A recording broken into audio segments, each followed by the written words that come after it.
Righto, g'day everybody, good morning and welcome here to the Nias Pro, obviously on South Nias Island, and really looking forward to things kicking off here this morning. Conditions are kind of, I guess, less than ideal, but Billy Hangen, we have the Pro Juniors in the water, mate, bunch of grommets, so I think it's absolutely play on. Yeah, g'day Mark, good to be here again. Welcome everyone around the world. Have a look at this loaded heat. It is Rafael Castro, it is Marlon Harrison taking on Winter Vincent and Tane Dobbin. Talk about a loaded heat to kick things off. Well, what we have in that draw is we have the winner of the main event last year in Marlon. All right, Winter Vincent, we saw him at Cruy, outstanding performance. Really, been a big hitter out here in all the free surfs. But kicking things off in the blue, this is Marlon. So winner of the men's division here last year, banked himself 5,000 points and a whole lot of tube time, Billy. He was mighty impressive. He really was. Yeah, look at those names up there. It is a little bit onshore, like you said, mate, but the reef is so good out here. We've seen some really good turns in the free surf this morning. There it is. There it is. There's an overview there of Lagundri Bay, that famous right-hander, of course.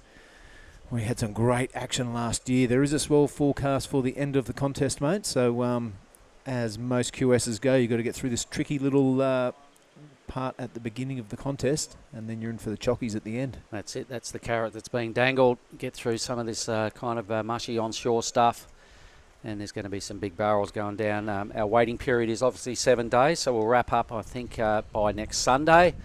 It's early here. It is 8 o'clock exactly in South Sumatran time.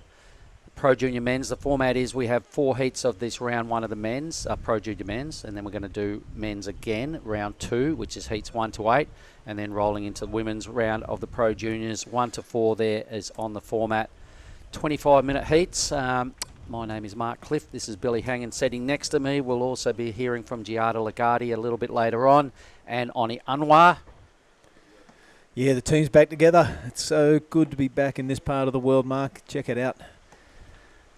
And we'll go with the early Johnny call as well. Johnny Tucker, we miss you, mate. Yes, big salute to you, young man. He's in Bali, and Johnny, we love your work. We wish you were here. He used to do the event commentary with us throughout Asia, and we miss him at these events dearly. But you're not forgotten, Johnny. Love you, mate. So that's it. That's what we're looking at this morning. We got here, Billy, a couple of days ago. So we surfed yesterday.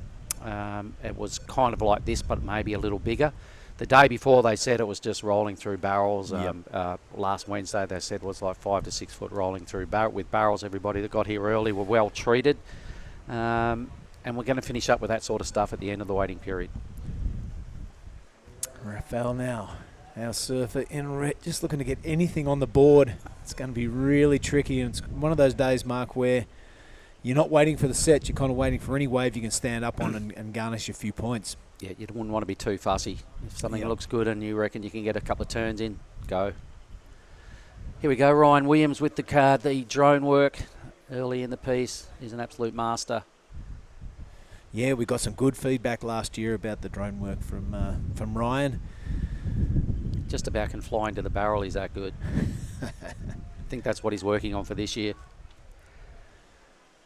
Some early numbers, no advantage to anyone really at this stage. Winter Vincent, Tane Dobbin are waveless. Winter's in white, Tane in green. For those people that aren't familiar, this is a really hectic first heat, trust me. How they ended up in round 1 of a Pro Junior, Billy, it's a little bit bewildering, but maybe they got their entries in late. But it is a quality field, so should some lumps of approval roll through, you're going to see some big blasts going on. Here comes a little, maybe an opportunity right here. Red seems to think there is. Out he goes kind of wide. Putting in the big paddles, Rafael. Can't get anywhere on that thing. That's the indicator in the background, everybody. That was lighting up yesterday, Billy. Yeah. A few groms paddled out there. It was such a tease. But I managed to have a couple of surfs myself yesterday, mate. I didn't manage to get any waves. Come on, I got maybe 2. You got a couple, I saw. I got 2. I was trying to catch the smallest ones I could just to get something on the board. Rafael, here he goes. It's his second wave. Let's see if he can connect the dots here. Sometimes these little ones, Billy, they can run through right onto the inside, which kind of forms into a pretty nice little runner and a grower. Yeah, any bonus clicks on the end could be really worthy today. Yep, it's definitely not the main part of the reef, but if you do get the connection, someone will shortly, you'll see what we're talking about. You can add yourself another 4 or 5 moves. And in these conditions today, that's really going to count. I think the judges are going to keep their scale pretty open. Depending on somebody getting that link up, some joy can happen in there. We saw it going on during the free surf. So this is Lagundri Bay, not doing its best work today, but it doesn't matter. It is the same for everybody, and that's what these guys got to get through their heads. That's right. A couple of calapas floating out there. You have to be careful of that today. The onshore brings in a little bit of timber and a few coconuts through the lineup. That's what the lineup looks like, everybody. We're positioned just a little off screen at the moment. A big double 2-story white place just down to the right of screen. That is where the primary takeoff zone is. There's a bit of a keyhole just off to the left of screen that you can enter the breakthrough. And that's the mighty bay of Lagundri Bay here, everybody. Yeah, just coming into screen now to the right of screen is Bugger. There it is. The hotel. We had a great welcoming dinner there yesterday, didn't we? Good feed. Good Put on feed. a great show. And probably the highlight was Sam Norwood up there plying his trade at the Country Road Karaoke. He gets an early shout out too. How's that? We're only 6 minutes in. It's all about Sam and his Country Road. No, it was a good feed, and I really enjoyed the local dancing and the local singing. It was super cool. So well done to the tourism department here at Nias. Yep, it's a big evening, you know. It's all the dignitaries down there, mate. It's a lot to go through to get these 5,000s up and running. It is their premier event in Sumatra, along with Krui, which is held also in South Sumatra. But this is it. I think we have a couple of guys down there in the lineup as well. I imagine they're not caddies. They're probably just taking their time coming in from a free surf. I tell you what was impressive yesterday, Mark, was the absolute assault on the buffet once the dinner was called on. I've never seen Raja Barrel move so fast. I haven't seen a lot of those grommets move that fast. Absolutely decimated the food buffet for dinner. It was delicious, though. So thank everyone for their efforts last night. So Marlon with the 367, the only sort of something that's happened in this heat so far. Raphael did a fair bit of work to rack up just a 233. Judges are being most reserved on their numbers. They realise, looking at the free surfing that's gone on in the last couple of days, mate, real quality surfers here. They're thinking they're going to see a lot better than what's already gone on, and so am I. All right, this is Tane. This will set priority, Mark. So 3 surfers have waves under their belt. This looks so good from the drone. And Goofy. Seen some big backhand hacks here the last couple of days, haven't we? Going really vertical, the Goofy footers. This wave has been blown to pieces over yesterday, which was our only day we've been here. But, geez, it was some good spectating, mate, to watch, you know, the quality of the field that's here and looking at the men's draw and, you know, just the crew that are here. It is blockbuster stuff. We've got a real lot of the Challenger Series boys here and girls. We've got a lot of the top-rated surfers. So the crew that are at Nias, Alistair Reginado, these are the crew that are on the Challenger Series, Jarvis Earl. We've got the 2 windows in Katut, 3 windows, Katut, Kian and Oni. John Mark Tokong representing the Philippines. Miramar. He was a big standout yesterday, mate. Saw him get a lot of really good waves. We've got a bunch of the Japanese surfers, Daiki Tanaka, Joe Azuchi. We've got Tenchi Iwami, Saxon Reba, Kaius King, and of course Marlon, who's in this heat here. And he'll be hoping, thinking, geez, I won the Opens last year and I'm in this damn hard first heat, the Pro Juniors. And it's, you know, less than ideal conditions, but I'm sure the winner knows what he needs to do. He last year's defending champion. I'm really interested to see Winter Vincent, of course. We haven't seen him before Cruy, and he really blew our hair back, didn't he, up there, down there? I haven't seen his forehand, though. No, but I have the last couple of days, mate. I was watching him free surf. He was just ruling the lineup, catching any wave he wanted pretty much. He was an absolute standout yesterday. Big lanky fella. That's him in the white rashy on the green board. Waveless, so top priority. But big standout, mate. He was telling us at Cruy the board he's riding was the board that Griffin won in El Salvador last year. That's right, yes. Yeah, and I think he's got his magic sled here with him. And to me, it looked like it was on point yesterday. So the lineup is well spread. The boys aren't sitting on top of each other, giving themselves an opportunity to sniff out anything that comes through with a bit of form. So I imagine the judges will be having a look at this. They're 25-minute heats, Billy.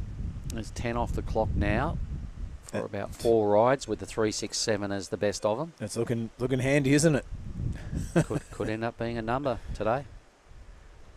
And of course, Mark, we enter this QS 5000 with the news there are 2 brand new world champions. Caroline Marks came from nowhere to smoke the field, and Felipe Toledo going along his merry way to collect another world title. It was a really good late morning of surfing that we enjoyed from Trestles. Yeah, quite a few of the crew stayed up, as you know, Billy. I think you were sort of one of them, 2 of them for a little while, but some of the boys did the all-nighter and stayed up to watch and pay homage to the WSL Final 5 over there at Trestles. So congrats to Caroline and Felipe. On the hunt, really deep over there is Green. He sits in 4th priority, so he's probably just got nothing to lose here. Way too deep. He goes Winter now, dropping into a wave as well. So let's stay with Winter Vincent. Big fella, I think he said when we were at Korea, mate, he's only 18, maybe 19, can't remember, one of those, but he's a pretty young pup out of Manly.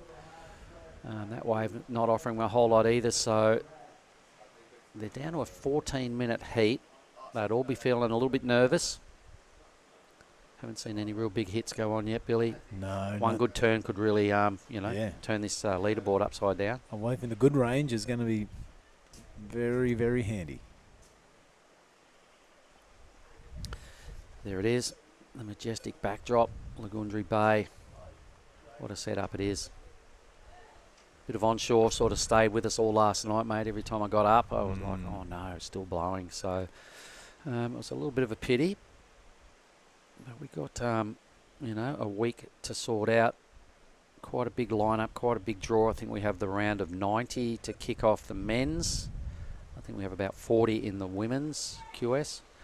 Pro Juniors started. This is the round of 40 we're calling this, and the women start with the basic quarterfinals, the Pro Juniors. Yeah, Pro Junior women's. Yeah, just sorting out a few placements for that round of 32 of the Pro Junior men, and here goes Rafa. This could turn into something. Bit of dead water here. Gets over that hump. It didn't have the energy to carry him through to the next little lump, which generally runs on all the way down to Snarley's, where we're staying. But everybody trying to make a bit of sense of this first heat. I imagine the whole beach is watching this, mate. A lot of juniors will get a crack at it today. We're rolling straight into 2 rounds of the junior boys. So these 4 heats to get into the round of 32. 8 of those heats, then it's over to the young ladies. So what's that on the schedule today? 16 heats, 25-minute jobs at this stage. So the judges will be reassessing how the time fits into the environment today. Anyway, I love it here. Now, mate, you're staying on after the contest, I hear. There's a rumour getting around as we see Rafa really trying to crack that on his forehand. Got to, mate. Yep, got to give it a go. Don't come here to work. Come here to surf. I'll do a bit of work first, and then I'll have the fin key in my hand. Don't you worry about that. All right, well, Tane has taken a temporary lead. A 6.672 wave total, I imagine.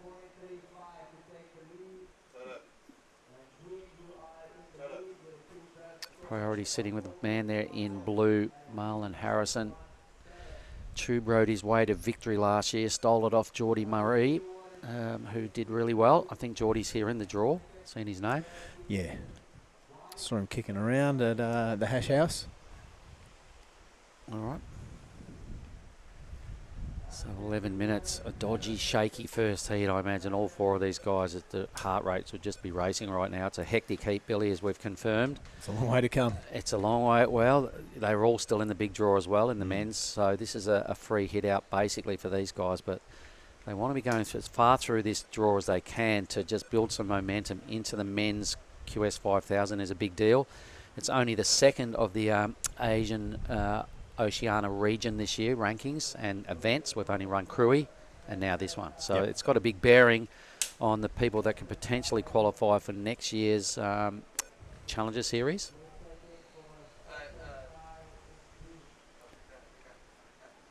Tane, I imagine that's on his top 2 waves.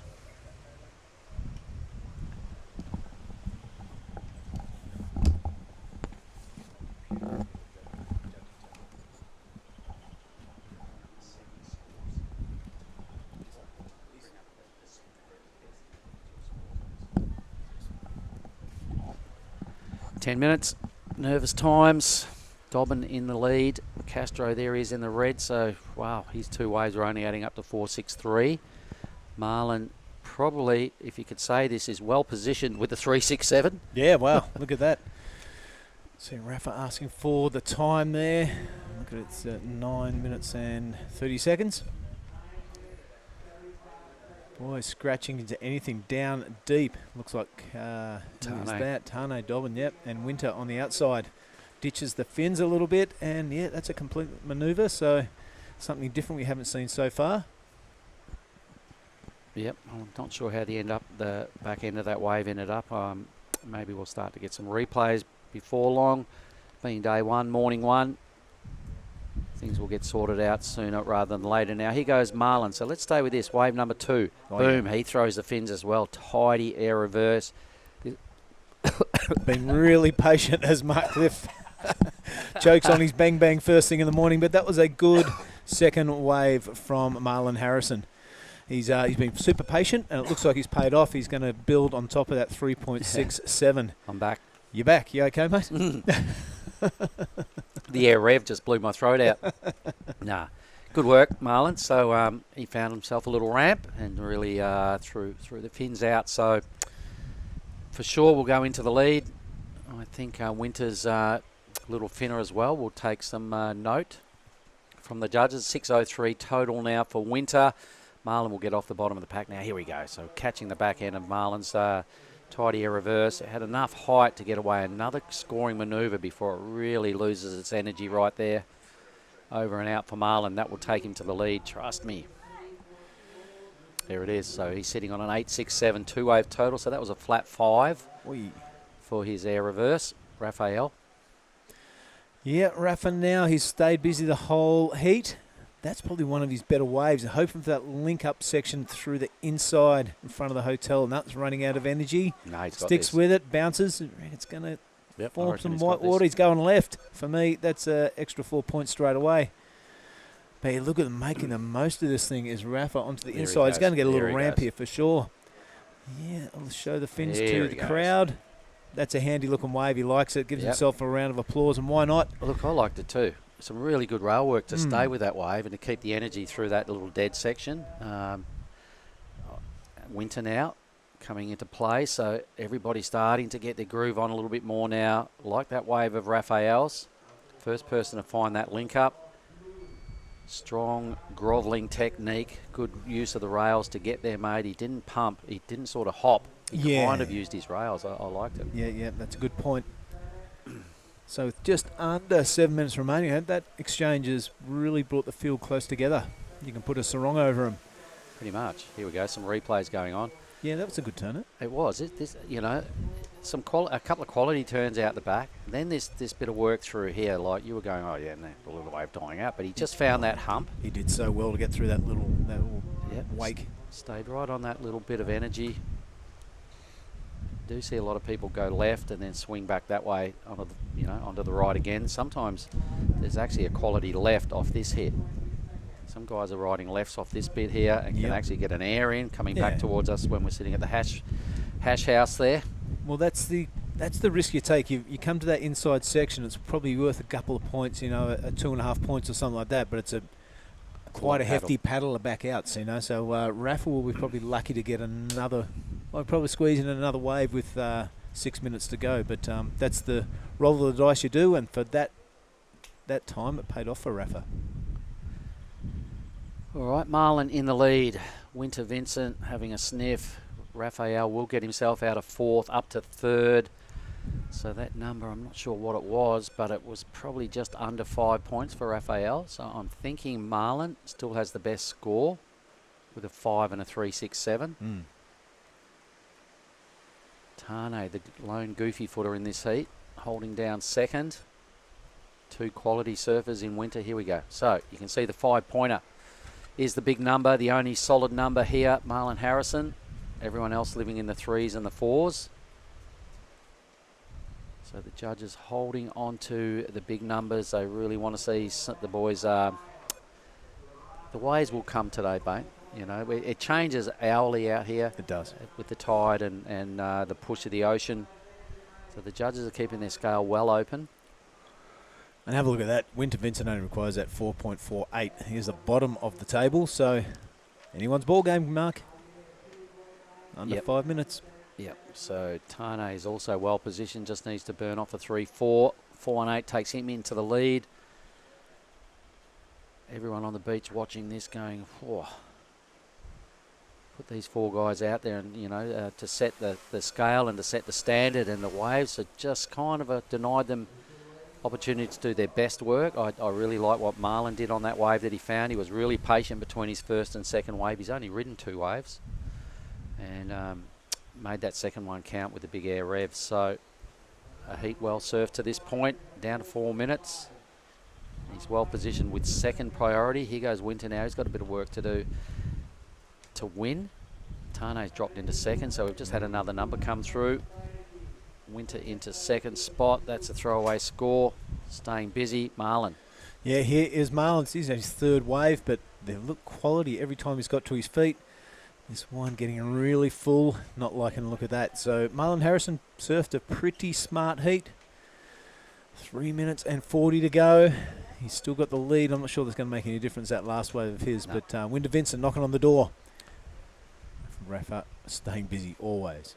Well, Tane and Raphael will be really keen to make the most of these last 3 minutes. Both in 3rd and 4th spot, not ideal. Tough way to kick off our junior men's. Yeah. What about our next heat, Billy? We got to look forward to coming up next. Shai Jabrick. He's been out there.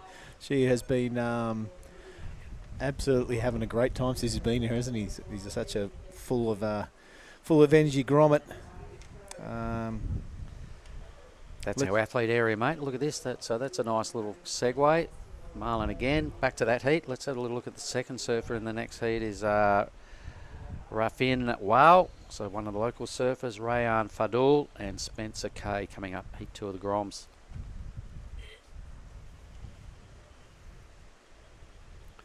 So overall, Bill, what have you made of this heat? I can see some drilled surfing from Marlon Harrison. You know, it's quite easily to get out there and kind of panic because the waves aren't coming. I'm going to need 2 or 3 waves that I can do 3 or 4 turns on, and that'll get me through. So you can see some well-coached surfing from Marlon Harrison there. Rafa staying busy as he always does. Those waves just haven't come to him. And Winter Vincent, kind of the similar vein of Marlon Harrison. So, you know, that's you're going to have a game plan when you go out today. And you're going to have to stick to it, keep your nerve, and know that, we'll have to deliver when those little waves do come to you. Stay patient, and that's worked well for him. This fella here has been really busy. Raphael, he's ridden the longest wave this morning, spins the wheels there, and that will add up to a nothing. 90 seconds. Probably done the most surfing out of anyone in this heat and finds himself in 4th. Little wave goes through unattended out the back, or maybe here goes Winter, is it? No, Tane. Yeah, the goofy footer. He's really struggling to find the pocket on his backhand when it's larger, or the waves are larger here, Mark. It's really almost advantage of the goofy footers. You can find that pocket and some critical turns, but when it's smaller like this, it's really hard to get a vertical bottom turn happening. So, hopping his way through to the inside. So let's have a look at what he needs. A 3-4-3. Worthy wave. Yeah, really. There's a bonus section on the inside. Usually you get a little foam connector there, and there it is. The world famous Lagundri Bay left. Yes, I really like it. Sometimes you've been a goofy footer, mate. All you goofies find a left at some point. But a lot of work rate on that wave for Tane. 3-4-3 is not a big number. Right behind him, Winter is chipping away down the line as well. Sometimes these runners connect. They actually turn into quite a respectable wave. Here comes the left again. You watch this. Hits this. Swings onto his backhand. Surfing back towards us where we're positioned. Boom. All right. So in these conditions, I didn't see the way that wave started. Yeah, there could have been something out the back there, mate. So look, in the last 25 seconds, we've had some waves of maybe it'll have an effect on this heat. But here goes Marlon with 10 seconds remaining. Good looking first turn, follows up with a second one. This kid would be a nightmare to have in your heat. And he's got the energy in this thing to get a link up. All right, so he's only got a ditch of 367. I had the feeling there might have been a little nervous moment for Marlin before he caught this wave. Oh. Getting a little bit funky, hits the left, rebounds back onto his forehand, all over a little bit of foam surfing. So he scratches his head, going, what the hell? It just happened. Redresses himself. He's gone, I think I did all right, but... Classic. Well, mate, I'll go down and sort out who won that heat and see if I can get him post-interview. We will. All right, we'll go to an ad break and we'll be back shortly for Heat 2 of the Groms.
All right, here we are. We are back to the scene of the action. This is the Nias Pro. It is the Nias Pro Junior, in fact, the men's round 2.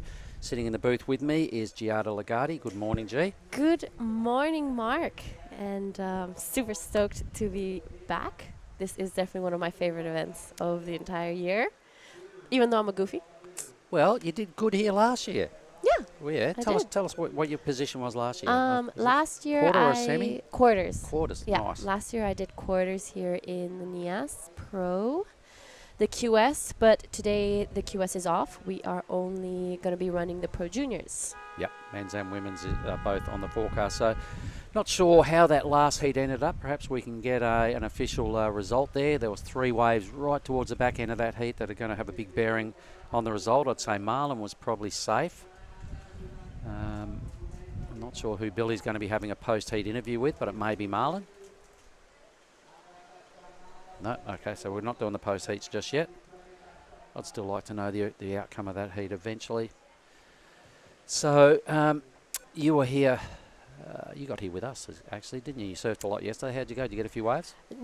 No. Bit of honesty straight up. It was hard out there. Nah, I did not get Man, any waves. I caught 2 waves in maybe an hour. It was hard out there, wasn't it? Yeah. I'm just coming off a virus, like some weird flu or virus that I picked up on my travels. So it was good to just be out there. And we see in this round of 40 Heat 2, this is our surfer in blue. Okay, so this is the local fella, Raflin Wow. So the first time we're seeing a Rigididge local right here on the point. I see him out in the water a lot. He's a spicy little surfer. So if I was anyone else in this heat, I'd probably want to be keeping a good eye on where he's sitting and the way he's approaching this heat, because out of these 3 guys, 4 surfers in the water, he knows that better than anyone. So Shea Jabrick is out there in the red. Little fella, here he goes. On his inside, though, more importantly, is green. So this is Spencer K. This is a really nice looking wave for Spencer K. A nice top turn and just carves it into the second one. Didn't like what the wave was offering, and he was correct as it kind of just fattened out. But that's going to be the first solid score of this heat as we have 23 minutes left. But yeah, as you're saying, I would definitely be staying close to that local surfer because he definitely knows where to sit and which waves to catch. So I'll be keeping an eye on him too. And everybody would have had 2 or 3 free surfs yesterday. It was just jam-packed out there all day. There was no breathing space. So I'm hearing you when you say you only got a couple of waves, gee. A lot of people coming and going, damn, every wave I got, someone dropped in on me. I couldn't get anything. It was pretty hard work at the office yesterday, but that's what you would expect when we got a big deal, a 5,000 QS men's and women's rolling out here. Some pro juniors to add a bit of spice to the mix. Yeah, we're definitely going to be seeing some of these pro juniors double dipping as well. We'll see them in the juniors as well as joining the QS. I think every surfer in that first heat is in the big show as well. You might as well, since you're here, and you can get a spot. Yeah, why not? But yeah, definitely. I've been hearing a lot around town that the free service has been really difficult. It's at least 50 people out. Average. The average, and that's on your little minor windows where you've got an opportunity to sneak in a quick one. So this is a replay from the last heat. Marlon Harrison, maybe surfing 2 heats back to back. Yeah, he is. This is a replay. This is just a replay of the last heat. This is Marlon Harrison, a really good looking wave. He managed to get it all the way to the inside. Here in Nias, there's that little section that kind of gets fat, but if you can get past it, and it just creates this little reform. And Billy's left. Billy's left. On that inside. Yeah, it's a tricky lineup today. There's no hiding that fact. A lot of waves do not link up. If you're lucky enough to get one, you've kind of got to bank it. Although we did see Raphael in that last heat, he rode all the way to the inside and scored about a 3. So the judges are kind of expressing their thoughts. They want to see the work done out the back. Marlon, I think, had the highest score. He probably ended up with the 2 highest scores of that heat via a big air reverse on one wave and then that nice link up on the last wave he rode in. So I'm pretty confident Marlon was probably the surfer that won that heat. I'll have to go down and make that official a bit later on. So heat 2 of the Groms, all 25-minute matchups. Nervous times for these juniors. And we see that wave's not going to break. I've got to have a bit more push in him than that. So Ryan Williams getting up close and personal with the Groms via the drone footage. That's pretty cool. That's about as close as you ever see an event rolling out there. Just about read their rashies. Can. It's the Nias Pro. Here we go, blue on the inside. So this is Rafflin Wow. Looks like there may be a bit of movement out the back. Keep watching, Groms. There's something right about there. Yeah, there's a couple sets approaching. We have amazing priority system now. This is Shia Jabrick using his priority. This is his first wave of this heat. Tries to get around this section. How big does this wave look on Shia Jabrick? I was going to say, that's the first double overhead wave of the event. Because we've got a little mini-me out there. Shia Jabrick. Looking like it was going to give him a little bit more than what it did, but... Yeah.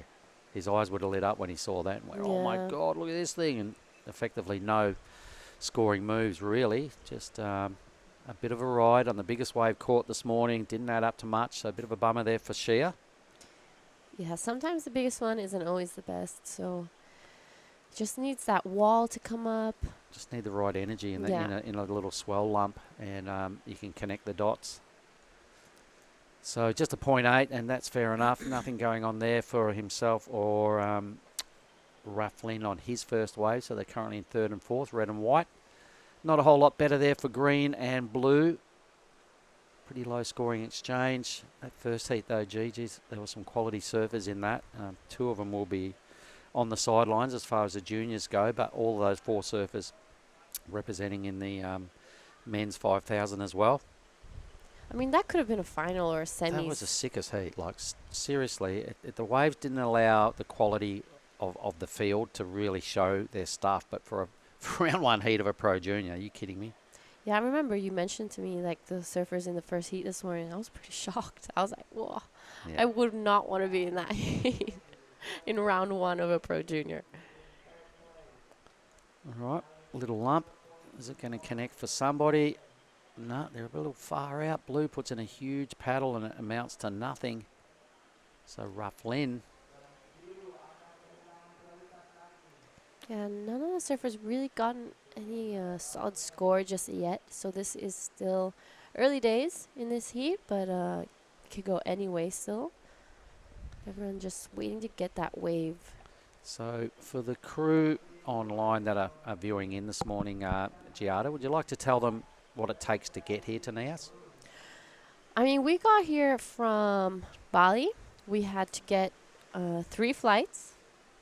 And I'll get right back to that as we see the local lad on a wave on the inside. Just a quick wrap, but unfortunately the wave just tapers off.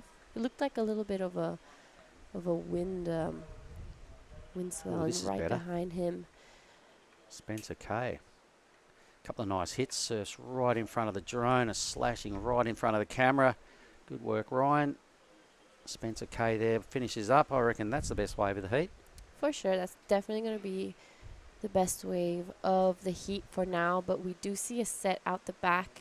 Our surfer in white on his backhand.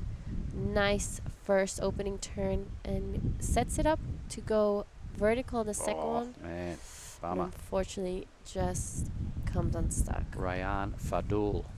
So back to the journey here. Yes. Out of Bali. What was next? So we woke up. Our flight was at 7:15. Woke up at 4:30 in the morning. 3 flights. We went from Bali, Jakarta, Medan, Gunung Sitoli, and then a 2.5-hour drive. We got here at around 8 o'clock at night. Kinda. I think it was more 7. I'm pretty sure I had a frosty going by about 7, but it was either way. It was a long day. It was a 12-hour day. Yeah. Let's put it that way. So 3 flights. We're lucky though they all connected, so we could get here in one day. It's a long way to come, but to get here in 12 hours is a bit of a bonus considering where we started, where we are. Pretty remote little island here. It is the location is South Nias Island. It's off the coast of Sumatra.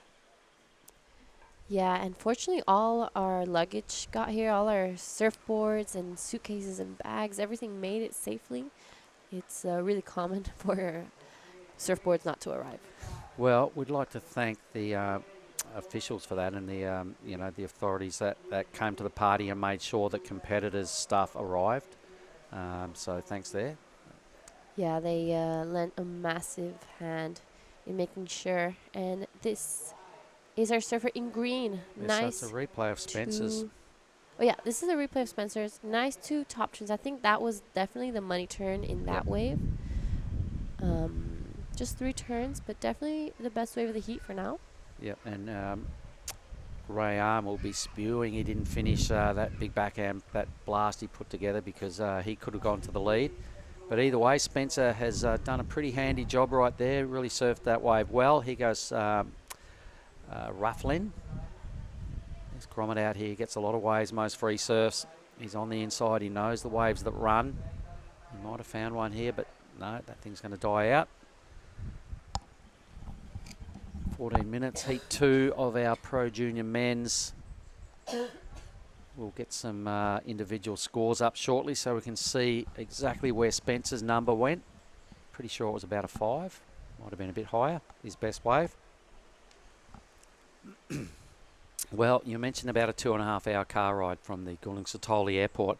Man, that used to be about a 4.5-hour car ride. The roads are way better than they used to be.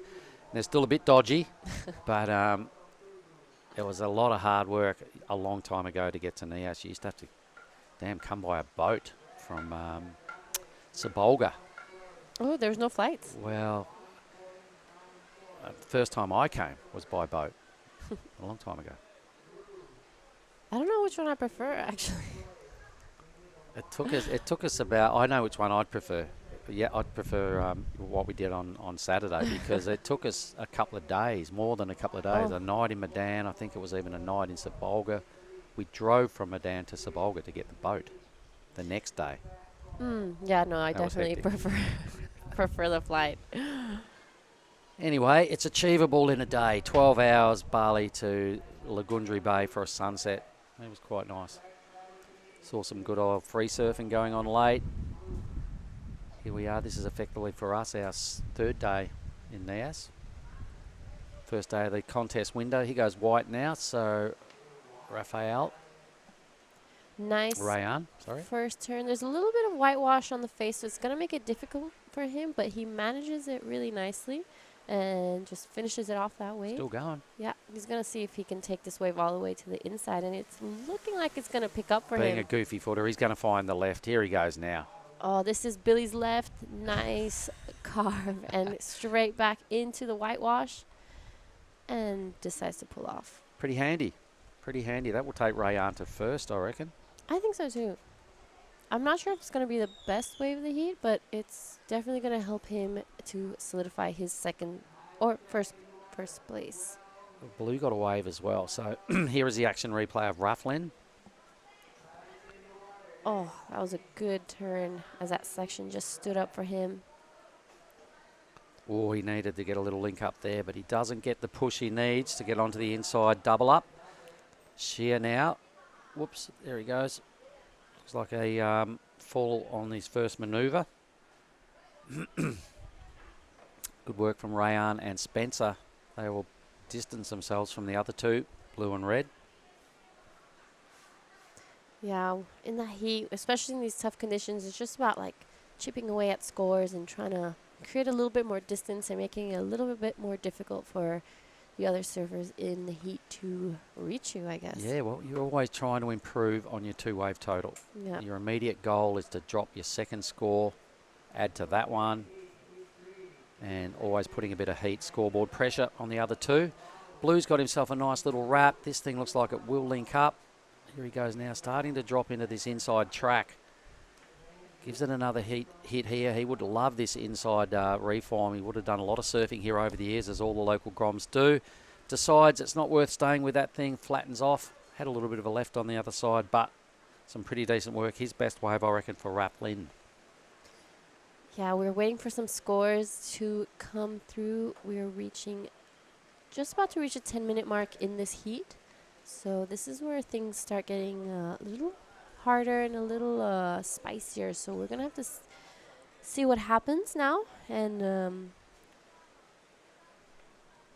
yeah, look, nervous times, no doubt, the back end of any heat, especially when the surf is not great and everybody's living in some pretty low numbers. Stuff can change pretty easy should someone get a real clear sort of bit of wall that stands up. The heat can change dramatically in a short amount of time, so everybody would still be a little nervous, even though Spencer and Rayan will be holding a respectable lead. It's still no one's running away with these heats. Conditions are kind of dictating those terms. yeah, it's looking like there's a lot of wind swell today as well. So, you know, that does create a lot of opportunity as well as takes it away. And this is the current heat leader, Spencer K. A nice first turn, but unfortunately that wave just runs away from him. All right, here's some individual numbers. I think we're still owed one from Rayan. I think we're still owed a number from Blue. Spencer's score still yet to drop as well. So that's the state of play. A 4.83 being the best so far for Spencer. Rayan, I'm pretty sure, still has a number. Maybe. There we go. 3.40. The 3.4's just dropped in. All right, so the requirements are pretty low for both blue and red, but they do need something to happen inside the next 10 minutes. They need their best work to move through to the next round, which we will be surfing directly after Heat 4 of our Groms here. Rolling into the round of 32 for the Pro Juniors. Some replays here. This is Spencer. That was his one turn. And here goes the replay now, I think, of, yep, this is the replay of Rufflin. What would you be doing if you were in a heat right now, G? I would definitely be quite picky with what wave I go to. I mean, definitely in the first 5-10 minutes, I would try to keep busy and create those base scores. but then maybe be a little bit more picky like Spencer K is doing and try find a better wave to, create that distance between the other surfers. All right, good call.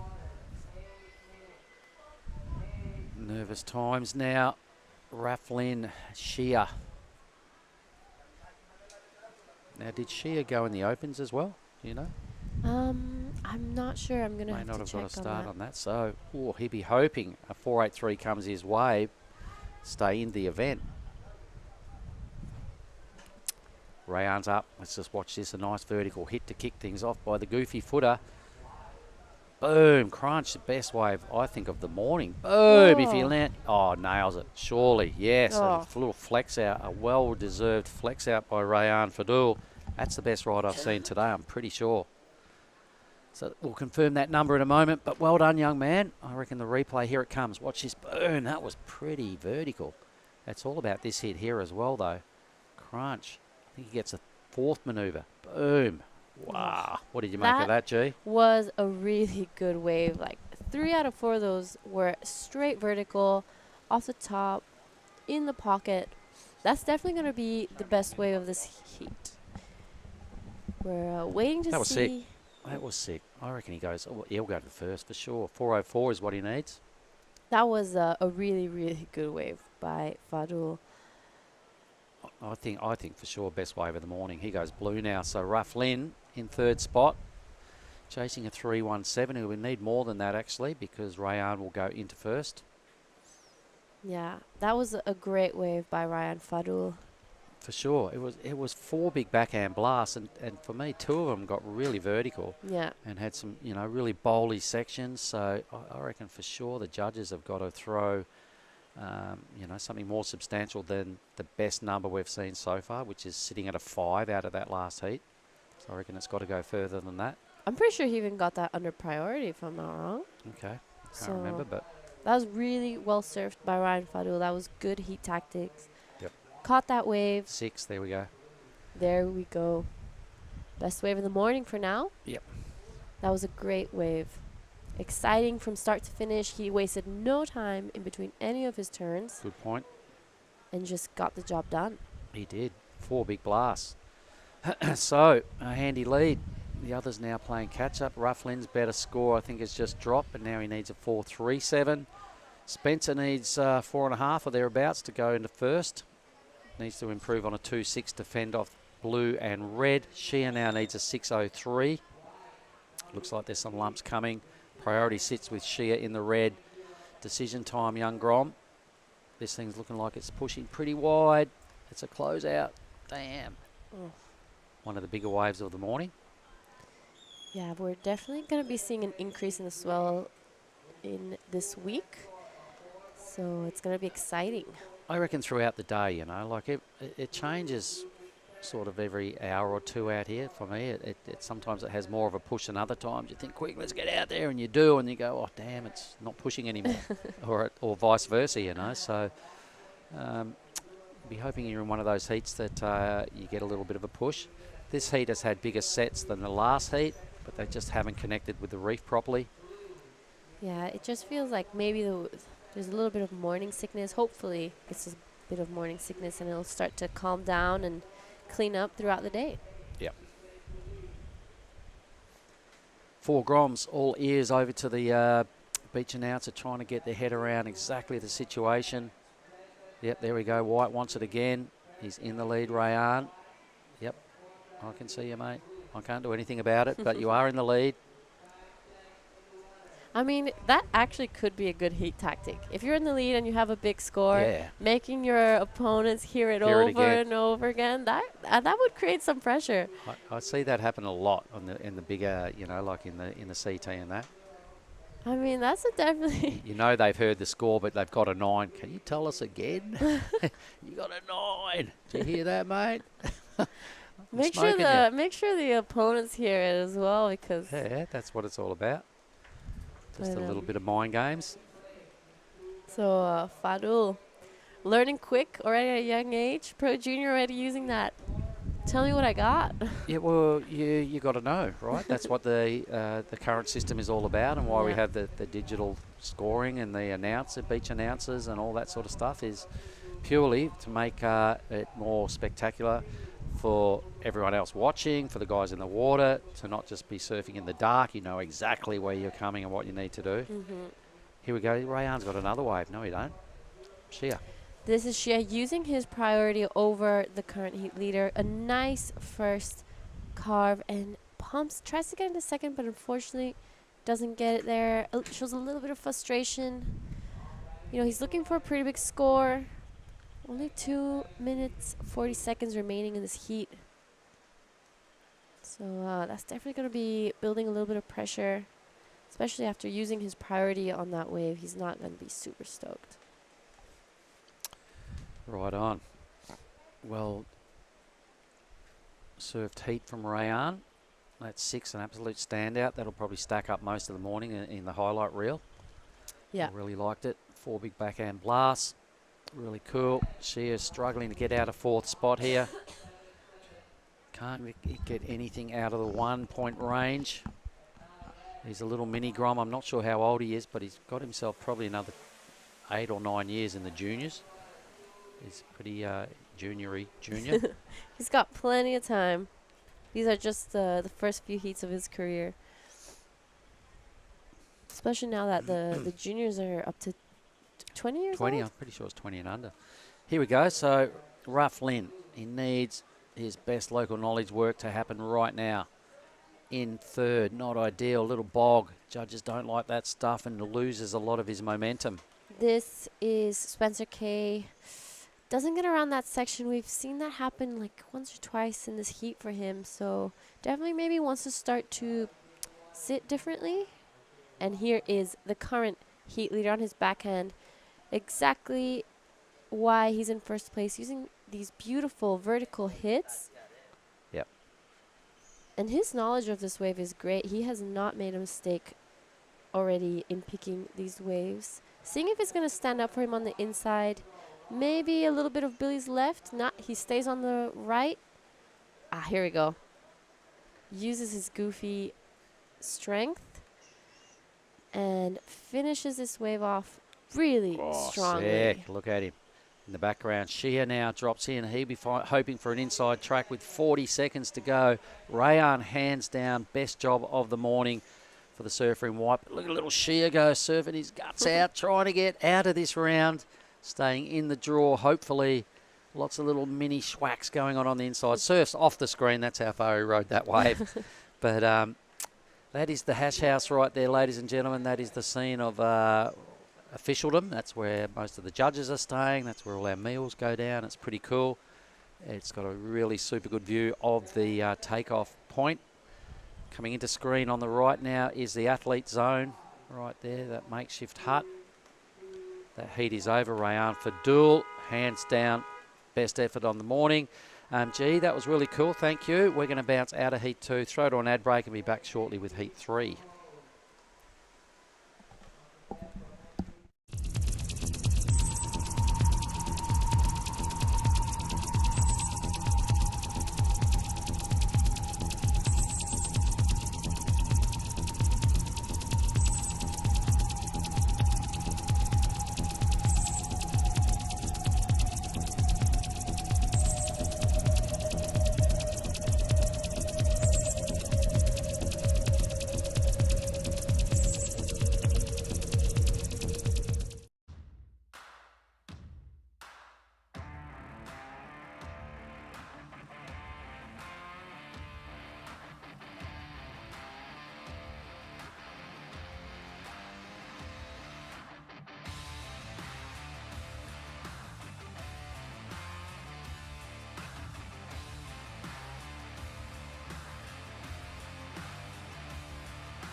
Good morning, everyone, and welcome back to the Nias Pro. This is day 1, and we are currently doing the Pro Junior today. This is heat 3 of the day. We have 4 surfers out there, and I'm Jara Legati, and in the booth with me is Oni Anwar. Good morning, everyone. Good morning, Giada. Good morning. I'm excited to have you back in the booth with me this year. I had so much fun with you last year, so Yeah, I guess we're looking forward for this event to happen, and finally we're here. And I realized this morning when we both have a coffee, and I was like, yes, stay alive and enjoy this moment. And how's that last heat? it was really, really good, actually. Our surfer in white, Ryan Fadul, got the best wave of the day. He had this, a little bit of an insider, but he just like bowled up for him and did these 4 crazy vertical turns and got himself a 6. It sounds like a local guy. Is that a local guy? Actually, no. I think is Brazil. Wow, cool. That's Yeah. some international heats, huh? And in the water right now, look at red. Oh, green. Alex. This is Axel, sorry. Axel. Axel Kurata Rose in the green. 2 beautiful first turns to open up. Yeah. Taps that whitewash and wraps it around, seeing if it's going to give him anything on the inside, but decides to pull off. And right behind him is white. Yeah, I know all these guys. Saxon Reber is ride for Chile as well as I'm riding for same board, and looks like these guys a stack up hit.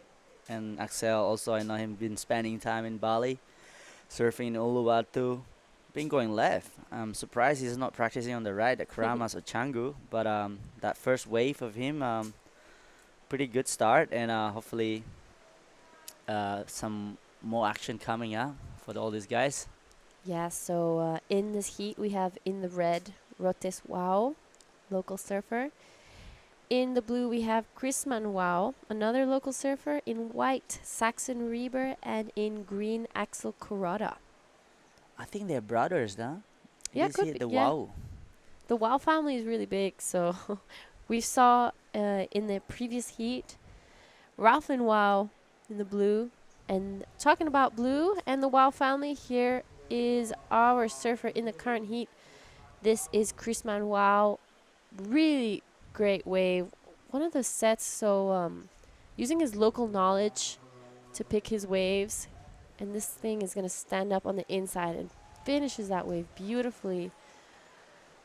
Yeah. Flings his board out, feels good about it. I think that's going to be one of the best waves of the day. I think that having that blackboard also helped. Stands out. Huh? I like watching some blackboards riding on the top of this wave, and I think that all the locals were cheering for him on the lineup. And here we go, the replay. Talk us through, Oni. I like that first check turn. The board looks fast. Seems like a really good surfer when it's clean up. And yeah, I think good opening right here. Looks like he's if there's another section here, let's see what he can do. Nice finishing. I like to see that. I think the judges like to see the finishing right here. So yeah, we got 2 Aussies, 2 Indos, the local Indos.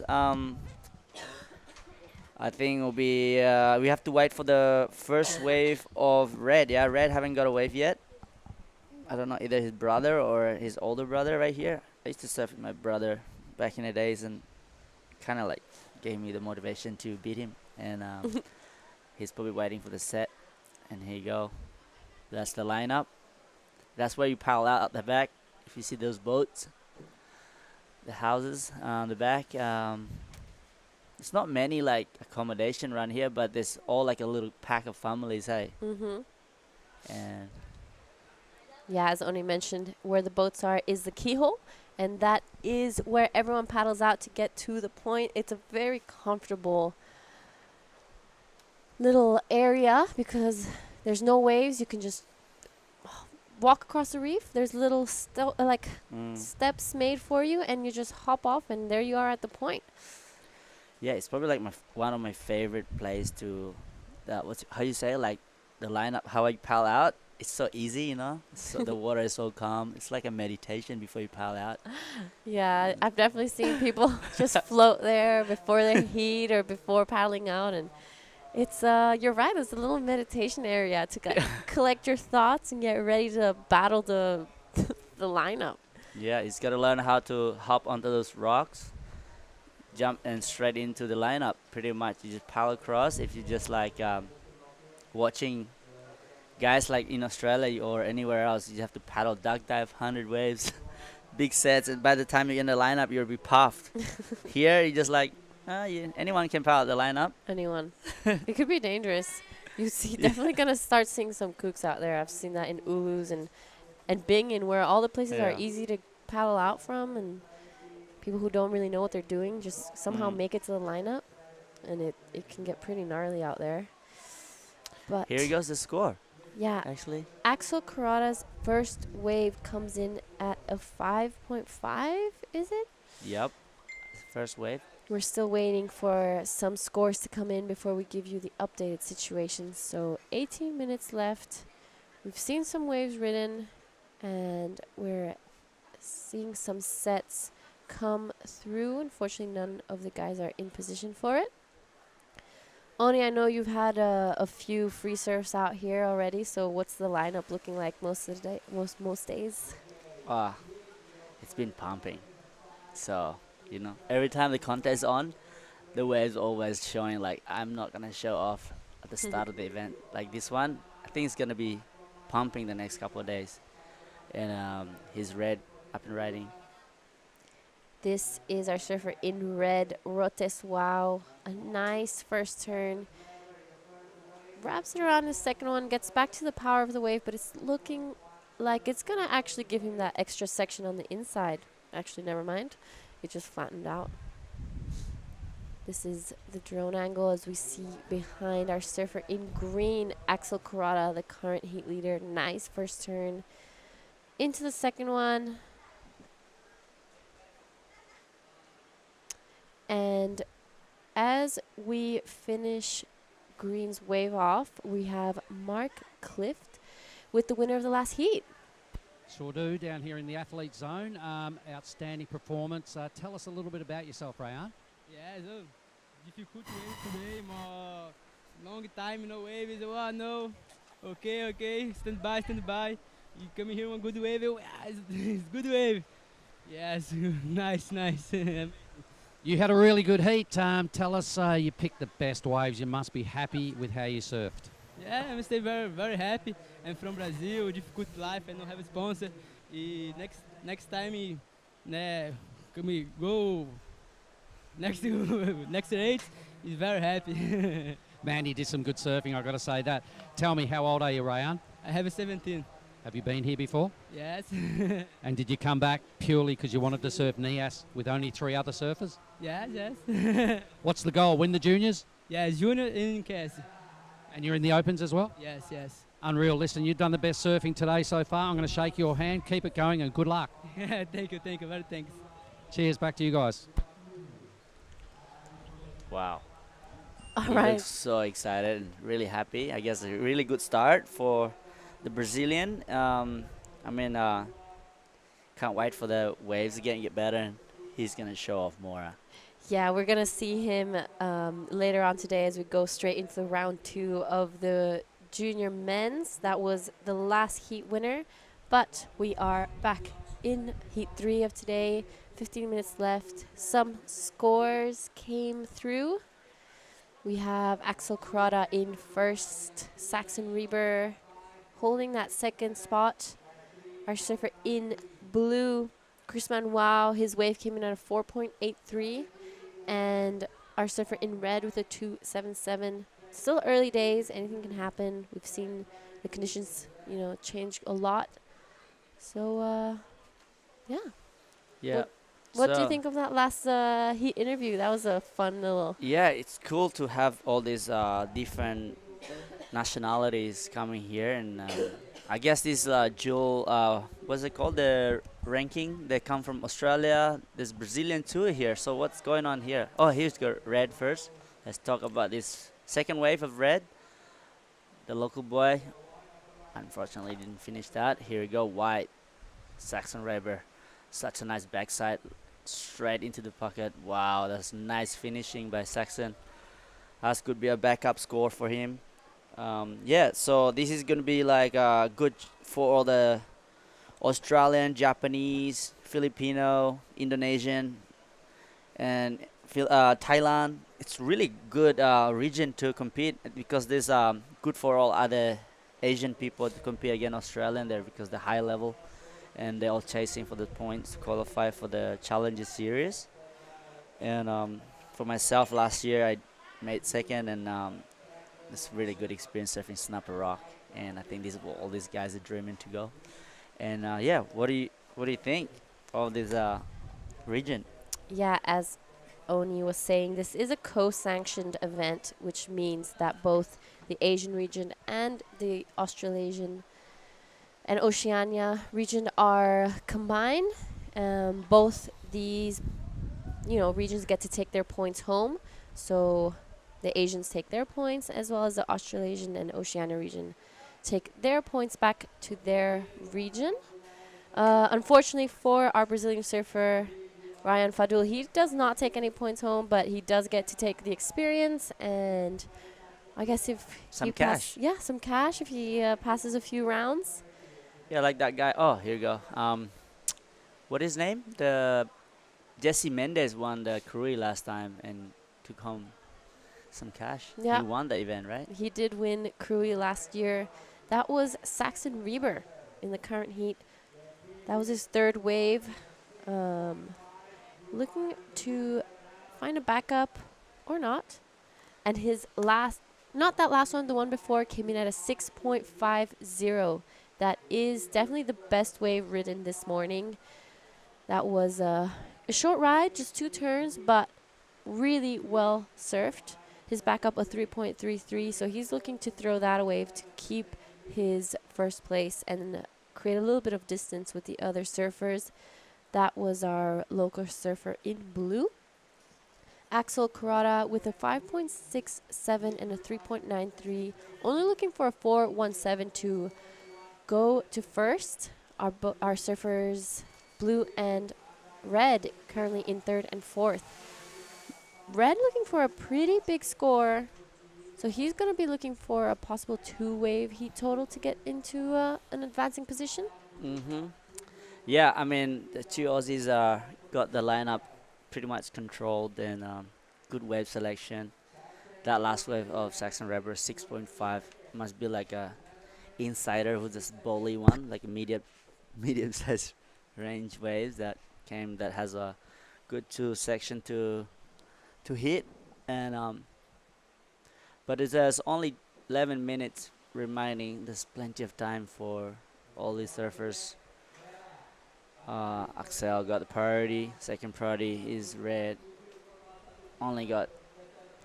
Axel only need a 4.17 to advance.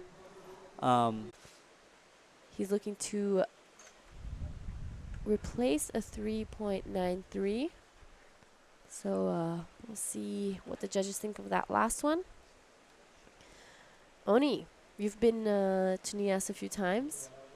Yeah. First time. Oh, here goes red.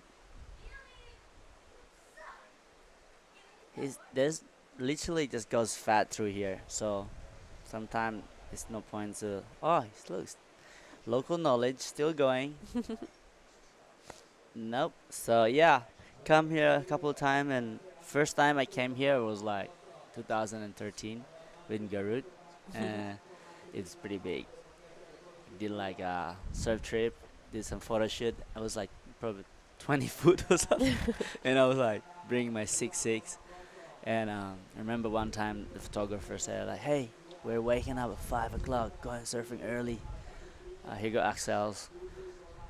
The replay here. This is back up. Nice turn. If you could finish another one, you only need a 4.17 to go back into first place. And this is the replay of red. Rotes, wow. Using his local knowledge, this wave did give him a little bit of extra on the inside. I don't know if that's going to be the 7. I don't think that's going to be the 713 that he's looking for. So, but it must be great, these local kids getting to surf their home break. Yeah, I mean, today it's not that good, but if it's when it's Yeah. on, you will see all the guys taking off, getting barreled, and that's when the show is on. But today, unfortunately, it's still fun out there. Yeah. And yeah, back to my story. It was like pretty big. I locked my door because it's too big. It's blue. Boom, that was nice. But wave just run away from him. Just that one turn for our surfer in green, looking for 5.01. Axel Kurata's last wave came in at a 5.7. That did push him back into first, but our surfer in white, Saxon Reber, has the biggest score of the heat, only looking to replace the 3.33, needs a 4.87, and still lots of time left. So, back to your story. You locked yourself in. Yeah. So I locked myself in, and me and Garut like, I think the wave is too big. We don't want it. And here you go. This is the replay of the last wave of Yeah. green. And that one turn wonder from our surfer in blue. Nice few waves ridden. Yeah. So in that way, the waves pumping. Like Nias was pretty much too big probably that time, and we went surfed around the corner called Sabatu. There's the wave called Sabatu. It only holds when it's really big, and yeah, it was really. I was only 16 back then, and came with Garut. Garut didn't want to surf because he's a goofy footer, and he's like, "No way, man! I'm not surfing out there." So it's only me by myself with this guy and photographer, and we almost got smashed by big set. And Sabatu is one of those waves who there's no exit. It's if you like come out of the barrel, it's straight into this gnarly reef. So you can see on the back there's all reef. There's so many waves here when it's big, but it's gotta make sure you get some balls to actually take it. Big balls. Sorry. That's how you say it, right? And yeah, 5 minutes remaining. So did you actually end up getting any good clips from that trip, or what ended up happening? No, we got one photo, one wave, and just bailed. That's it. Our balls weren't that big that moment, so went home early. So Fair enough. So we're reaching the 5-minute mark in the third heat of the day. This is round of 40 of the Pro Juniors. We have in the lead currently our surfer in green, Axel Kurata, with a 5.70 and a 5.67 in second. With priority, our surfer in white, Saxon Reber, with a 6.50 and a 3.33, looking for a 4.87 to go to first. Third is our local surfer in blue. This is Chris Manuel with a 4.83 and a 2.87, looking for a 5.01. And red in fourth with Rotes Wow from the Wow family with a 2.47 and a 2.27, looking for a massive 7.36 to get into advancing position. This is Saxon Reaver with his deadly backhand, just a one hit. Looking to replace that 3.33. I don't think that's going to be it. 4 minutes, 20 seconds left.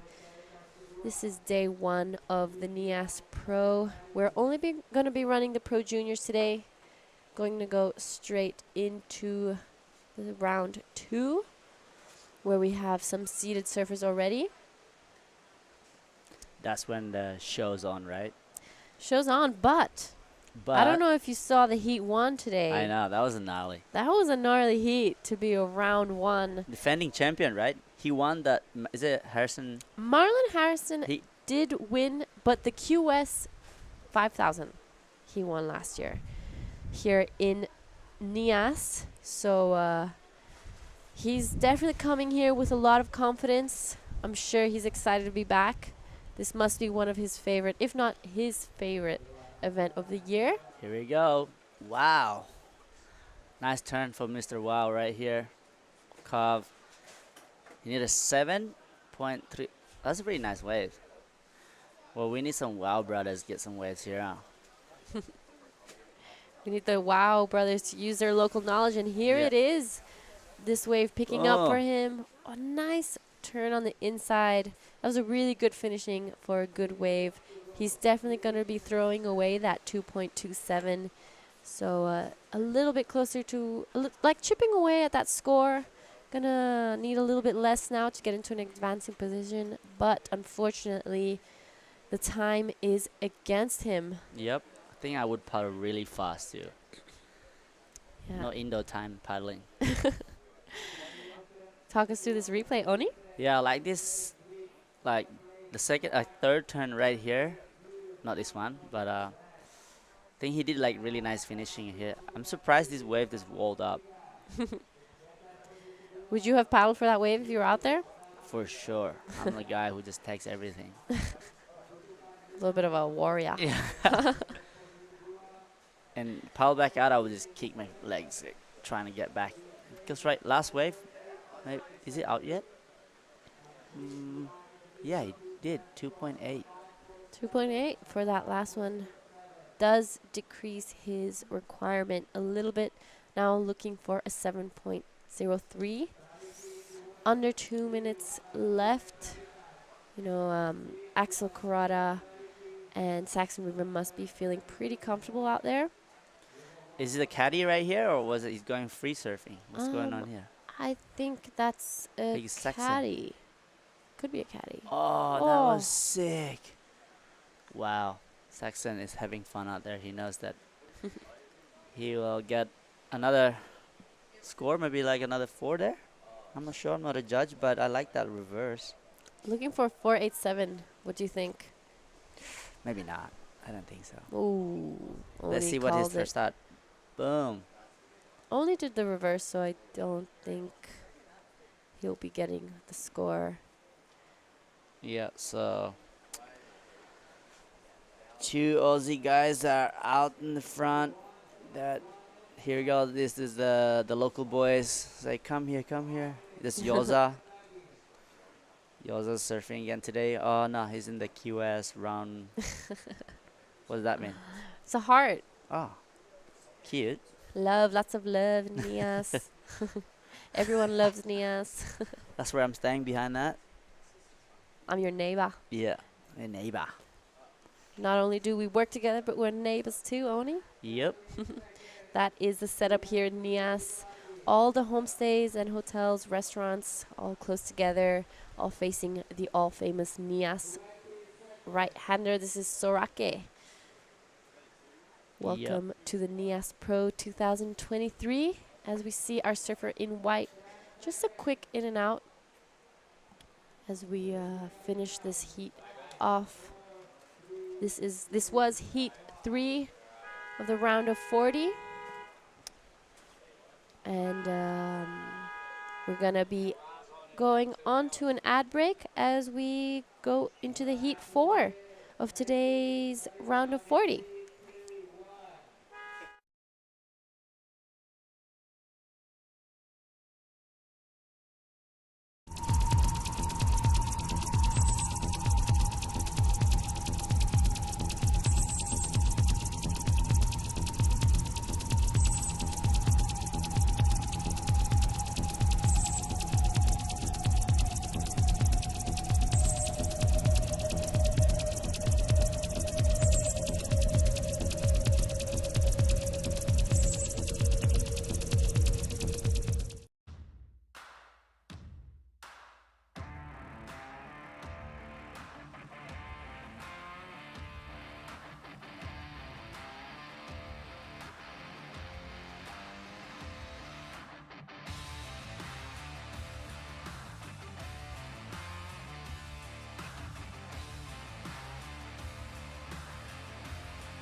All right, we are back live. Welcome back. We have this Nias Pro 2023. We got Billy hanging with me right now. G'day, Oni. It's good to be here, mate. And we are into heat number 4. Can you believe it already? And this is our surfer in blue. Let's have a look who is in this heat at all. This looks like young Katamil Wau, the local lad, maybe. Jarvis Earls in this heat. Wow. That's something to look forward to, as well as Archer Curtis and Kalani K. Ryan. Wow. Another good heat. The action hasn't stopped today, mate. You enjoying yourself? I love it. These guys are ripping, and I love watching the pro juniors actually at Nias. The waves are like this too. So, when you're a Grom, you just want to surf these crumbly, good for airs, turns, everything. Yeah, for So sure. in the next few days, you're gonna see some big barrels or some big airs, for the QS, the main event. Yeah, come on, let's cross our fingers. Let's hope we get some good Nias type throaty tubes. Or just some fast running right-handers. It's an incredible piece of reef from watching all around the world. Even with this, I think Kuta Beach is like 1-2 foot, and we're still getting good waves here. Maybe this was why we were at the break. Looks like Archer Curtis. A few replays going down. Kalani K. Yeah, Kalani K has been spending time in Lakey Peak. Here goes the replay. He's a really good kid. And surfing against Jarvis Hill will be stoked, He's always looking up to these guys. And Jarvis Hill is just the young superstar full of excitement. I can't wait to see him catch this wave. I want to see him big air. What did he do here? Here you go, Jarvis Earl. Yep, the only one not to get a wave. This is the goofy footer on his backhand. Super exciting surfer. Really got us up and moving last year when we saw him at Cruy and at this place. Really fluid surfing. Of course, he's poked his nose into the WSL arena since then. So getting well known around the world is Jarvis Earl. Will he stick with it? No, he won't. Look for that bonus inside section. So every surfer with a wave. We'll see where the scores lay after the judges make the best of that. Yep. But yeah, it is an incredible piece of reef, isn't it? Like, everything is super small around Indo at the moment. We've still got contestable waves here, even with that funky breeze. Yep. Even though it's not that the greatest for Nias, but it's still fun for all of us coming here visit. Even the free surfing is like, oh, here goes the replay. That Mr. Sparky Spark. Here we go. Yeah. The peroxide spark Yeah. plug. Ooh.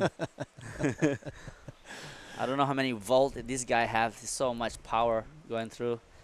But if there's section right here, you'll be doing some crazy air. So I love watching this guy surfing.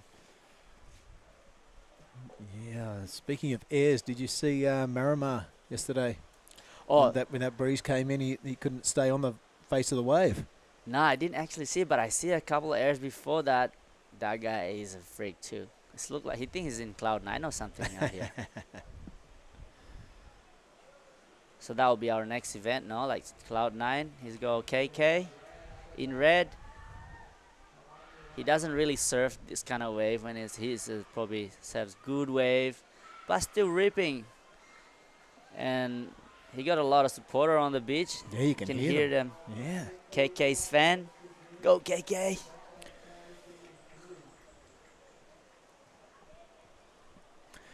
All right, yeah, as KK finishes off that wave, I'm pretty sure we're going to head down to the athletes area where Giada Lagundri is joined by Axel. Yep, I'm down here in the athletes area. We have the cheer squad in the back. I'm with the last heat winner, Axel.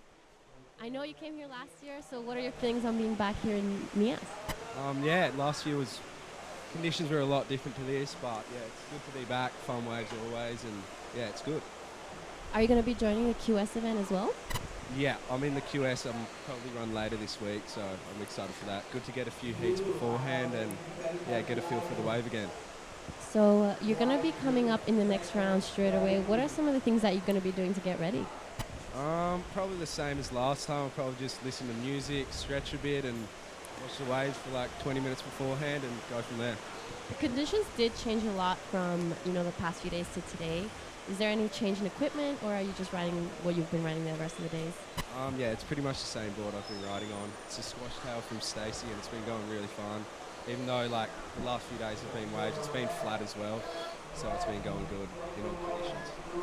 All right. Is there anything you'd like to say to friends or family back at home?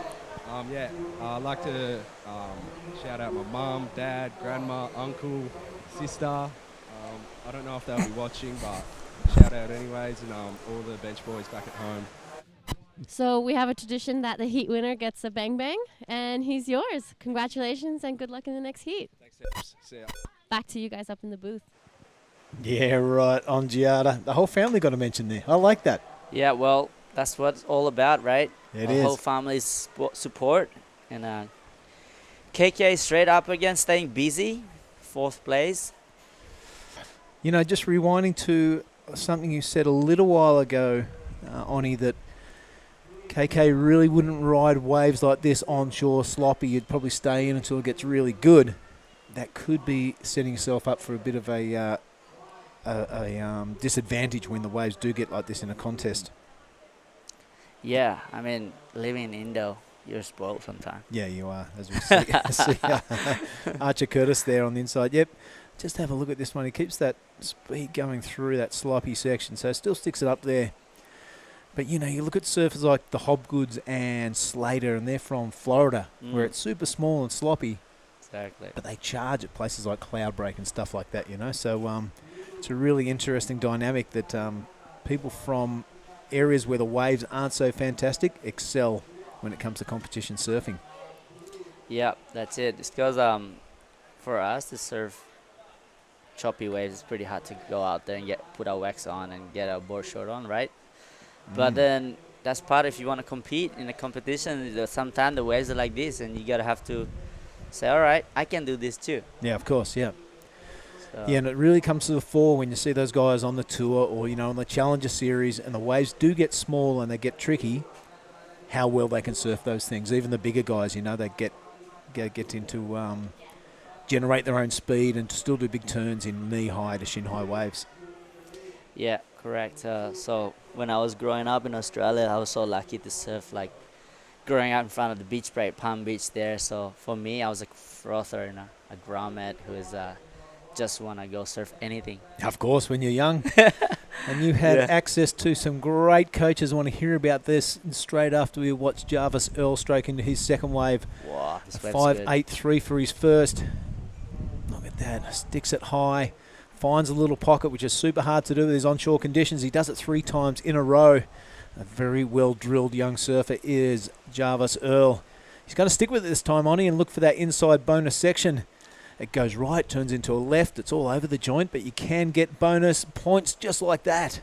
Looking for the 1-2. Does it, the left-right combo. That will see us out for Jarvis Earl, wave number 2. Yeah. Yeah. He's so light, huh? He can just hop on over anything. And here we go. Green. Yeah, Archer Curtis on the backhand, sticking it nice and high. Thanks, Oni, for that intro. Yep, and wasp the tail on that one. Will he follow suit and look for that inside bonus section? He does, backwards, forwards. Super hard to do without hopping around looking like you're on a skateboard, but he does it well. What's it going to turn into? A little left-hander? It does. I saw Rizal Tanjung out there having a look at those things this morning. Oh, yeah. But he's a no frother. bonus section on that sort of thing. Yeah, Rizal has been coming here with his son, Farun. Mm-hmm. It's good to have his dad around the corner, especially. Oh, it's good to have him around the contest site, Yeah. mate. All the Groms look up to him, and we lean on him for a couple of slits of advice. Here goes Jarvis Earl, mate. What do you think of this? I love it. He just throws sprays and power, speed, and he's hopping through this fat section. Look how light he goes, like boom, boom, boom, boom. Is he in Huntington or something? Huntington Hop, hop. hop, hop. Swag. Yeah, that's worth it, wasn't it? Yep. I mean, we see Jarvis Earl capitalising on that inside section, so it definitely was worth the risk. In contrast to that, we have a look at Archer Curtis. A couple of good-looking turns out the back, and then he kind of sticks with it on the inside, but this thing doesn't play ball for him, so he's probably, you know, he's travelled 10, 20 metres, even longer, and now he's got a quite a lengthy paddle out, but no bonus section on the inside. Bummer. So this is kind of a bit of nothing. And now we see he's trailing the surfer in white. So have a look at that. A 7.17 for the second wave of Jarvisell. That has catapulted him into the first position. There's 12 minutes and 40 seconds remaining. Arch Curtis is not far behind him, but have a look at that requirement, an 8.00. So it's going to have to see some excellent surfing or a couple of good waves. Yep. It's a world junior champion. Is it Jarvis won the World Junior? He did a couple of years ago, Yeah. yeah. Yep. I think it was in El Salvador or something. Mm. So, yeah, it's pretty exciting hit for all these guys in the water right now. Wow's really not staying busy yet, huh? So he's still in third place, the local boy. Needed 5.23. KK needed 6.06 to advance.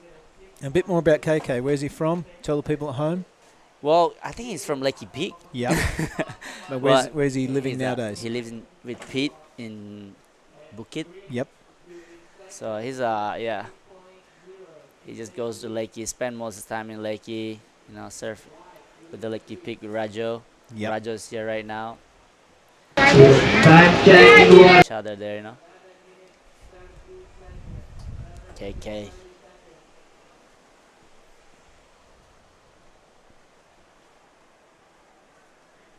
Do you enjoy that? Yeah, I actually ate too much where my stomach was cramping. I really enjoyed that local dancing and the local singing was super cool. It's great to see all the dignitaries out there welcoming us to Lagundri Bay and the Nias area. Of course, the Nias Island, the Selatan district is where we are. Yeah, sometimes when you have this buffet and there's all this food that's your favorite, you feel, here we go, blue. Yeah, this is the local lad. Very famous name is that Wau. Everyone seems to have it. Yeah, around this the joint. whole wow is in the heat in Yeah. the contest today. Yeah, your eyes were bigger than your stomach last night. I Yeah. could see it's piled up like a big pile of sand and you hoed into it. Yep. I skipped the dinner. I went straight to dessert. So, dessert in Indo is pretty good. So can't miss that one. What's your favorite Indo food? Oh, of course, the mee goreng and the nasi goreng combo. I like that. Really? Just a little bit pedas, and also the miso soup right here. I gotta give shout out to Snarly's miso soup. It's really good. Miso soup is Japanese food, no? Yeah, it's made right here. It's got a little bit of a Indo twang to it. Yep. Indo twang. All right, KK staying busy, but still need that better wave selection. Yeah, let's have a look at it, mate. It is 9 minutes and clicking down to the 30-second mark. Jarvis Earl out to a strong lead via that 7.17. And have a look at our surfer in green, Archer Curtis. He requires an 8.00. Mr. Ryan down below those guys. Those requirements not massive to progress into the next round. But, a score in the good range will get to see them through. Yeah, with 9 minutes, Jarvis Earl looking nice and comfortable out there. One person we will be missing this year is Bronson Maedi. Oh, yeah. Of course, doing a horrible injury to his knee. The way those guys surf, massive airs and hard landings in the flats, it's becoming a byproduct of that style of surfing, soft tissue injuries. So we wish him all the best, Bronson. We'd love to see you here in the Pro Junior, of course, and in the Open like you were. Really exciting last year, wasn't he? Yeah, he's the guy to watch, and he just doesn't think. He just does it.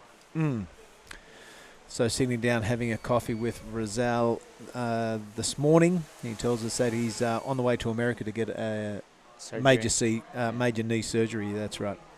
So we wish him all the best, Bronson. We hope to see you back in action pretty soon. He's only young, so the healing process will be nice and fast. Sometimes you come back stronger when you come from that injury, Look at Mick Mentally. Fanning, yeah. Mentally. Yep, for sure. It's an interesting thing you say there, mate, because Mick Fanning hadn't won any world titles till he got that hamstring ripped off his bone, and then he won 3. Have a look at Jarvis Earl. Yep. Here we go. Going really fast. There we go. Sick. That's what I'm talking about. Waves are really bad, but he made it look good. And still going. Huntington hop in Nias. Going left. Going left in Nias? Yeah, of course. It's going the wrong way, huh? This is perfect surfing. All He's right. just smiling and look like he's, happy. Can't believe he's in Pro Junior. Yeah, he's The still so guys- young, right? Yeah. He's like knocking on the door of the Pro Tour, and he's here in the Pro Junior. Have a look at this one, Oni. You're spot on. You still have to make the most out of these conditions, and he does. Not super high, but a really clean rotation there from our surfer in white. Sticks with the inside and gets a couple of bonus points. But he's only looking to burn off that 5.83. I'm pretty sure it was. I reckon he's done that. Yeah, it's really exciting surfer, like he can make any wave look good. This is why you guys, when these names like Jabbers Earl, these guys Bronson, all these guys surf, and your eyes are like wide open. And He's Archer. He looks solid on his feet. You can see it, give him some section to hit. I think he'll be a powerful surfer. Yeah. Archer Curtis. Where's this guy from? I'm not too sure. First time seeing Archer surf. That's why I love this QS 5000. There's so many fresh faces every time you come to a QS 5000. Of course, everyone trying to qualify for that Challenger Series. This will head towards the 2004 qualifications. Yeah. Yeah, it's exciting. A lot are coming from Bali, Japan, Australia. And then the trip to get here is, it's a few flights. KK. No. Kind of getting stuck on that first turn. There's a few lumps and bumps and speed humps on the face today. Still persist with it, and there's that good outside section. Mate, this could turn into a left-hander also. So the first turn not so good, but the wave really standing up through these outside sections. I reckon he's had enough, or he's sticking with it. Nope, he'll stick with it. Light on his feet, young man. Pretty well surfed wave. I click down to that 5.5 minute mark. Still waiting for scores from Jarvis Earl, that big long one. Who's that This is spinning around? The local boy, just nice air vest right here. Wow, he only need a 5.23 to take Curtis. Wait, he's still going. Can he make it? Wow, scary. What's going on here? He's going left. You got time to power back out.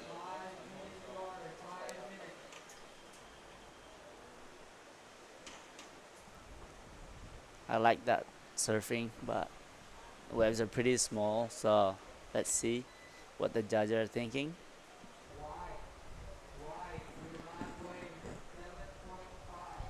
Yeah, that was a funny dynamic that, Mick Fanning hadn't won a world title, and he almost got a career-ending injury with that. It was just down the road at HT's. He did that accident, so he's a long way from medical treatment. Of course, he went on to be an absolute legend and win 3 world titles, and kind of same with Parko, almost sliced his heel off. Yep. And it was almost all taken away from those guys. And you could probably see a shift in them. They really knuckled down. Of course, Parko walking away with a world title, 2012, I'm pretty sure it was. So you're right. Sometimes you get an injury and you don't take everything for granted. It's time to really concentrate on your health and maybe achieve bigger and better things. Well, you look at your surf career, what do you want to do and what have you been doing? That's when you get injured like that, you get to sit back and watch and what you really need to adjust, what can you make, what kind of training you need to do. So yeah, not a bad thing. Sorry to say, I don't want to say everyone should get injured, but if that happened, you got to look back and say, okay, you have this skill, but you don't have this, then what can you combine those together? That's what Mick Fanning can create it together to come to either be a free surfer or a competitive, like 3-time world champion. You got to put really mentally, you got to be strong in there. That's right. There's a common saying in boxing, you don't know how a person's going to react until they're down on the canvas. Everything's going sweet for you, everything's going well, and your career's on a good trajectory, and you're winning events, it's not that hard. But once you get knocked down on the canvas a couple of times, it's how you get back up and how you respond to those things. So, Bronson, take heart in that. get better over in America, and we want to see you back bigger, stronger than before. Take note, it's happened to a lot of people before you. And he's a big boy too. I think when he come back training, I think you see him like a Jody Smith version of Indo. You know, he makes. His dad is a big guy too. He is a big guy. Yep. Good to see that. So excited. There's all the boys hanging on the beach. The foreshore. Oh, a few shuckers there. You know, for someone so far away from Hawaii, there is a strong shucker game around Nias. No, shaka means left and right at Lucky Peak. Oh, is it? Yeah. Oh, okay. Aloha. Yeah, so clicking down to those 2 minutes mark, let's give everyone a bit of an update at home. Jarvis Earl with a 7.50 is that last wave. He had a big smile on his face, and now we see why. He's taken a stranglehold on this heat number 4. Arch Curtis a fair way behind him, so it's all eyes on Wa'u and Ryan. Their requirements just under the good range, so not massive requirements. Priority does sit with Archer though. So it's all the work to do for blue and red at the 1 minute 40-second mark. Yeah, he got a 4.27 for Wa'u. So let's see what this last 1 minute and 30 seconds can do for him. Maybe there's some wave. Hopefully there will be some sets coming. But sit tight, and there's more action to come, right? So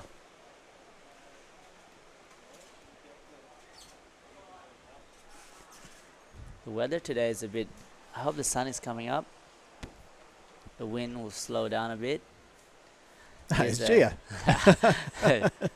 Hey, get back over here. Yeah, that is Hash House. That's HQ for all the competitors and the officials. Everybody's staying upstairs there. Super cool vibes in the evening. Great coffee.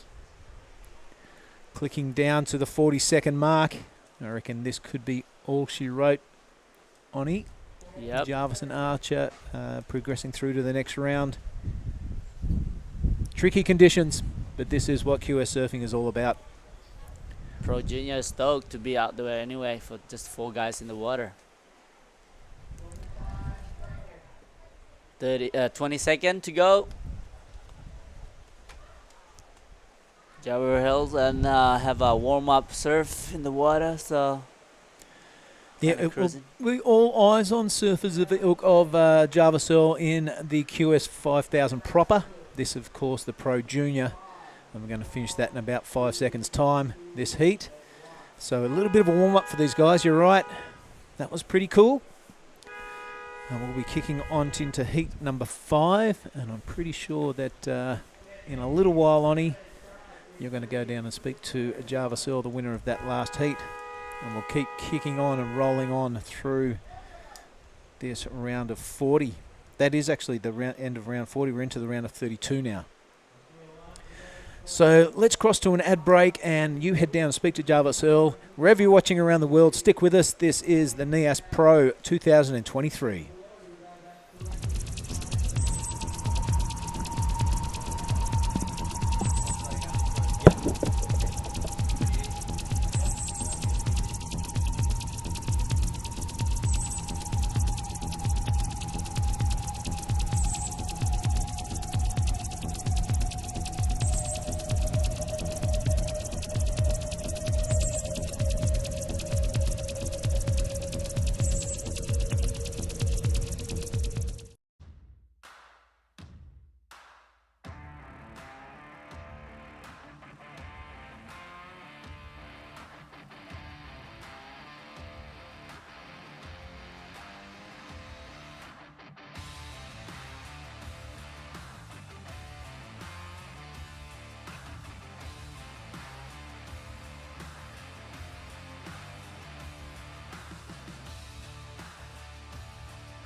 right, we are back. We are at Lagundri Bay, at the famous right-hander of Nias.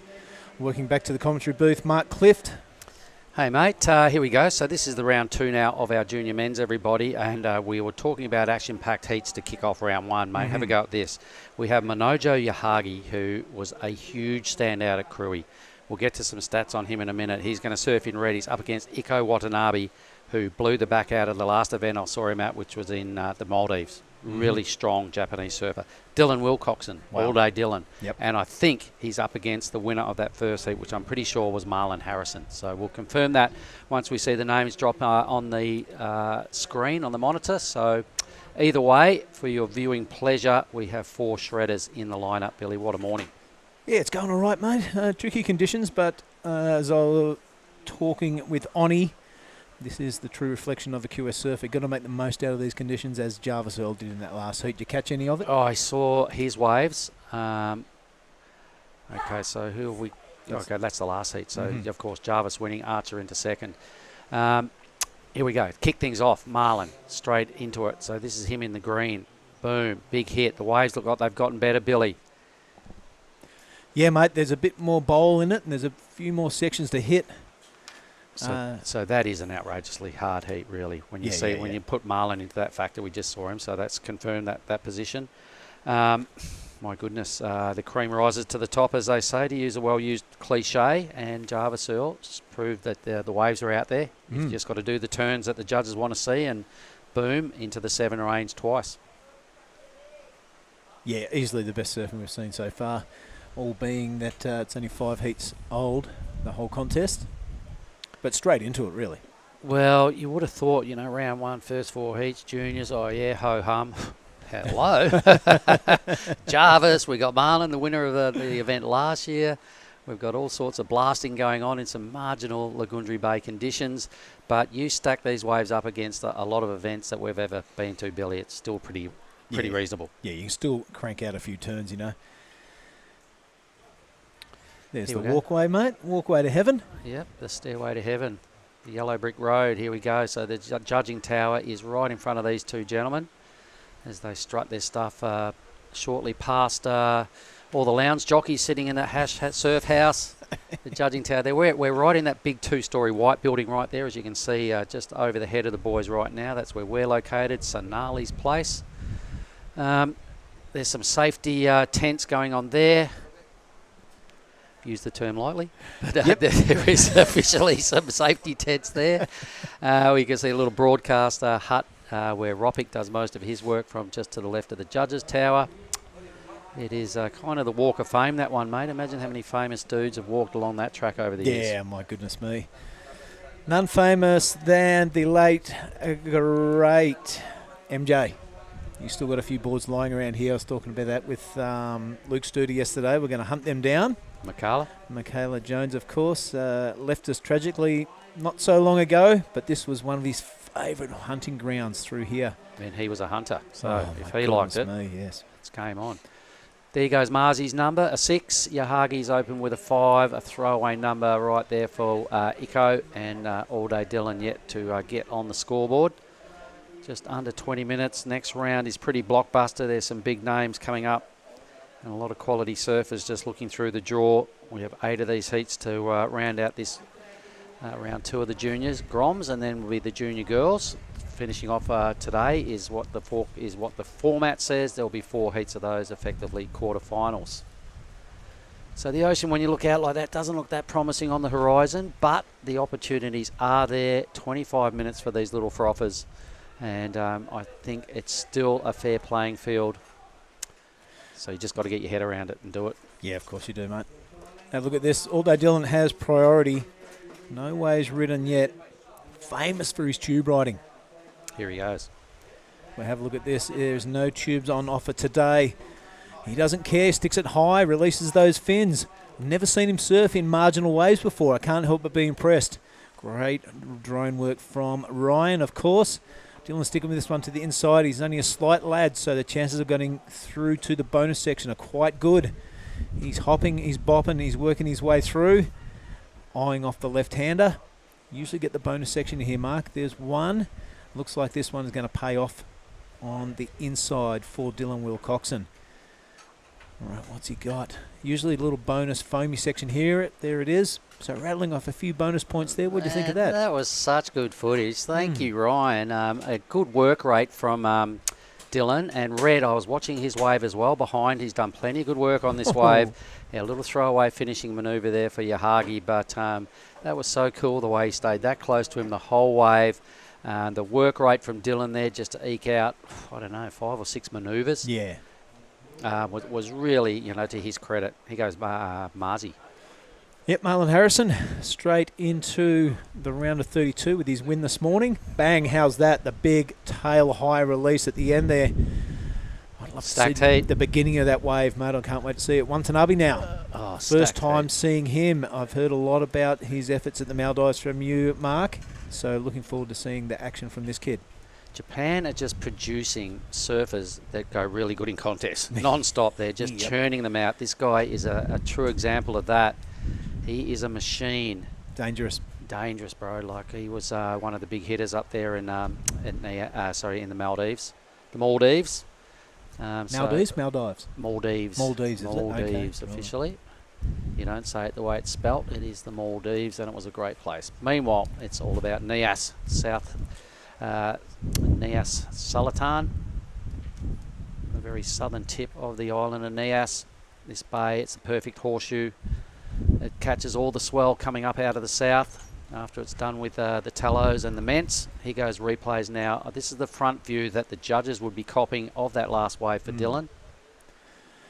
Yeah, I really liked it. He stayed really busy, but a lot of rattling off a lot of turns on the outside. So, yeah, I can't help but be impressed with this young man.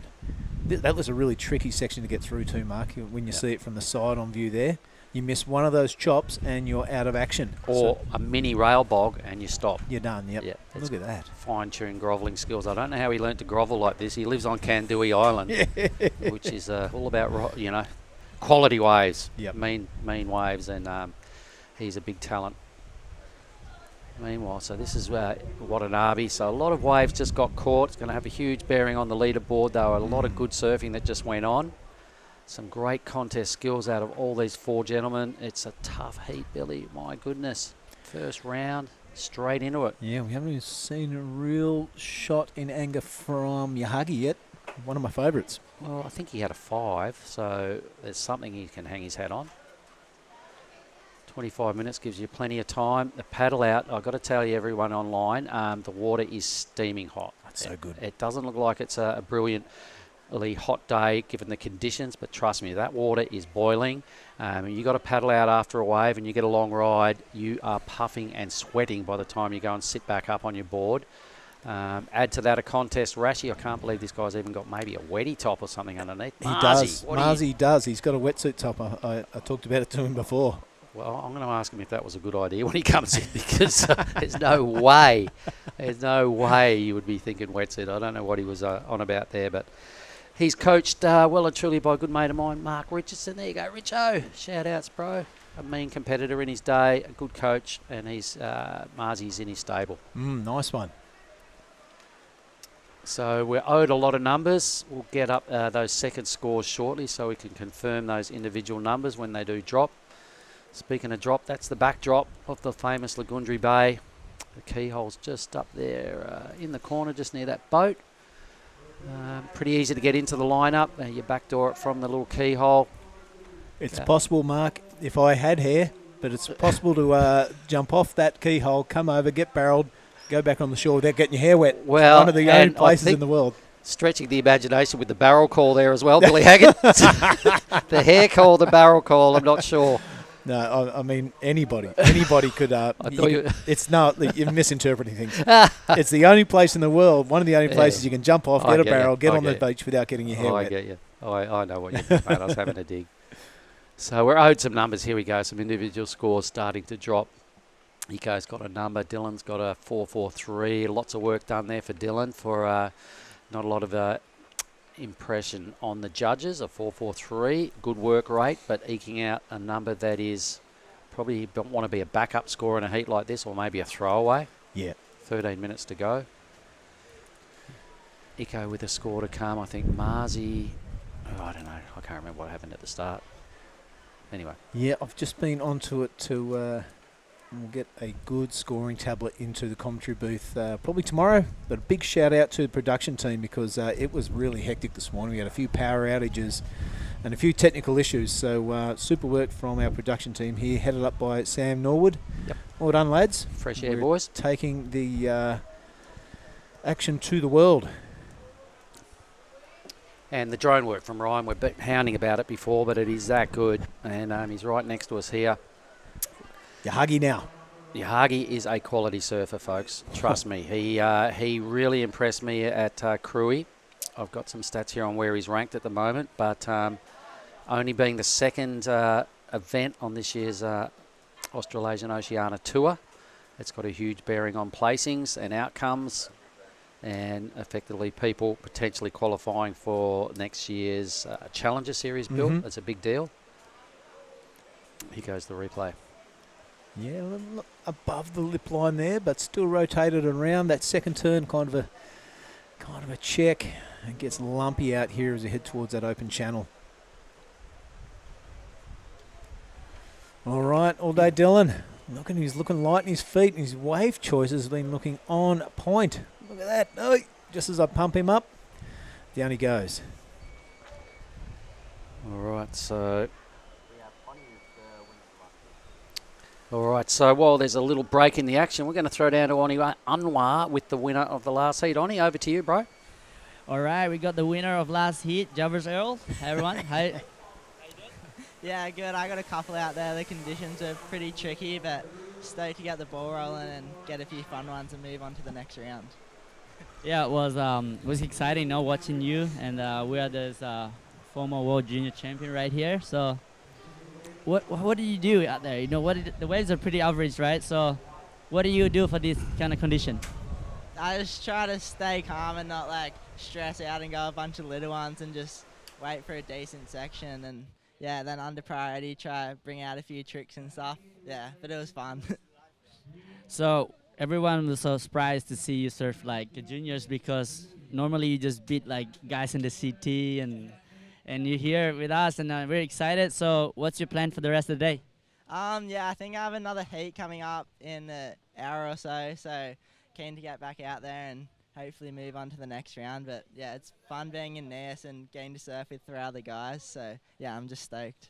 Perfect. Good job today. So we have some goodies for you for the hit winning. All right, we'll see you soon, yeah? Cheers, Oni. Thank you. What's that? Look at that two-wave total, Billy. Best of the morning, easily. 7.5 at 7.17. He found 2 screamers.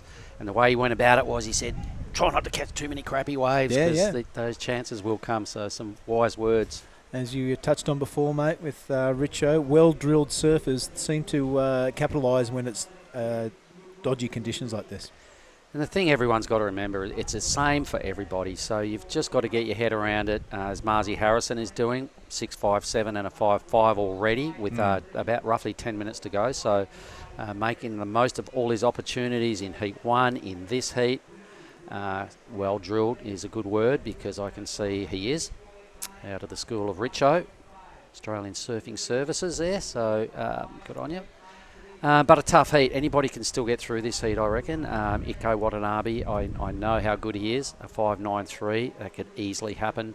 Dylan is chipping away. He's getting closer. He needs probably to upgrade his strike rate on his hits, how heavy his hits are to impress a bit further and get the 5.4 needed. Yahagi, quality act. Red is a real danger man here. Just a solid heat to roll out for what is only the 5th heat of the morning, mate, and the first heat of round 2 of our junior boys. Wow. Dylan now sniffing on the inside. So lining up, a smallish wave. He knows it, bit of an error. I think he had 4th priority anyway, so it didn't matter. How's on his interview? A Grom talking to a Grom, isn't it, basically? Even though he's not a Grom anymore, he's like he is. Yeah, I love it. And just to confirm the Bang Bangs, it's the only event in the world, ladies and gentlemen. We give out a free chocolate for somebody that wins a heat. All in honour. all in honour of Johnny Tucker, our good mate there, Johnny Uluwatu. Anyone that knows him will know that he's been struggling a bit with stage 4 cancer recently, mate, and our thoughts go out to you, JT. Hence the homage of passing on the torch of the Bang Bang for every heat winner. I love it. A bit of fun, mate. You've got to have a bit of fun. We're surfers after all. It's let's have a look at the action now. We'll get back to that. This is Watanabe. Really classy first turn there. Finding that inside section. This is going to be okay. Stands up for him and releases the arms, which in turn releases the board. I'm liking this. A couple of strong turns out the back. He's going to stick with the inside clicker section. A little bit out of shape to get that insider, but there he is. Releases the fin in the foam and turns a right-hander into a left-hander. Yeah, that little inside section, it's like a bit of beach break surfing, really. You can bounce off a right, bounce off a left, rack up a couple extra, maybe a half a point or a point, depends on what goes on. Have seen some people blast some pretty big airs on the left coming back towards the coast. Yeah, the action replay here, folks. Going on, a lot of work going into this wave from Iko. Did not give up on this thing, just kept on finding sections to bounce off. Stayed with the power really well. Yeah, solid surfing mark, and what he needs is pretty much score to go into the good range to climb up that leaderboard. Will the judges give it to him? I don't know. Yeah, I think it was a high five, close to a good score he needed, but there was a lot of work done there and a lot of held his speed well. I didn't see a lot of power in the wave, but the work rate pretty high. 5.93 needs his best number. I think it's his best wave, but judges have been a little stingy today on the bigger numbers. Yep. We're going to have to compare that to probably Marlon Harrison's 5.5 and see where it comes out. All right, so he's definitely going to move up a space. He does. So a 4.3. What did you get? A 4.37? I think that was the number. So now the requirement is a 5, mid-range 5. So it brings the requirement down a smidge. As you can see, the judges, rightly so, they're not counting moves. They want to see the moves that count to get the big numbers, a la Jarvis. So a lot of surfing done there from Iko, and the judges gone, nah, you're still in the 4s. We need to see better than that. We're at a big-time event and a world-class wave. And Jarvis has set the standard and gone, it can happen. There's been some good airs thrown down today as well, so the judges are reserving the better scores for a more quality act. Yep, I like that. Speaking of judges, we have a big spread of nations up there in the judging tower. A few Australians put in there, Japanese judge, a lot of Indonesian judges, and none more interesting than Garut Wadiata. From Akuta Beach. A lot of people that have ever been to Bali will be well versed in that name. Gets a lot of waves, does a lot of ripping surfing, as does this fella, living in Kandui Island. Dylan Wilcoxon's got to be the envy of just about every kid in the world. Hey, that island is just dishes up one of the world's best lefts and one of the world's best rights, with other little funky waves around it as well. So thanks, Dad, he says. Yep, good on you, Dad. He's not happy with that last wave, I can tell you that. That won't Bit help. of splashing the water. You know what, frustration for the young man. I was at an event recently at Kuta Beach that he won. It was the Tippy Jabrik Grand Patrol. Oh, yep. I don't know how he got good in beach breaks, but he won every heat I saw him in and won the 16s. So his focus was there. His grovelling skills were on point that week. And like I said, I don't know how he learnt that stuff coming from Kandui, but I reckon he's got a lot to like. He might have a couple of secret little beaches up there. I'm sure he hasn't told anyone. No. Anyway, this heat has been most entertaining. I reckon anyone can still get out of this heat. Dylan just needs a slightly better wave and needs to go a little bit more brutal. Oh, staying busy. He sure is, but it's not paying off. That's the tip. You've got to get back in that priority rotation somehow and get an A-grade wave and kind of not hold back. I'm pretty sure I saw his name in the men's round as well, in the 5,000 round. So he's doubled up. So effectively his main round would be this, but he's also got eyes on some points and starting to structure his junior career with eyes on becoming a Challenger Series surfer, potentially into a CT act. So this is kind of like the third tier in world surfing, if you like. We'll call the WCT Tier 1, the Challenger Series Tier 2. This is the top of the ranks for Tier 3 as a 5,000 event. So these are all your next up-and-coming surf stars, folks, that come to these events. They're very quality acts, and there's some names here that this breeds big-time names come out of these sort of events. It does, mate. And what I really like about what the WSL has done in the change of format for the regional qualifiers, it means that if you're, say, an American and you're competing in this contest, you won't get any qualifying points. So what that does is it allows everyone a fair scope of qualification points. So if you're, say, a wealthy American or Australian and you can afford in the old system to travel around the world and garnish points from anywhere you can, You can't. it wasn't really a fair playing field if you were, say, from a less affluent country and you couldn't travel around and get those points. Now it's a fair playing field and you're getting much more honest, an honest mirror of surfers around the world. So Red took this off his mate, Nico. He had one place better on the priority rankings. So Yahagi trying to burn off a 4.83. Wave runs out of puff, but kind of stitched his mate up there and took that wave off him. But it's important because that's a bit of defence, really. Like Yahagi's got his neck on the chopping block in second. Watanabe, he knows how good he is. So he's gone, no, I'm not giving you a chance. Not in the water. So you could see Blue wanted it. Red went, no, I'll take it. May not factor into his top two scores, but I think he was just paying respect to Iko by taking that thing off him. Bit of defence. Iko would have needed a 5.46 out of that, so I didn't see a whole lot going on. Here he goes, though. Iko. Sar. That was a Sar. Well, you can see why the defence was played. He's got a very deadly attack. He's going to run out of puff. Is this wave? Damn, he says. He knows that was probably his last opportunity in the Pro Juniors. 1 minute and 10. That requirement of 5.46. A bit of an ask.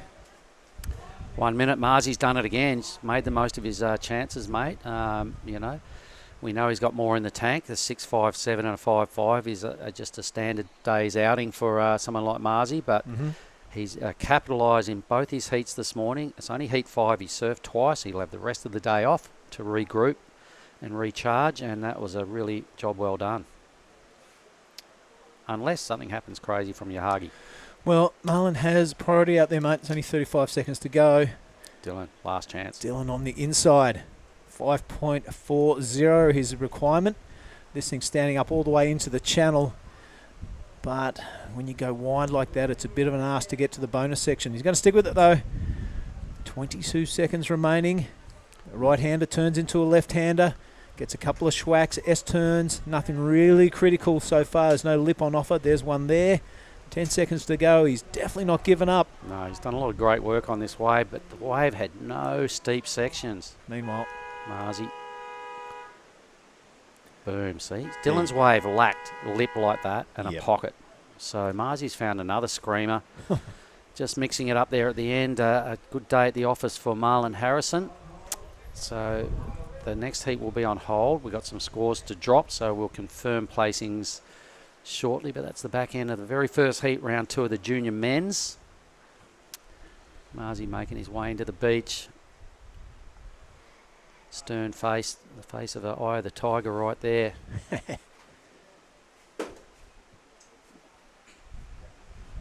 All right, so we're still not sure. You might be having a chat with him, mate, so you can get down there in a minute and you know, pack a bang bang. Let's hear from last year's champ. I'm pretty sure he wins the heat. There's still scores still dropping, so we'll stay with this and see if we can pick up on who will move through to the next round. Marzi looks at the judges, has gone, is it me? I'm pretty sure it is Sunshine. Dylan Wilcoxon did some good surfing there, mate. He just kind of... He did, yeah. More experienced campaigners that featured above him. It is no disgrace to be beaten by those three gentlemen. Dylan Wilcoxon still like what he does. He's got a big future. Everybody's still waiting on some scores there. There's Marzi coming in. Defending champion from last year's men's 5,000.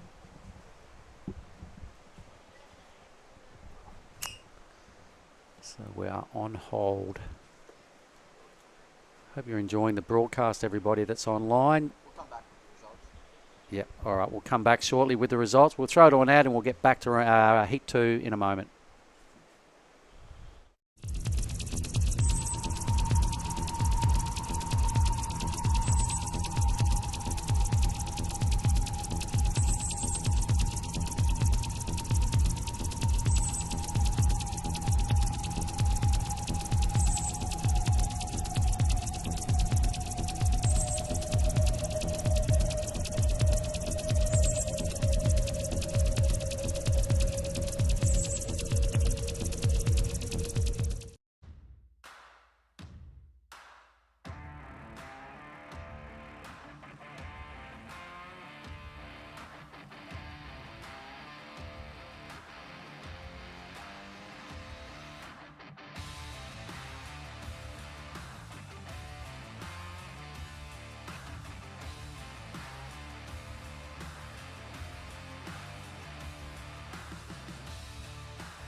To the live action, Lagundri Bay, Heat 2, Round 2, Pro Junior Boys.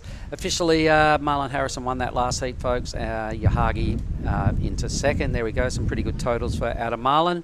We'll welcome back into the booth sitting next to me, Giada. Would you like to enlighten us as to who's in this heat, please? Yes, in this Heat 2, we have in the red Raiha Onu, in the blue Taki Kanazawa, in white we have Kevin Wow, and in green Winter Vincent. So here we go again with the Japanese juggernaut. There's 2 of them in this heat. Strong team. There's a lot to like about what they're putting up at the QS events. Kevin Wow is a brutal local. He lives at the Hash Family Surf House next door to us. He trains hard. He knows his way better than anyone else in this heat. And Winter Vincent has opened with a 3:07. Winter is a serious name to remember for the future. I can see him getting onto the Challenger at some point. If he does that sort of surfing that could even take him to the next step. Yeah, we've definitely seen his performance in the past event in Krui, I think it was, and he was putting up some massive numbers. He's a beautiful style. I like to watch him surfing, and I'm excited to see what he does on this right. Well, he got through a heat this morning. He was in the very first heat of the day. Got a second to put him here. So he's, as we were suggesting earlier when we spoke, G, gets a lot of waves out there in his free surfs too. So he's got his lineup dialed. Yeah, he must have been here a few days early, lining up, getting his position ready. It's funny, you just see some surfers really connect with these waves and others kind of struggle.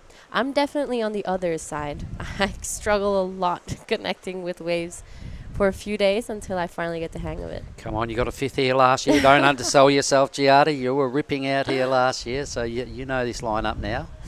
Yeah, and it's really different to be surfing a lineup when there's only 3 other people out or 1 other person out than when there's 50. You really get to pick your waves and decide where you want to sit and how deep you want to go. And that's when you really got to rely on your lineup spots too, because it's easy when there's a pack, you kind of know where you got to be. But when if everyone else is paddling out and you're paddling into a 1-person lineup or a 0-person lineup, you've got to trust your actual markers. Yeah. Work to your benefit. It's easy to stay out of line when there's not a lot of people out, and I've seen that quite a lot in heats, mostly in beach breaks though, where people kind of just follow each other and kind of lose the spot of the takeoff zone. So it's important to have that marker. This is one of those spots too, G, one of the rare spots I've ever surfed where I have a lineup marker to keep me far enough out as well. Even on half-size swells or waves that barely break, and especially when there's a big swell rolling through Lagundri Bay, you continually get pushed backwards while you're sitting on your board. If there hasn't been a wave for 1 minute, you're already 15 metres too far in. You've got to almost keep paddling out the whole time when there's a swell. Maybe not as much today, but it is a big deal as well as your marker to know how deep you are and where you're sitting. You've also got to have your other marker as to make sure you're far enough out. It's a rare, well, rare thing. Actually, after this heat, then I'd like for you to tell me where that marker is for my next heat, so I don't go too far in. And it's unbelievable. When I found this marker, I sat there and I was watching it, and I went, "Oh my God, how much you move!" And I never realised how much you do until I had this spot pinned. So I'll show you. Cost you a coconut later on, but I'll show you. Definitely. Here we go. This is our surfer in red, Raiha Onu from Japan. His second wave started off with a 0.7. He's definitely going to be wanting to throw that away. That wave not giving him exactly what he wanted, but it's a good start to the heat. Still early days, lots of time left, so he's not worried. Yep, just trying to get something of substance early on, staying busy as you suggested, G. It's not a bad tactic. Little break in the action. We will throw down quickly to Bill Hangen, who has Marlon Harrison down there in the athlete area. Over to you, Bill. Yeah, thanks very much, Mark. I do have last year event winner, Marlon Harrison. Mate, last year there's big barrels out there. It was dreamy conditions, not so this year. How do you prepare for Nias when it's 2 foot and onshore?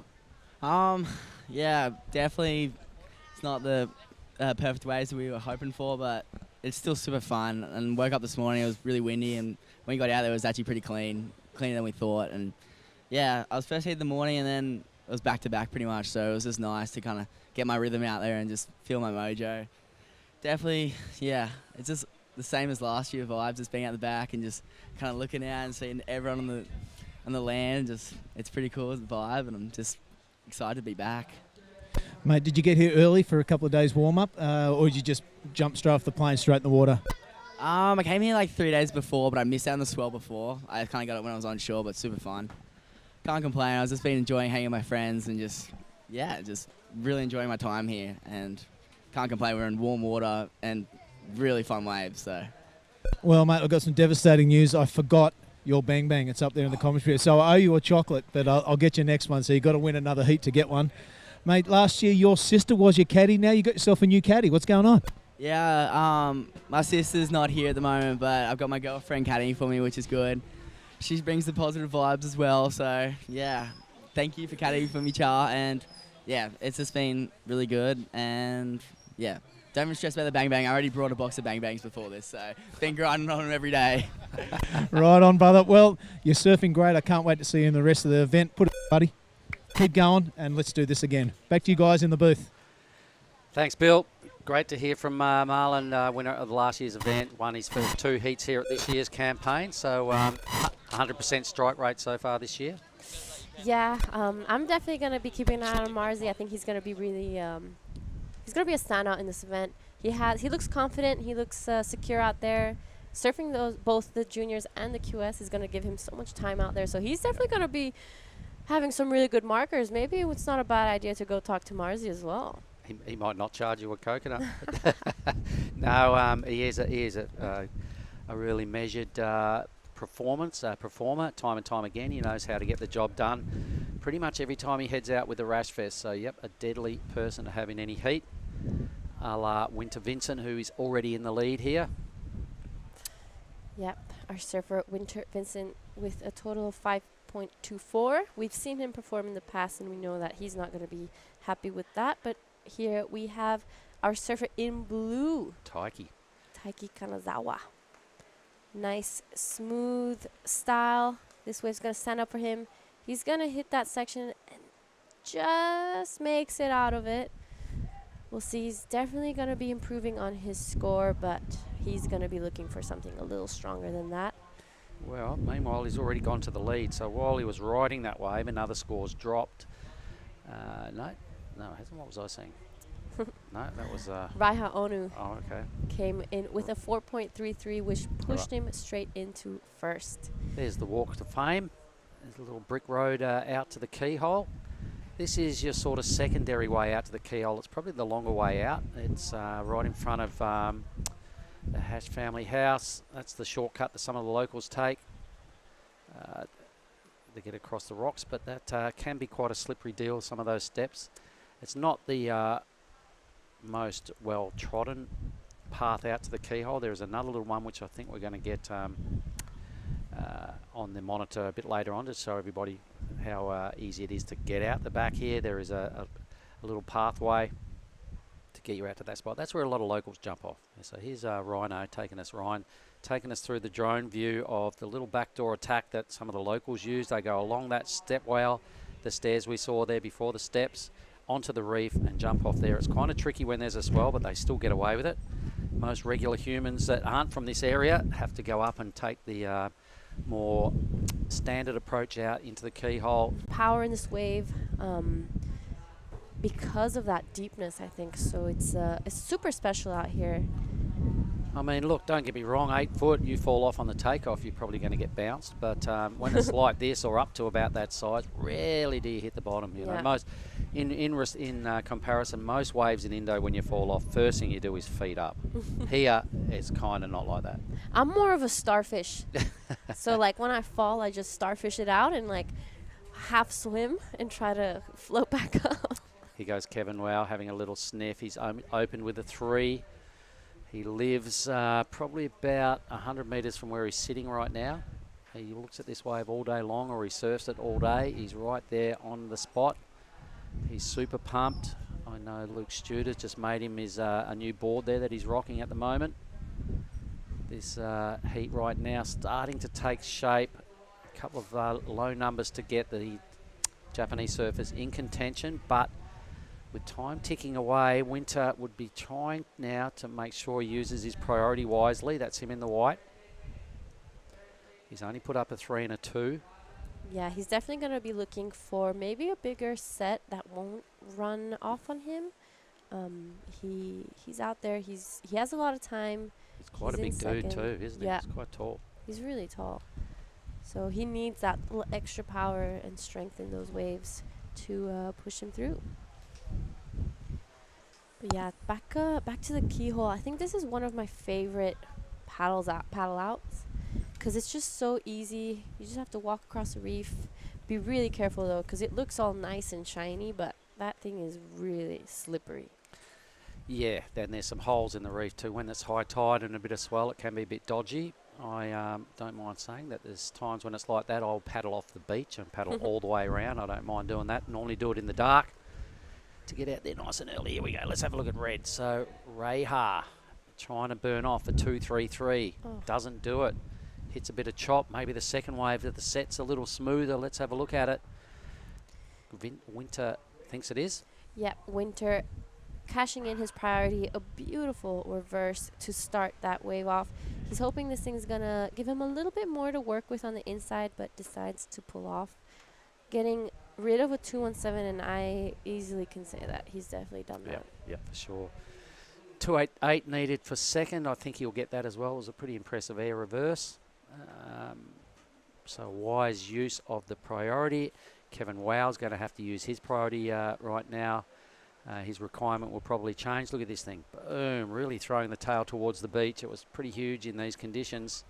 He did that with so much ease. Yep. You know, as we see it on screen, it looks really simple, but some of those moves are really hard to do, especially in conditions like this. Yep. And he just, boom, took off and straight into it. Wasted Threw no the time. tail a long way. I could see him going to first once that score drops. There's the keyhole. Oh, That's what we're there's- talking about, everybody. So thanks, Rhino. Right on the scene there. 2 avenues to get out there. There's 2 sets of tiles. They're both pretty slippery at times. The shorter option is the straight line. Straight into the beach. It's a bit tricky to tell, but the red flag marks the dot. It's like the hole of the golf course. That's about where you've got to get to, and then find your way into the water. Do not get your leg rope stuck when there's a swell. A lot of people jump in there, with their leg rope off and put it on once they're actually in the keyhole. So thanks, Ryan. He must have heard us having a chat about that and throwing the drone straight onto it. Winter does go straight to the lead. Look at that, folks, the 5.83. So a huge number for effectively one manoeuvre, G. Yeah, that is the biggest score of this heat. Currently goes straight into first. Raihan now looking for a 4.58 to solidify his, to go to lead or to just solidify his advancing position. You know, putting a little bit more pressure on the surfers in third and fourth. They're definitely going to be wanting to start putting those scores in right about now as we just pass the 10-minute mark. Yep, so Winter, great job. He's got himself parked up out the back with second priority as well, so playing the game really well here. Held his composure, threw down a huge move, bang, out of third into the lead with a second priority right now. So things are starting to come together now for Winter. Just got to burn off a 3.07 next effort. Playing catch-up now are the 2 Japanese surfers who have pretty dodgy low second numbers. Kevin Wow kind of there next to them. He needs a score as well, 3.67. When it's barreling, he is a deadly opponent out here. Yeah, I'm sure on a normal day like this, he probably isn't even surfing. Probably not. It'll be a work day at the Hash House restaurant. Yeah. Winter's having a sniff. Red and blue want a piece of it. Blue must have priority. He does. Off he goes. So This is our Japanese surfer in Taiki. blue, Taiki Kanazawa. Nice first turn into the second one. Wraps it around here. He's going to be trying to see if this wave gives him a little extra on the inside, and it's looking like it's going to stand up for him. So this is going to be a keeper for our surfer in blue. Man, how's this drone work? Ryan, you're a demon. Finishes it off strongly down on the inside. Sees if it's going to give him any more, and it does. A last hit and goes to the left. It's a wave that keeps on giving. Well, well-constructed wave there from young Taiki. he was sitting, I think, in third. Yeah, he's in third. He wasn't looking for a really big score, but this is the current surfer that is in second, looking to chip away at his score and improve it. He's hoping to get some distance between himself and our surfers in third and fourth. Pressure's on, really. These two Japanese surfers, he will know his mate just got a pretty good wave. Yeah. And so he's gone, righto. He's probably feeling the heat, being in second spot. He was the surfer that could be dislodged if his mate in the blue put together a good number, and I think he did. And there's a lot of good work going on here for Taiki. This is Raiha Onu. Raiho, sorry. What did you like about that one? I like how he really kept his speed throughout that wave. He even had to slow down at times to just, keep close to that power of the wave. I think he managed that really well, and he started reading it well. And even if that wave didn't offer much, he really milked it all the way. Turned it into something. So did this fella. This is Taiki's replay. Yeah. So I think who gets the better number here will go in and hold second. Both pretty strong rides. Yeah, they were both strong. This wave, I really liked how he kept standing up for him. Here, I thought this was going to be his last turn at one point, but he ended up getting another 2 or 3 extra turns after that. That was a pretty spicy hit. Yeah. He gets this and a backhand belt. Boom. There we see the drone following him behind. A little bit of a leg burner. This is Raiha now. So the last exchange, this is exactly what went down. You make up your mind, ladies and gentlemen. I think this is effectively both surfing for second spot here. Yeah, the only thing that I would say maybe is... a lot of downtime through the middle here for Red. There's a lot of downtime here. He had to kind of create his own speed, but that wave disappeared, so I don't know how he managed to get back onto it. Good groveling. Yeah. Really good groveling skills. Yeah. But did all his best work right in here, so I can see blues over reds. Yeah. Winter. Is this the replay of something that might have happened we didn't see?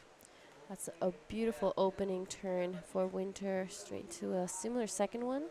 Tries to go a little bit more vertical in that third one, but this wave kind of just tapering off, so I don't think that's going to be a pretty significant score for Winter. He does have the highest, wave of the heat. There's the local cops. Thumbs up, they say. Area secure.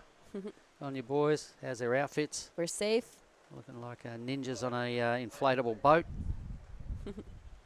Doing a good job keeping the area secure. Yeah, boys. All right, so game on in this heat now. I'm pretty keen to see those individual numbers. We'll get some scores. I think Blue is going to go into second position. I think Winter might have burnt off his second best wave to improve his lead.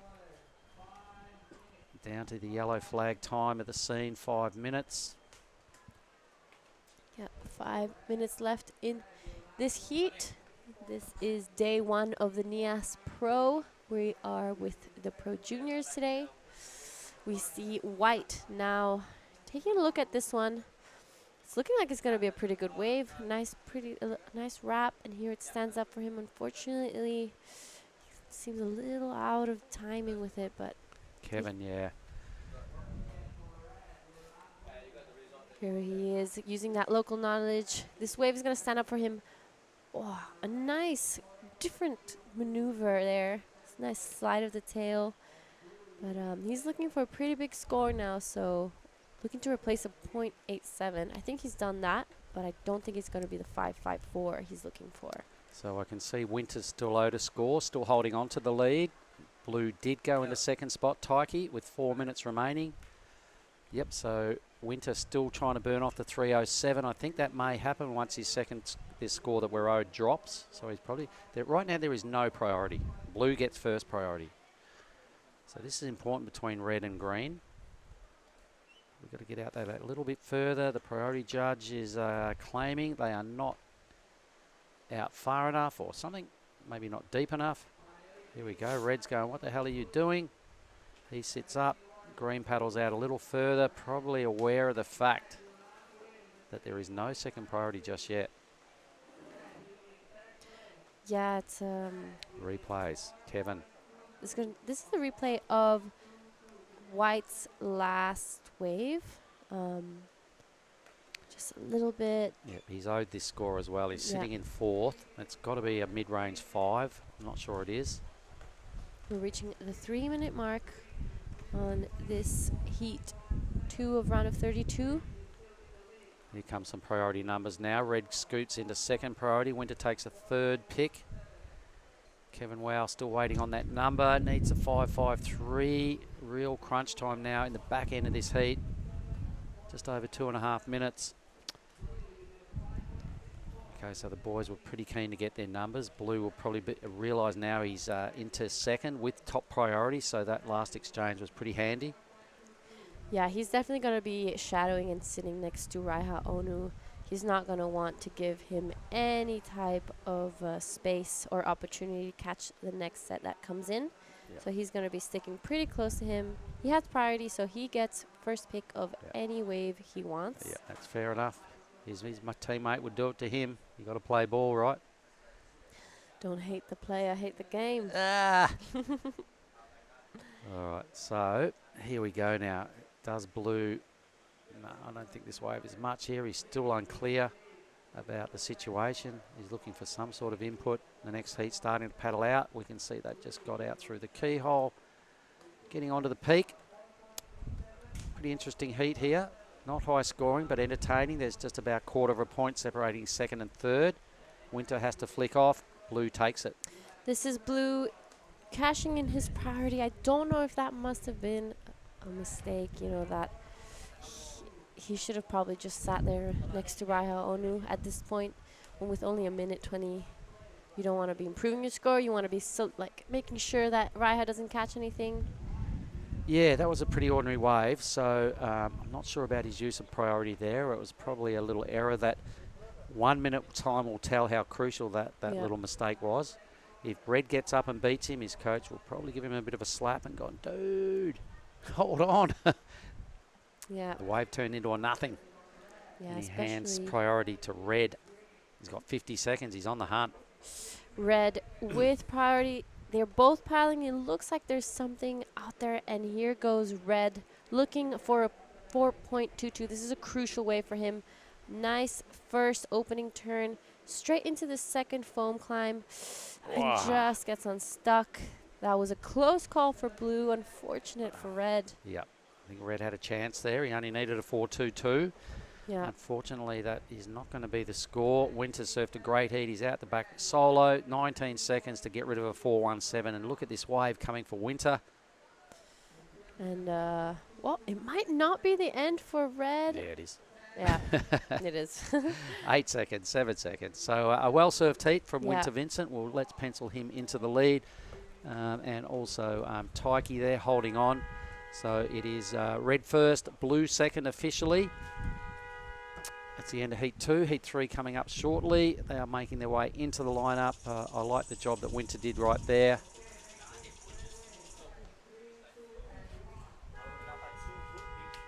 Third heat has started. We'll get to that in a moment. All right, here we go. We'll throw it a quick ad. I'll boost out of here and we'll get back to you shortly with Heat 3.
Hello, everyone, and welcome back to the Nias Pro. This is day 1. We are currently running the Pro Juniors men at the moment. This is the round of 32. We are seeing Heat 3.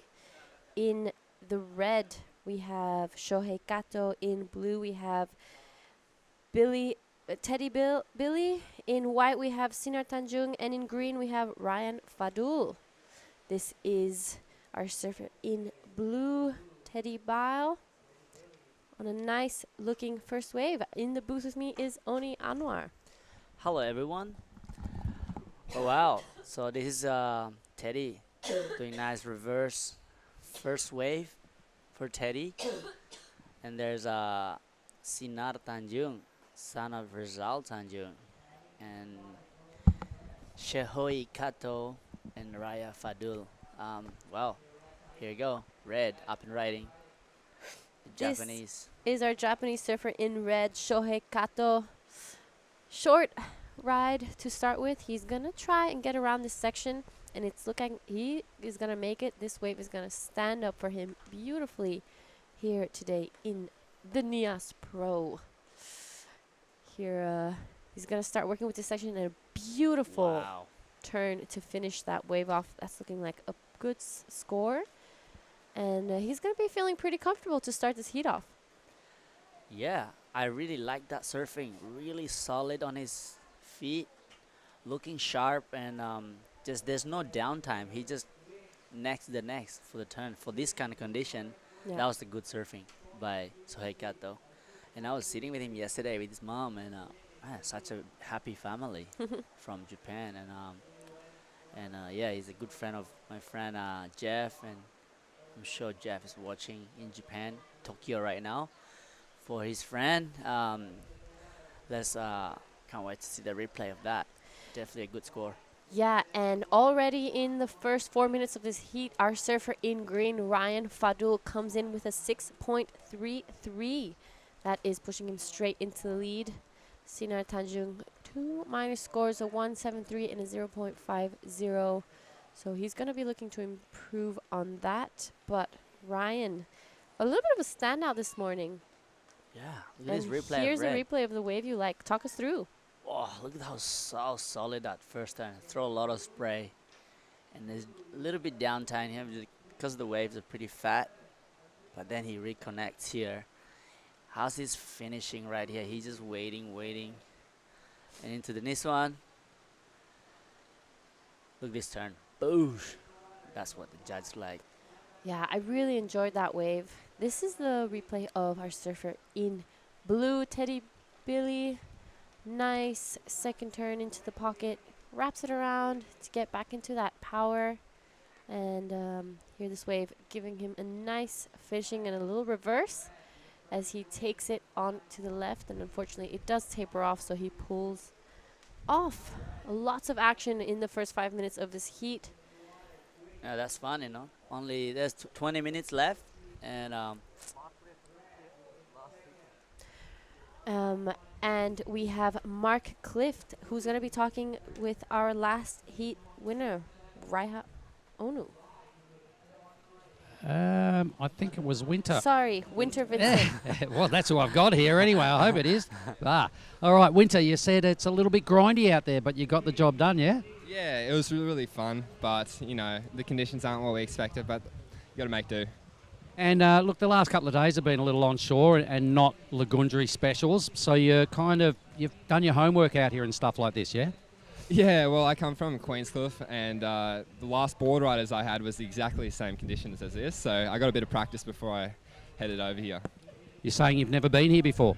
Yeah, first time, second QS here. The Crewy one did that a few months ago, so pretty excited to be here.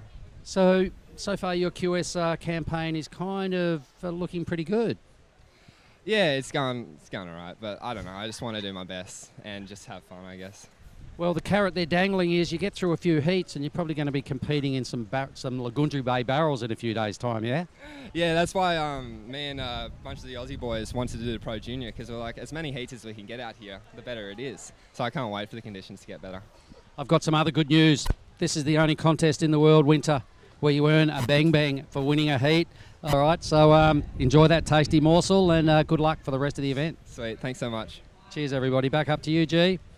All right, thank you, Winter Vincent. That was a nice little interview. I like the color of his board. Really colorful. Yeah, and he got a bang bang. Yeah. I want a bang bang right now. I like bang bangs a lot. Like a bang bang right now. Just get some chocolate in us. So as we were listening to that interview, we did get a few scores dropping, but we'll get right back to that as we see our surfer Teddy Bile. A nice first turn straight into that second one. Wraps it around on the third Oni. Follow this wave. It's a good start. I mean, look at everybody's staying busy out there and throwing some big score too. And a 6.33 and a 3.33 for green. And the Japanese surfer, Shohei Kato, of course, got a 5.33 and yeah, I think that's his second place right now. Teddy just got a nice backup then. We'll see what the judges saying. Still waiting for that last score for Teddy. Yeah, pretty fast. I like the first check turn he did, really fast. Yeah, that was a great starting for Billy. I really like the start of that wave. So as we wait for Teddy's last wave, gonna see some of the scores that came through. Our surfer in green, Ryan Fadul, got a 3.33, backed up his 6.33. Our surfer in red, Shohei Kato, his wave came in at 5.33. This is our surfer in blue, Teddy, keeping busy on the inside with a 3.67. No backup just yet, but only looking for a 1.67 to get into that second place. But that won't be necessarily the lock-in, as our surfer in red only has one score under his belt.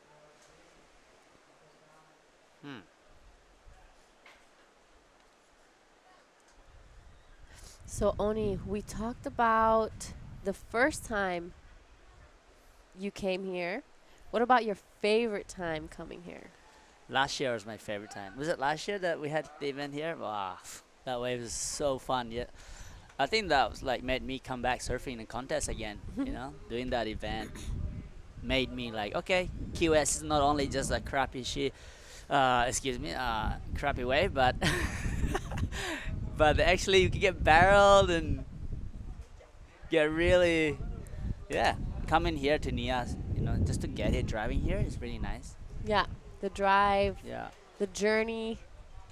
It's not all about the destination, and this is our surfer Teddy. Nice first turn. Wow. Oh, spins out on the second one, manages to stick onto it. He's keeping really busy, so there's quite a few scores to come in. He's currently in second with a 4.87 and a 3.67. So that's some good stuff for Teddy, keeping busy, knowing that all the surfers in this heat have the potential to take up some big scores. Red not far behind in third, currently sitting only on a 5.33, looking for a 3.21 to advance. Yeah, I really like how sparking he's surfing really fast. Like this turn, boosh, whole fin out.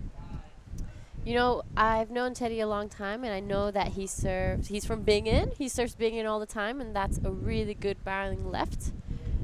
And so I wonder where he went to train for this event.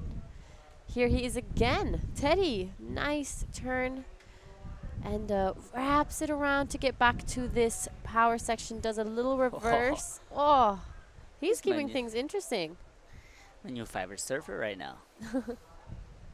I like the approach he's having, you know, keeping that, keeping busy, keeping things interesting, not wanting to repeat too much, which is great.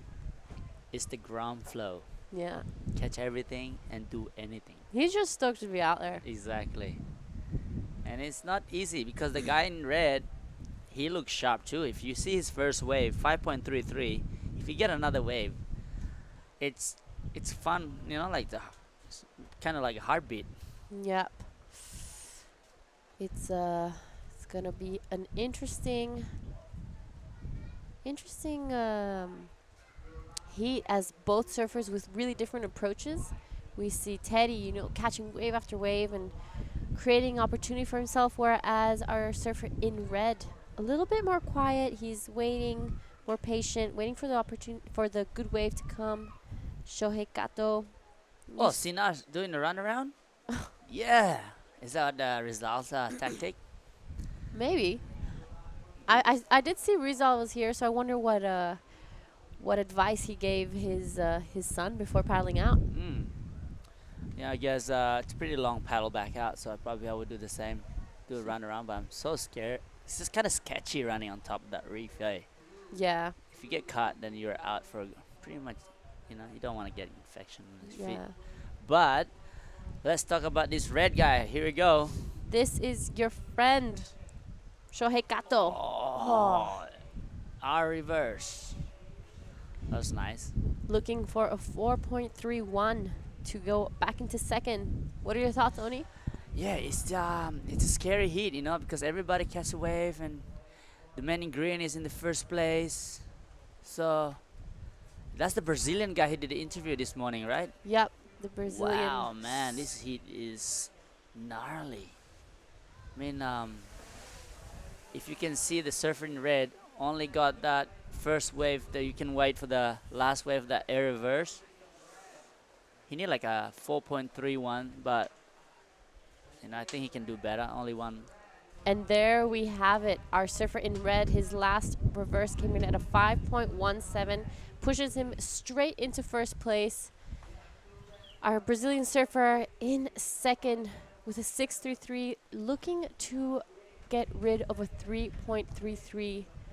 Only a 4.17 to go to first. So our surfer in blue, Teddy, now looking for a 4.8.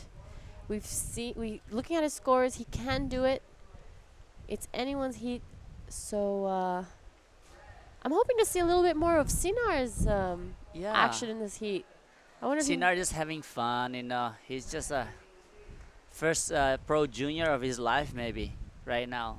He's just trying to come here to support his big brother, Farun. Following the father's footstep, Rizal Tanjung.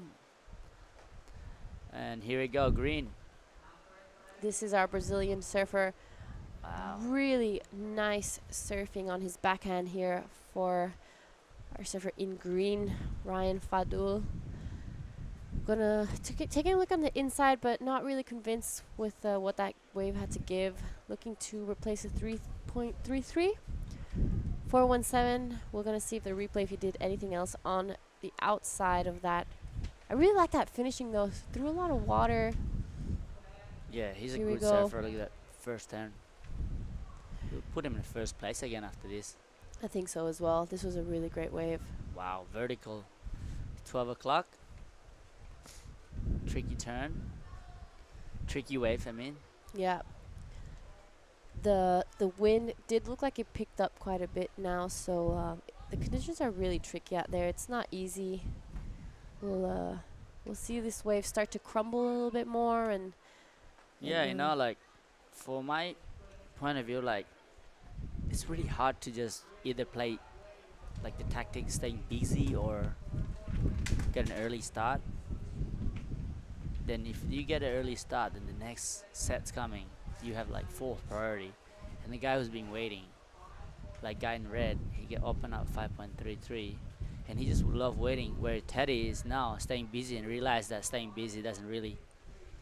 But he got a priority, so he's saying that okay, I need a bigger set now. So the game is on for Teddy. He's asking for the situation. 8 minute, Teddy. So you need to look for a 5.63. And there we have it. The last wave of green came in at a 4.83. That pushes him straight back to first again. Red looking for a high 5 to take back the lead. And Teddy a 5.63 for second. Sinar looking for an 8.50. That's a really big score, big requirement. As we see this beautiful backdrop, this is Nias, the Nias Pro 2023. We are currently watching the Men's Pro Junior. This is round 32, heat 3, 8 minutes left. We will be only running the Pro Juniors today. There will be no QS. But as we've seen in many of the this draw, that many of the juniors are also in the QS. So a little bit of double dipping. Good warm up. Good. Yeah. How lucky is it? You know, you get to serve juniors as a warm up, then you can smash the main event. Like, this is the best event for them, especially for the young stars. So guys from Brazil, Fadu is loving life. This morning, one is hit. Right now, he's in the first place. Trying to stay busy. Fourth priority. Yeah, he has fourth priority. So he's going to be just taking a look on the inside, sniffing for some waves there, see if he can do anything. You know, maybe do something under priority, catch a little magic inside one. Looks like Teddy's choosing his priority right now. He's looking for a score. Ooh, he just lost priority maybe. Yep. We see our surfer in green again, Ryan Fadul. Just falls off that second turn, but that was looking like it was going to be a pretty good score. Unfortunately for Teddy, paddled for that one, but didn't quite make it onto. That could be a priority mistake, or maybe not. Maybe they won't take it off him. Here we see him again. Talk us through. Oh, no. Quick up and out. So back to what we were saying before. Why was the last time your favorite time here? Because of the waves we got, the people. I mean, I'm not saying this time is bad, but talking about last time was so good, and no wind, big barrels, and I think this time is also nice, but just different wave, a bit windy, and oh sorry, yeah. As you can hear on the background, there's a huge wind coming, and now can you hear me better now? Yeah, I'm looking forward though. Maybe this time is different game. You can have to do like bigger turn, less barrels. Hey, we don't know that yet. Hey, well, let's see. There's a swell coming on the way, so. You're right. I heard it's going to be pretty big. Big, but a little bit windy. Eesh. Be air show maybe. No, I don't know how to do airs. No, your backside looking sharp, so don't worry. Yeah, hopefully. I do have some beautiful magic boards under my feet. The CI Pro, my new favorite board at the moment. That's the only board I ride. Doesn't matter the condition. Having a good board is always, helps, eh? I feel like having a good board like motivates you to surf more. So true. If you have a bad board and like you just don't want to go surf. Yeah. Yeah. You're just like unmotivated. Yeah. And just thinking about that, but then when you have a good board, that's all you want to ride. Yeah, I took like just a random board in the shop, and the guy's like, "Hey, I got a epoxy right here. You might like." You know how normally guys like, "Oh, I want to get a custom, properly made for me," and sometimes that didn't go my way. I would just go in the shop and grab it, and surprisingly, it's a really good board and good epoxies. That's good.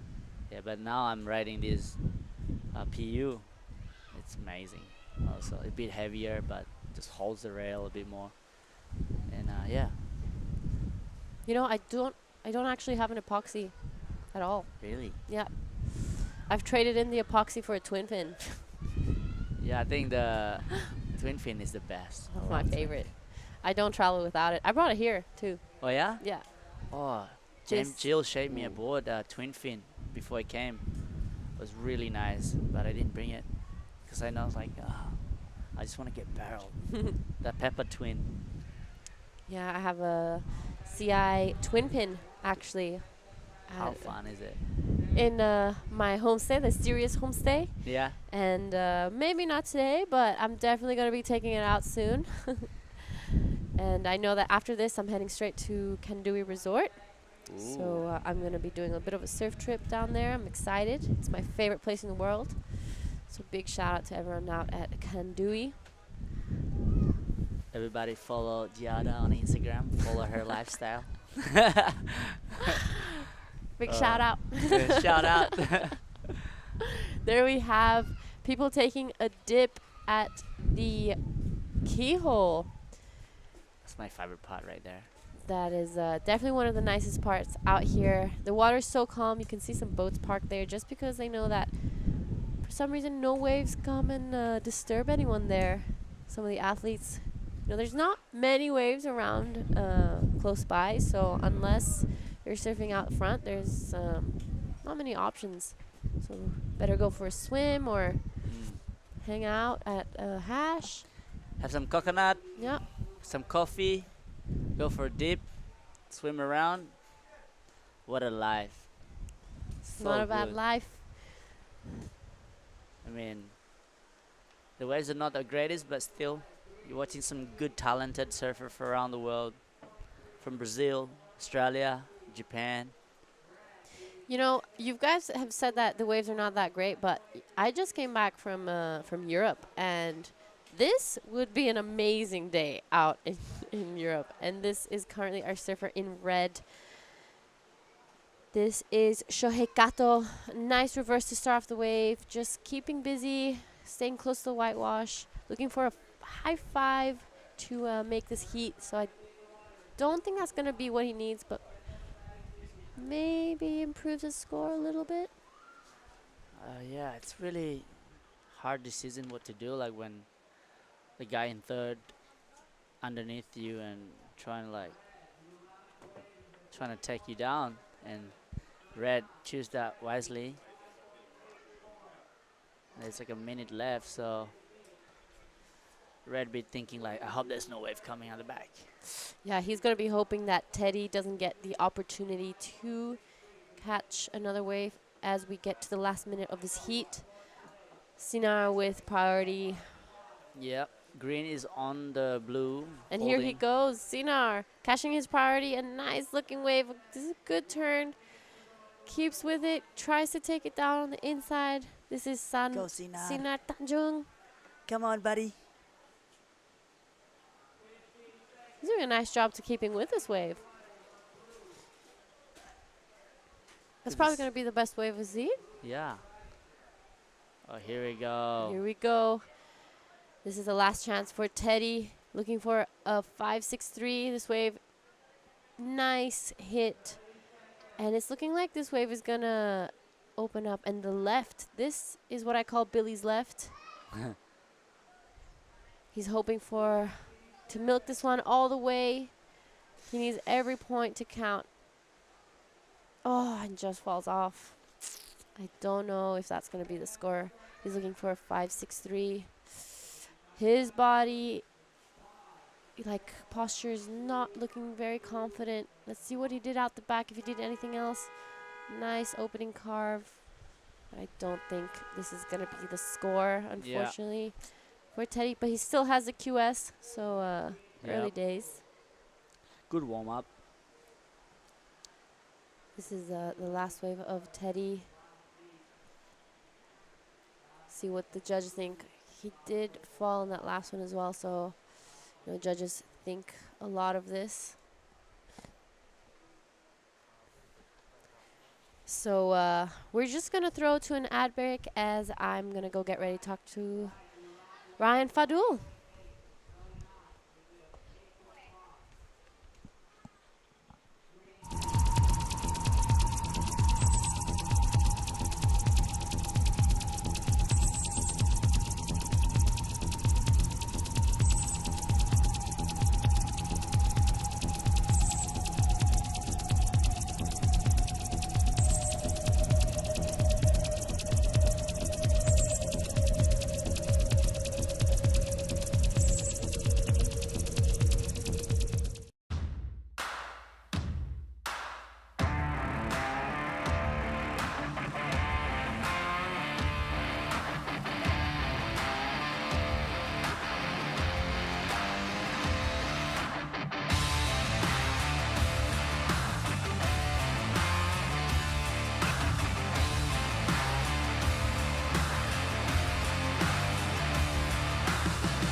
All right, here we are again. We're back for the Pro Junior for the Nias Pro, and we got Billy with me right now. What's up, Billy? Hey, Oni, it's good to be back, mate. We see Ryan Fadul there taking out that heat number 3 in the water. Now, of course, is heat number 4. Ricky Sato in the red. The blue, we have Mare Joy. Hey, your boy. In white, we have Ifran, and in green we have Spencer K. All right, that could be a good heat. My name's Billy Hanger. This is Oni Onwa, the Prince of Canggu now, if you don't mind. Represent. Yeah, all right, it's good to be with you here at the Nias Pro 2023. You can see behind us, that is the famous Lagundri Bay. It's been absolute belter so far. Loaded heats to start things off, and things are only going to get hotter, Oni. Very excited. The weather's gonna get picked up the next couple of days, so I'm excited to surf my heat too. Yeah, come on. All right, yeah, let's have a look at this one. Run us through these surfers real quick. Yep. So that's the lineup, all the accommodation right there, the athletes area, and we got the surfers there. Yeah, exciting. Japanese, Indonesian. What do we got? A couple of Indonesians, a Japanese, and an Australian. Oh yeah. So there we go. So- Sato. Mare Joy, of course, in the blue. Sepu, he is the local lad, I imagine, in the white. Spencer K in the green. That's your solo Australian. Yeah, there's so many good junior surfers coming from Australia, and also Made Joy is like the hot surfer. Here you go, red. The Japanese surfer. Oh, he looks good too, hey. A lot of flow. Not many mistakes so far in the lumpy, bumpy conditions. That's a bigger ask than usually. Yeah. Than usual. Ricky Sato. Love the flow when his bottom turn on those crappy, waves, and he just needs to do like big air or something. Subpar waves on him. Let's keep the potty mouth back in Lakey Peak. Oh, sorry guys. Being too honest, but you know what I'm talking about. When Nias is on, it's on. It's on, and I tell you what, these subpar conditions are still offering turns. So there'll be a lot of places around the world. If we had this lack of swell and this wind, you just have to call off the day's competition. But we're ploughing into it. Yeah, like I said before, the juniors are frothing to go serve this kind of condition. Yeah, they'll be out there anyhow, right? They can do anything out here. Yep. Like Jarvis L this morning, he just posted 2 sevens. Definitely a highlight so Yeah. far, Jarvis Earl. You can tell he's a very experienced, even at such a young age, competition surfer. You know what I'm really enjoying, Oni, is seeing the surfers like Garut now in the judging tower. I saw Pep and Hendrick getting around. He's doing some judging for some Japanese surfers. So not only is it the Indonesian surfers in the water that we're watching surfing, which is making me proud, it's also those sort of guys, still making a living out of surfing and giving back after their competition days are done and dusted. Exactly, and here we go, Made Joy, the generation of Indonesia. Look how solid these guys surf. Bang! Yeah. Really powerful, stylish, really good surfer, and he's just riding this Warner surfboard.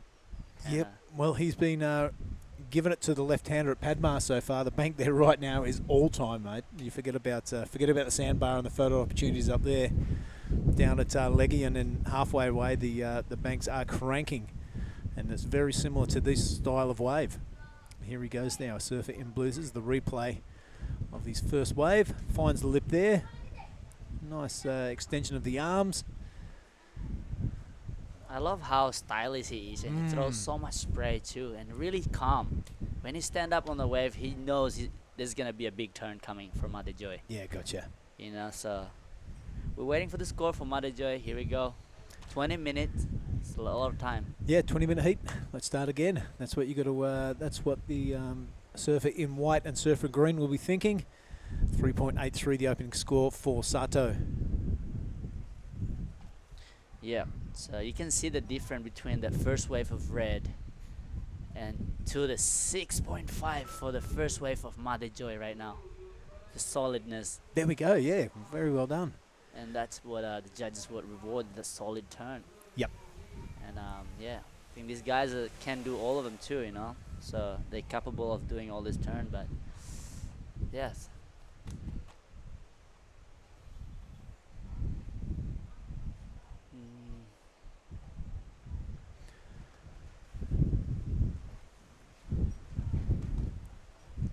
I think the tide is dropping soon, so that you can see more of a hollower turn, like the hollow section.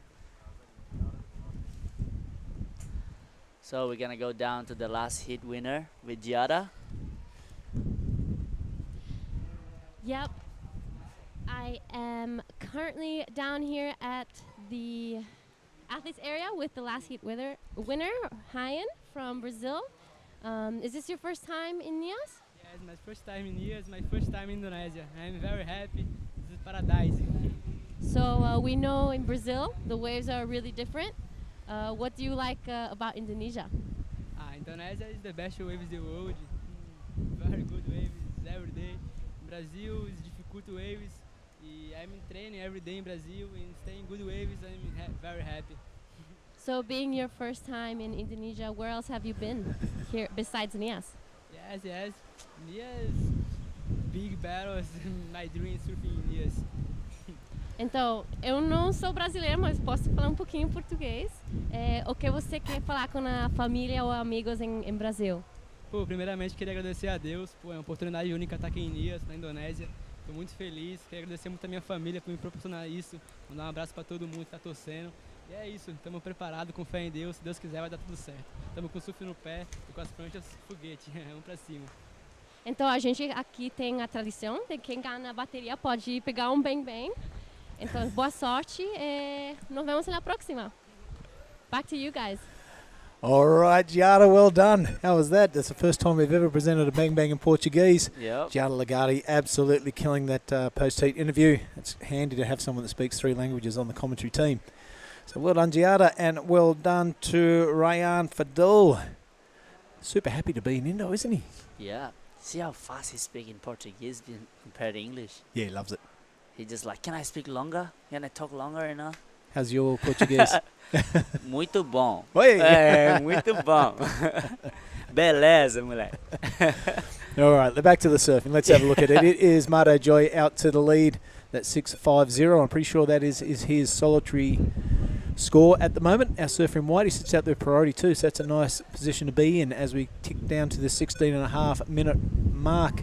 Right on his heels is Ricky Sato. 6.10.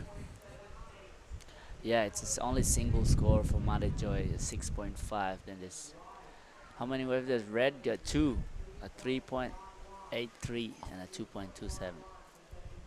And yeah, so, and Ifran just got the local boy got a 3.0, and Kay Spencer just got a 2.33. So we still have to wait for more score coming. I mean, more wave come to see more action.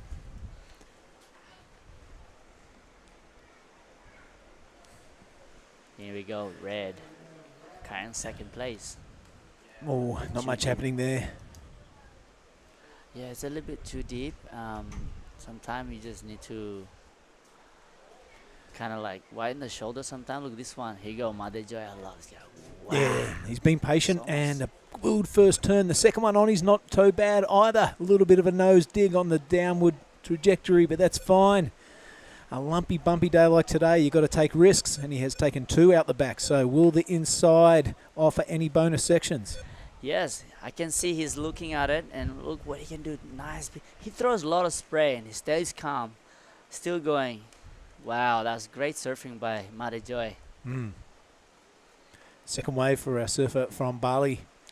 100%, he'll put it at everybody looking for bigger score to take the first place. And then it's 15 minutes, and he can pull back out. Just hold on the priority. Find priority. Put pressure on the other guys. Of course, Mate Joy also backing up as the beach announcer. So he's a busy boy. Yeah. You know what the cool things about being an announcer or just sitting here? You get to watch. The whole day. Yeah. Like, you know, like what wave, you know. And you're not thinking about the contest too. You're working. Yep. Let's have a look at him here. What do you like about it? I love how he's just waiting patiently. I think this is first wave. Boom! Solid, man. I like it. Remind me of like, he's a mature surfing for a young man. Yeah, well put. Yeah, very good point. This is the local lad. Ifran. Bouncing his way to the inside. He's given up on that option. Yeah, so Ifran Saipu is a local boy from Nias. Mm-hmm. Probably surf this wave every day. Do you think he would surf it much like this when it's onshore No. and small? He'd just go do something else around the village, wouldn't Yeah, he would probably go play badminton or something on the village. So I don't know. Like, it's only surfing is pumping. Like I said, I like you peak. I'm not gonna surf this kind of wave. Yeah.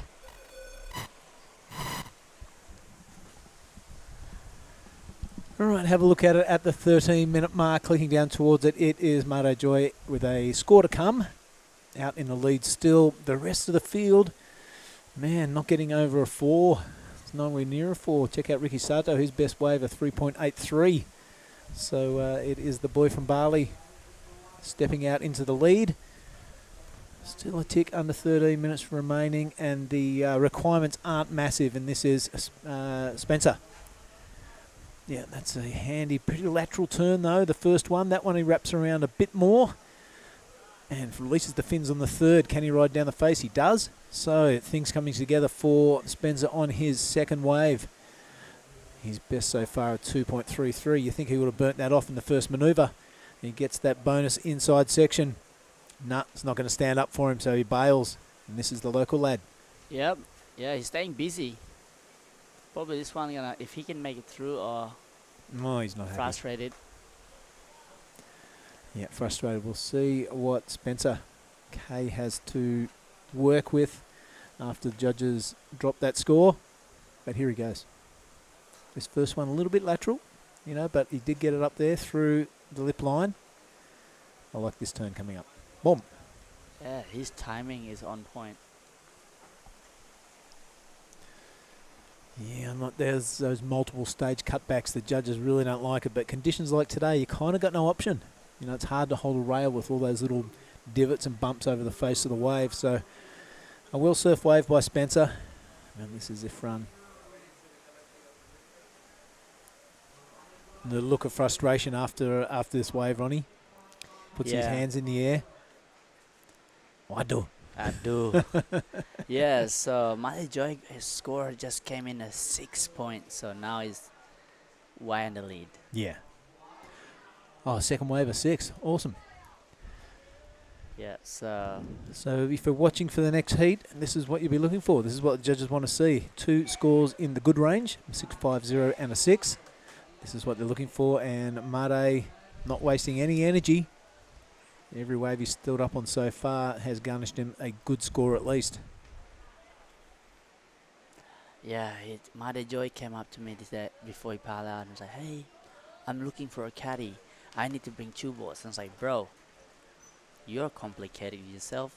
Just bring 1 board and just have fun." Yeah, nice. And use this as like practice for the QS. Not too much dinking. And he agreed to me, and now look how good is it. Yeah, right on. Good job, Made Joy. Good listener. Yeah, sometimes you just complicate it yourself, and when the wave's there, you're surfing good. There's a board. Back in the days, there's hardly even no wax, and you have to use old wax and old boards.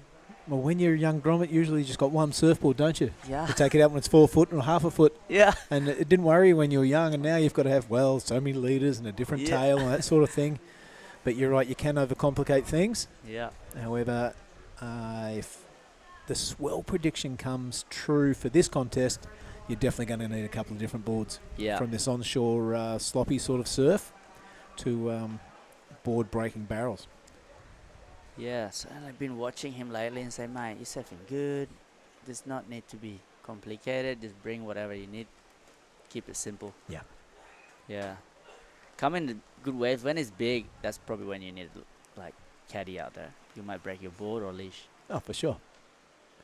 saw Marlon Harrison employed a new caddy this year. Oh yeah. You know, mate, sometimes it's good when you fall off a wave and you see a friendly face out in the channel giving you the fist Yeah, bump yeah, or the yeah. thumbs up. You know, maybe it's a good thing that bit of a comfort blanket. Yeah, that's the best feeling when you see a good supporter, like good caddy. All right, 9 minutes, mate. Let's run through that leaderboard. Yeah, so Mata Joy is wide in the lead. And Spencer K, man, he's in second place.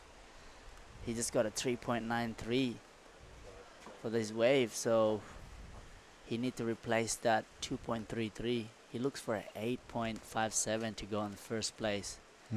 But the guy in red also need a small score to go and replace that guy. So 2.44, it's a pretty small score, and there's 8 minutes left. Yeah, you're right there, mate. It Scary. is Spencer K with quite a requirement in conditions like today, way into the excellent range. So it's all eyes on red and white. 2.44 and a 3.27, very gettable scores. They've got 8 minutes to do it, and that's heaps of time. Yep. Priority sits with Sato too. Wow. Things could get very dangerous for Spencer K. Yeah. But there's a wave coming now. You can see this little lump. But he need special K is need just to catch small medium range one to just back up is that 2.2. Or he can just wait. Now, mate, I want you to run through the names of that next heat. Whoa. Next heat, we got some local boy. Made Ariana Fajar. He's a good kid. And whoa, lucky pick. Rajo. Rajo Saputra, he's big good on his backside. And there's Yuma Nagashima from Japan. And Axel, wow. Kurota. That's a good hit. Now, are we going to let Mark Cliff sit in the seat while his grandson's out there surfing, or are we going to force him to sit on the sidelines? Yeah, I'll be excited. He'll be here, no? He'll be talking to you. Yeah, I think so. Yeah. Let's see what he can do. I got to keep the leash on Clifty for the next heat. Grandpa sitting here watching his grandson. So good. Yeah. Like sometimes your heartbeat goes really fast. Like, come on, son. Yeah. Let's speak a little bit about Mark Cliff. You're a Lakey Peak born and bred, of course. Yep. What's it mean to have a couple of bullays hang around for a good old 30 years and put in a lot of effort to local surfers and young grommets? He's our godfather. Oh, yeah? Yeah. He's done a lot for all of us from Lakey Peak. Did the Lakey Peak board riders. He's been doing that since I was like how I started surfing. That's how I become a professional surfer, because everybody gets a prize when you do the board riders. There's like a donation that people donate, and I was number 10th. Still got the prize. Oh, nice, good. And then like, Bunga, thank you. I still won, even though I came last. Still get the prize. Nice. And yeah, what a legend. Oh, that's good to hear. And it's good to hear some expats giving back. Of course, always Australian, but been replanted into Indonesia for so many decades. So it's good to see not just selfish and taking waves for yourself, but also giving back to the local surfing community. And of course, it pays off in spades when you get to do events like this and travel around Indonesia and know somebody out of all the places. And also not just being a legend, but also he charges big wave. And when Periscope, me and him out there, we're just taking turn getting barreled. Yeah, nice. Like, biggest smile on our face. Lakey Peak, Periscope, and yeah. So if you think you're going to Lakey Peak and getting a barrel at Periscopes when Mark Clift and Oni are out, just think again.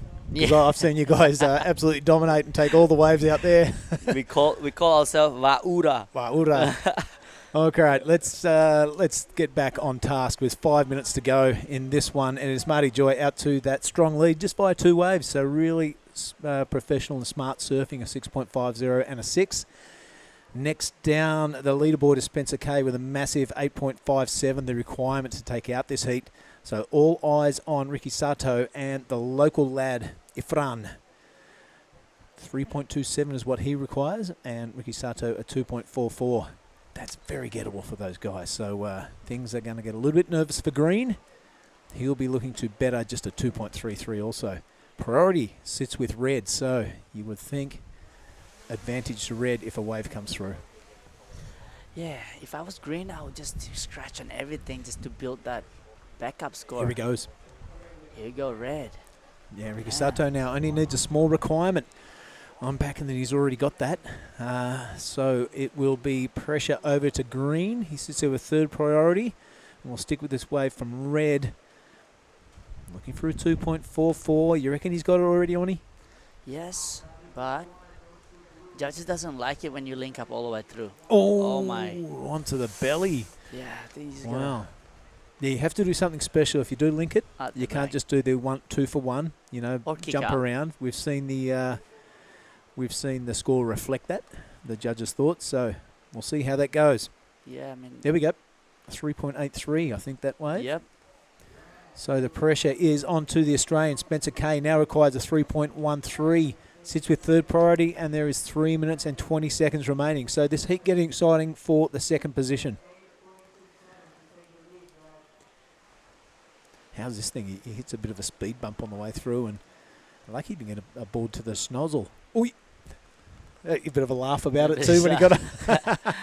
That was classic. 3 minutes to go. Spencer K probably will get another wave. Yeah, well, priority suits with Mate. Does he do the right thing and let Spencer get a wave, or does he block everybody?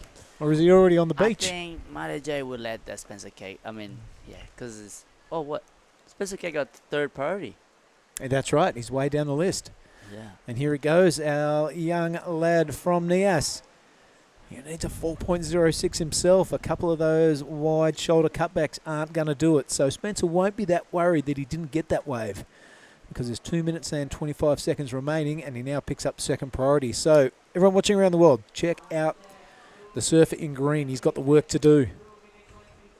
It's either progress into the next round or sit down and get yourself a kalapa. Yep. Should be the QS.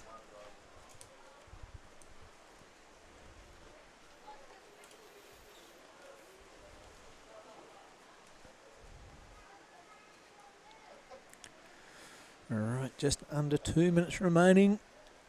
Looks like you are going to get to talk to your friend Mate. Oh, I bet good chat. Try and talk about surfing, mate, not just catching up. You know. Yes, long 1 minute and 30 seconds for Ricky Sato. He just wants this hit to be over and done. Yeah, he wants the clock to run away, Yeah. and Spencer Kay wants it to drag out. Couple little lumps there on screen we can see. Yep. It's blue with first priority and green with second. Green's got to go anything. And here he goes. He's putting the hoof in. He's having a paddle. He's just gone off screen there. Now we catch up to him. So all eyes on Spencer. Releases the fins there. He only needs a 3.13. He'll be looking to do something special on the inside. It's not looking so good this wave. He's going to have to do something big, because it's like looking for a reform in a beachy. A lot of hopping, not much turning. You can tell by his body language he's not too happy with it. Looking around, looking at the time. I don't know, mate. You confident? I think he should just wait to the next one for that one. Oh, wow. That wave selection. Mother Joy. The power beast. Boosh. Yeah, look at that. This must have been a third wave or something while we weren't watching. It's coming in Maybe now. that was the wave that Spencer needed. Exactly. There was a bit more wall to it, wasn't it? Look at this one. It's really flat and full of water. So 20 seconds remaining. I don't think he is going to get another chance. The Australian out, I reckon, and it is the Indonesian and the Japanese through. Yeah, I guess bad wave selection for that one. Should be waited. We'll see. We're not the judge. We're not the judge. All right, that one is over. It looks like Ricky Sato's got a little bonus wave also, just to solidify that second position. But well done to Mate Joy. Super well served heat. Didn't catch any bad waves. And everyone he stood up on was a keeper. This will go on hold as we've got owed scores by every surfer. So I'm pretty confident that Blue has taken it out on him. But, you know, there are a heap of scores to drop. And we'll see where the scores fall once the judges punch it in. Meanwhile, let's take a break. We are at Lagundri Bay in Nias. Wherever you're watching around the world, I hope you're enjoying the show. We'll be back straight after this messages from our supporters.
Beautiful vision of Lagundri Bay, and we are backed up by vision of our heat winner, Mate Joy. I am very happy to welcome back to the commentary booth the multiple West Australian champion and Australian champion surfer, if you don't mind, Mark Clift. Thanks for the rev up, Billy. Love your work. No, all right, let's have a look at who's in this heat. But that dude there, a 6'5" and a 6. He's also one of our beach announcers, everybody. So Mate Joy on the work team, on the surf team, and he's also on the Earth Island team, I think. Yeah. All right, let's have a look at this heat. It is, I might need my goggles. Made Ariana is in the red. Rajo Saputra, another goofy footer there in the blue. Yuma Nagasawa in the white, and Axel Kurota in the green. So another solid match up there. This is heat 5. There they are on the screen, folks. Heat 5, the round of 32. Yep, 2 Indonesia, Japanese and Australian surfer.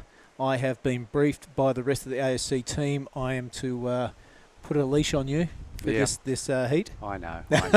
There he is, my little fella there. Out of Sumbara, I live with him. His name's Rajo Saputra, and I'll try and remain unbiased, but it may or may not happen. I love him. I know his family down there are watching, so a quick shout out to Joey Barrell and the clan, and Harul and everybody, all his sisters.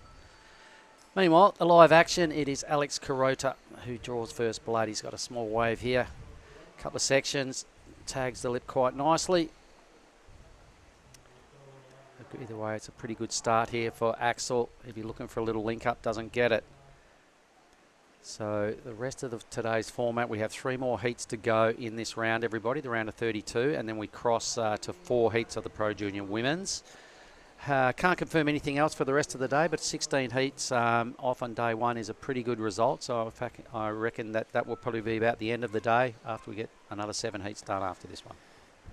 Yeah, marginal conditions, Mark, but where we have got through a whole lot of surfing, we've seen some pretty good manoeuvres as well. It hasn't been a grovel fest, that's for sure. No, I mean, we've all competed in stuff worse than this, and the waves are there. The good surfers are finding the sections. We've seen some big airs. We've seen a Jarvis Earl bit of magic, who's probably BOG today. Yeah, I'd stand by that one. I think the 7.5 is still the best number. Would that be right, Billy? Yeah. Yep, okay. So, and he backed it up with a 7.17 too, I believe. So let's have a look at this heat.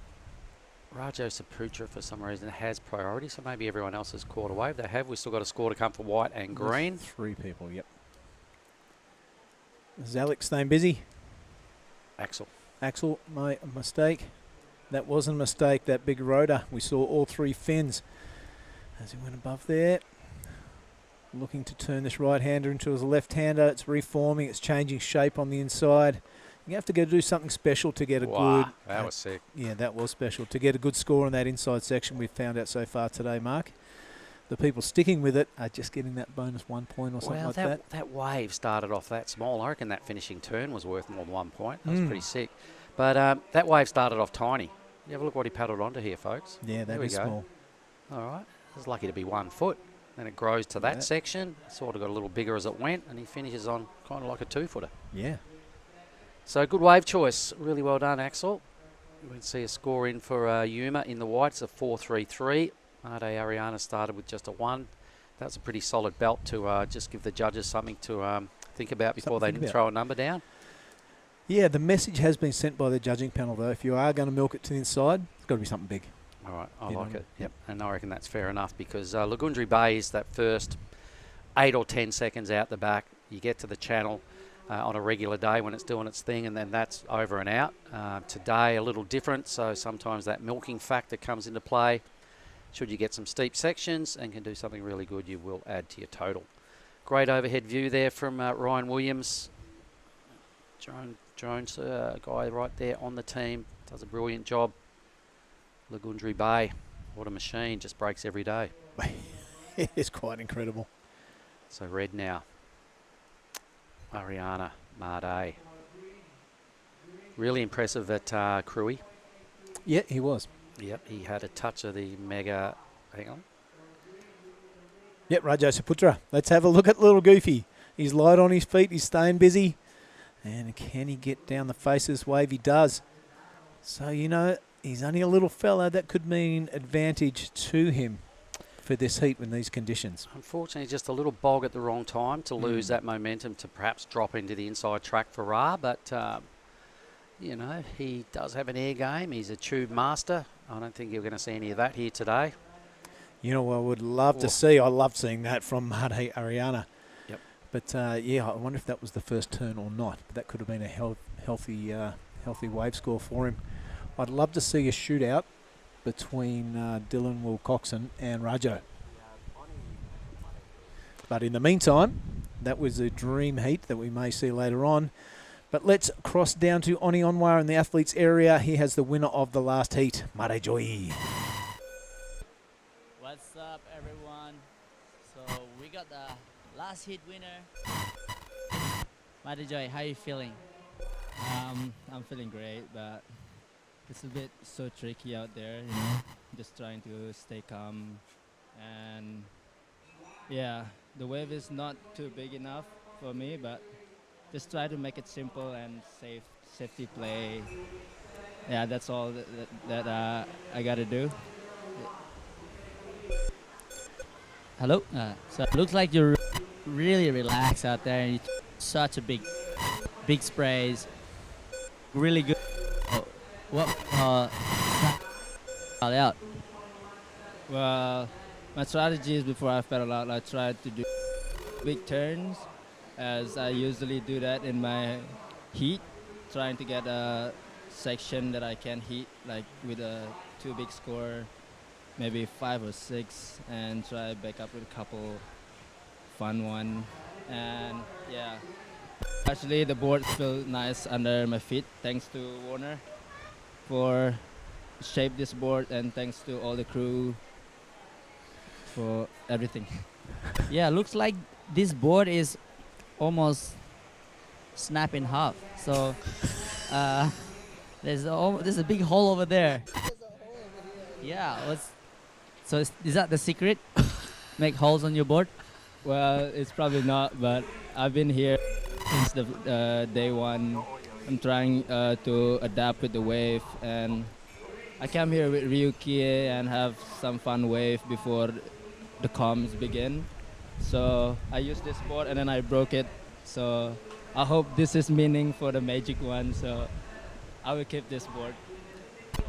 All right, that's his Mare Joy, and looking really sharp with his half broken board. And wish him luck for the next round. And Bang Bang, hope keep him alive, and good luck. Congratulations. Enjoy that Bang Bang, all right, mate?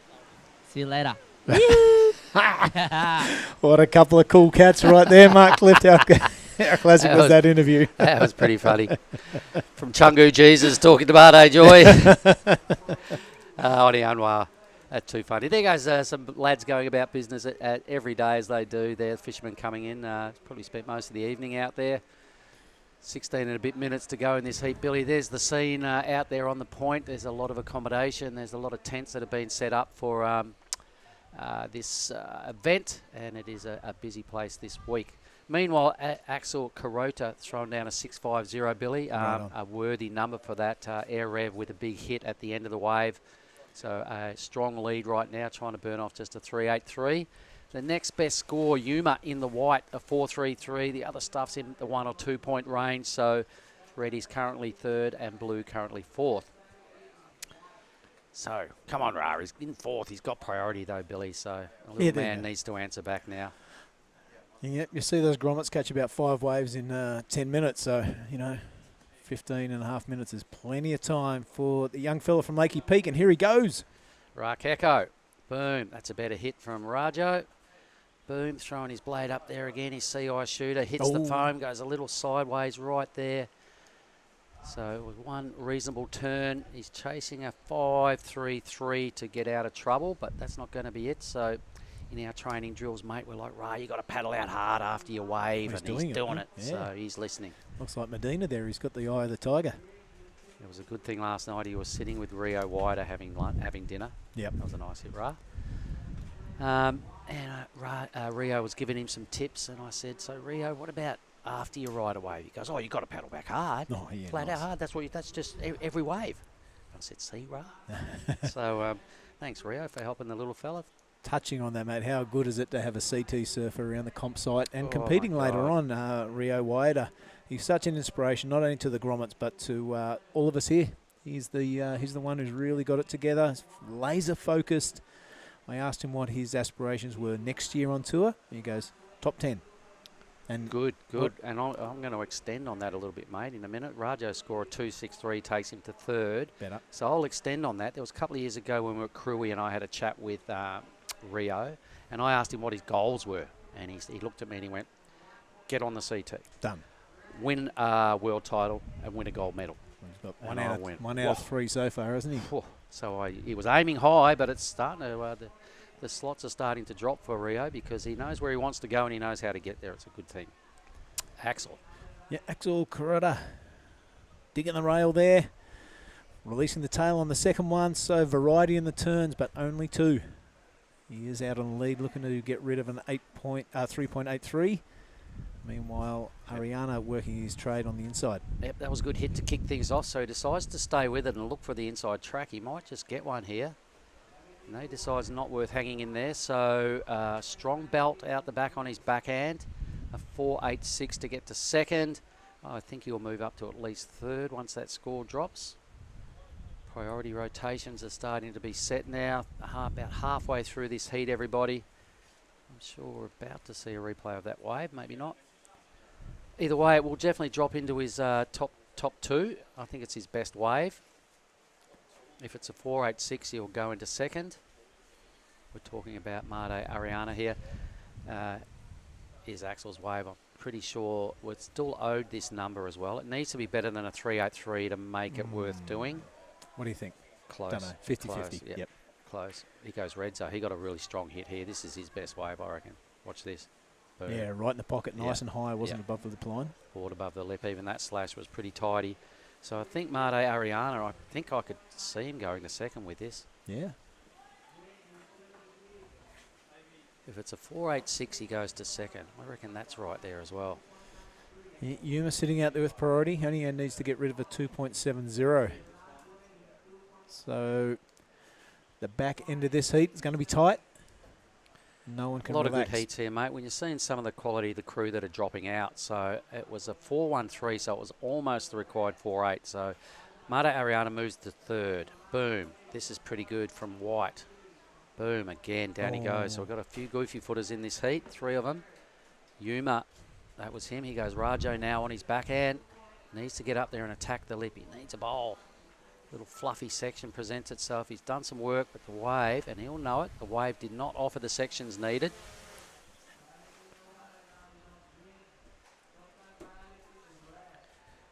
So we're owed a couple of scores here. We're down to about the halfway mark. Action replay here of Rajo's last wave. Yeah, slices a top off it to begin with, Mark. Trying to find the lip, so his intent is good. He's just not finding the right sections in the wave. And when you are a slight fella, the whitewater can have a big impact on you, can't it?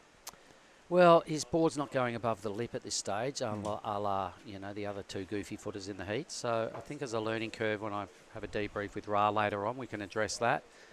It's not over, bro. No, it's a young fella. Young fella. He's got himself another 2-6, so he's got a pair of those. Mate Ariana is breathing down the neck of Yuma. There's only 1 point separating those two. He needs himself now 3-2-4. Yuma to get up a spot, a 6-1-1 needed, and old mate Axel, a 3-9-3 is what he needs to improve on. Yeah, a lot of tough heats in this draw, mate. For a pro junior, and right from round one, heat one this morning, we saw it. Some quality surfers dipping out of the draw early. Yeah, heat leader now, Axel. He has spied a steep-looking wave. This could be the money section here. No, it's filling up full of water. Does his best, but the board slips underneath his feet. It's these conditions, Mark. You can play it safe and get a couple of cutties and a couple of Rios, but you've really got to risk it all, and that's what the judges want to see, a bit of risking. And the consequences of going for this big second turn was he fell off. You know what I mean? But you've got to take those risks. Well, we haven't mentioned it before, but Ty Connigan is the head judge, and he's no fuss. You can't fool him. He knows what good surfing is, and if you're not doing it, you get scorched every time. And that's I reckon that's the message that he sends is, nah, this is a big deal event at a world-class location. Even though it's not showing that today, it's still some bossy competitors here. Red, Ariana. Yeah, I like that one too. Good-looking turns out the back. Yep, as I was saying in Cruy, mate, he had shades of Mega Artana about him, which is a good thing because Mega shreds, and this guy's got a very similar style. So we're still owed a couple of numbers, one from red, one from green. Doesn't matter, I can see.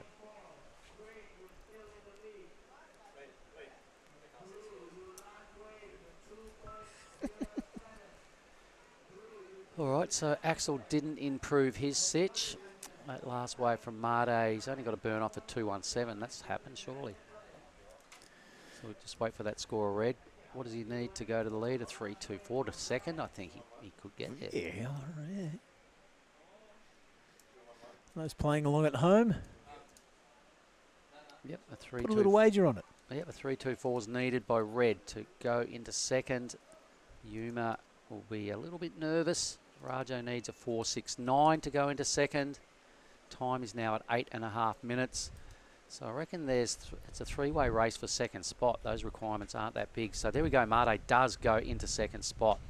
He gets a little better than the high three he needs.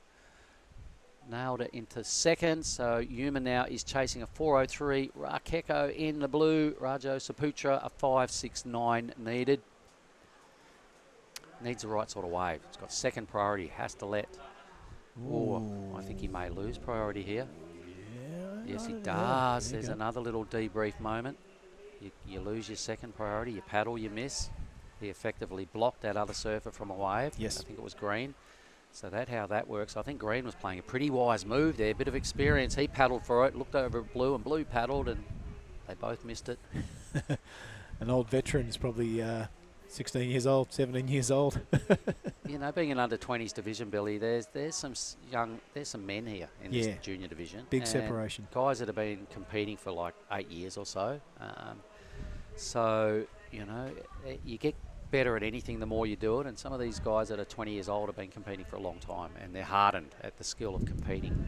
They are. Here goes our priority leader. He lets it go, and it is the young goofy footer from Lakey Peak, Rajo. Looking better on this one. Goes upside down. Doesn't land it, however. Well, he is going to have to settle for those two mid-range twos for the time being. Yep. There's 7 minutes to go, and this is our priority holder. Okay, so Yuma. Tidy slash just to set himself up for a bigger second manoeuvre. He's got some white fluffy stuff to deal with. Does he take the inside option? Is it going to happen for him? He thinks it is. So he's keeping the board moving, maintaining that flow. He gets now a little bit of a push from the ocean. And a nice last hit, brought above the lip. Here comes Billy's left, they call it. Yeah, it does. It got heaps of speed. Why wouldn't you go left when you got this on offer? That was a really well finished wave. It was. Some seriously good surfing. 403 needed. I reckon he gets it. So I think we might see a little change on the leaderboard. Yuma's strung together some quality moves. Good start, good finish. Yeah. Lots of work in between that sort of will still put some sort of score on the board. Yeah, I like that one. It's hard to find a lip line, but he does it. The second turn, you see that board project above the lip line. That's a good indicator for the judges. So, strong start. The middle, not so strong as you would predict on the day-to-day with those conditions. He works his way to the inside, and of course that right-hander turns into a left-hander. Needs a strong finish. It's only a small wave, but really flares the tail there. Yep. In control, out front of the white water. So 2 ticks from 3 boxes. Yep, so 403, I reckon he moves in a second. This fella in red's got it all his own way at this stage, so Yuma does go up into second. I'm not sure which 4 that was, but he got another low 4 to put himself into second spot. He goes Axel again, back-to-back waves. Looking for a ramp, maybe. Yeah, he's chucking a wheelie. No, so Ariana now needs a 433 to advance. The Indonesian Goofy. The other Indonesian Goofy out of Lakey, he needs a 589. So the moments are starting to slip away. 3 Goofy footers duking it out for second spot. Maybe even the lead. Good way from Yuma. Lots of work done for a 4. Yeah. You know, but that's the standard the judges have said early today, and they're sticking with it, so at least they're consistent. Here goes Red Billy. Yep, Mate now. He's looking to get his campaign going. That was a really good first and second turn. Now he's faced with a decision. I'm going to do a little claim, and then I'm going to look for the inside section. So, strong start. A pretty good-looking middle section. If this thing stands up on the inside, you would think it would be his best score thus far. So the Goofy footer loving facing the wave. The left-hander bonus section on the inside. Not much going on. He may have just picked up a little bit of a clicker. I reckon he goes to first. Yeah. Every bit of the 433 for second. I reckon he could bother Axel here. You watch this. Yeah, that's a good one. Lots of chook feathers. This thing here was a big up and over climb. That was where his little claim comes from. He's gone, yep, like that. Felt good. Looked good. Yep. And then he got a little bit more love out of this wave. There wasn't much downtime before he got to his next carve. Stylish, though. Yep. Everything he did sort of clicked in here. That was a nice little rebound as well. Not major moves, but they're not fails either. This little thing here. Boom. Summer. Not sure what he needed to get to the lead, but it could go there. Yeah, I agree. Yep, I'm in your corner for that one. All right. Either way, Yuma is going to have something to think about. He'll drop into third. Rajo's requirement's definitely going to go up here. He's got 3 minutes and 20 to go. The little fella's got priority. There he's in blue. Would have been a different story had this wave been barrelling, and we can say that all day long. We'll never know, but I know what Ra can do in a tube, and it conditions not in his corner at this stage, but being a 14-year-old, he's got time on his side. This is a learning curve. He's having a great time while he's here anyway. This is Axel. Now, Axel may have dropped into second. No, he doesn't. He's still remaining in first. Yeah, chucks it high and spins it around there, Mark. So he definitely can't sit there and play defence because the rest of these guys are knocking at the door. So just that one little rotor, and we'll see what the judges make of that. Looking to get rid of a 3.93. Yep, he's been trying to improve on that number for quite a while, so he's hanging most of his credentials on the 6.5 in this heat. So Mate's previous wave turned into a 5.1. This next score on his previous wave, 2 waves ago. Yep. So we've got another score to come from Mate that could still ruffle Axel's feathers, and I think it might. 5.34, that's all he needs. Still waiting on scores from green and red. Well, 2 minutes remaining. Surely I think it was red's best wave. I agree. So I can see him going to first. So right now Ra needs 666, which could change as well. Yep. In and out. There goes priority. Yep. Oh, was that a priority? Oh, Ra. Anyway. All right. White asking for time. Nagasawa Yep. slipped down into third. He's going to need more than the present 501 that's scripted on the screen. Smarte Ariana. No, it's all accurate. There we go. So 501 is what he needs right now, Billy. Yep, and this could be his last roll of the dice. Strong first turn, but this wave just filling up full of water, so it didn't allow him that opportunity of a strong second. He's now hopping and bopping through that inside section. No way, no points on offer thus far, but the wave fills up full of water and doesn't allow him any more scoring potential, so that could be green and red. All right. Rajo with a minute to go has got priority. 666 is needed. All right, so he's going to have to go big. There's no messing around now. He can't play safe. He's got to just find a wave and maybe throw a big air rev in. I know he's got an air game, mate. He's going to have to show us that right now. Yuma's score is in. He wasn't the 501 needed, so remains in third. 40 seconds to go. A nervous bunch down there in Lakey Peak, I imagine. The Barrel family watching their boy, who's in fourth. He's got 35 seconds. Let's stick with the live action. Here goes the little fella. This has to be a big ride. Come on, Ra, hit it. He gets stuck and down he goes. He's kind of fumbled around a few too many times in this heat. Made a couple of untimely errors. Bit of a pity. Axel Carrota, our heat leader, just a bit of a sign-off wave. Bit of a flex on the way out there, don't mind that. Just 5 seconds remaining in this one. Looks like the Australian has done the job. Whoops, a little switch foot here from Ra. All right, so that's over and out for Heat 5, everybody. We'll be back shortly. We'll just have a quick ad and see you in a minute.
Righto, welcome back everybody. Heat 6, round of 32 Pro Junior Men's has started.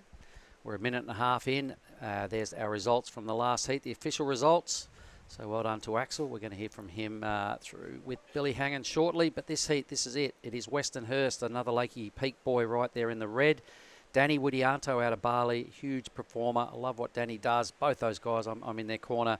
We have Ryuichi Inoi in white and Saxon Reba, the Australian, in green, and it is the Japanese surfer in white. So 2 Indonesians, a Japanese surfer and an Australian. Giada, sorry, over to you. Welcome back. Thank you. Happy to be back in the booth. I know Rajo was in that last heat. How did it go? Oh, look, there was a few typical grommet errors that went down, and it was a moment where we can have a debrief and learn from that because it wasn't ideal. So, yep, some learning moments coming out of that heat for Ra. But he's got his teammate right now, his sparring partner, Westernhurst, in this heat. So we've got another Lakey Peak boys in red. You know a bit about Danny. Tell me a bit about Danny. Yep, I know. Well, I know more about his sister, Dea Widianto. I've competed a lot with her in the past, and Danny's always been right by her side. He's her younger sibling. He is part of the halfway Kuda board riders, so he's an amazing competitor. He's been doing a lot of juniors and traveling around Asia a lot for all these events, as well as the ASC events back in the day. Magic Seaweed when we were Groms. Sorry, Magic Wave, not Magic Seaweed. As we see our first wave from our surfer in white. This is Ryuichi Inoue.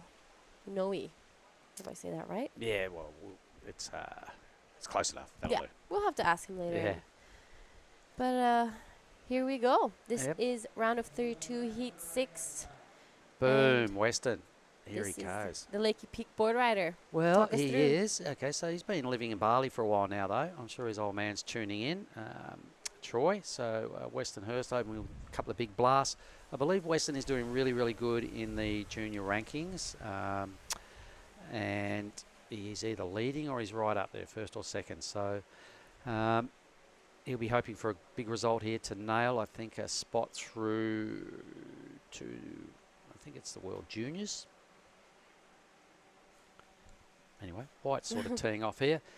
Someone we haven't spoken about, as we just watched the replay here from Ryuichi, but someone who we haven't spoken about, Saxon Reba, the Australian in green, is a really strong competitor as well. I've seen Saxon throughout the Indonesian leg the last few years, and he goes really, really well.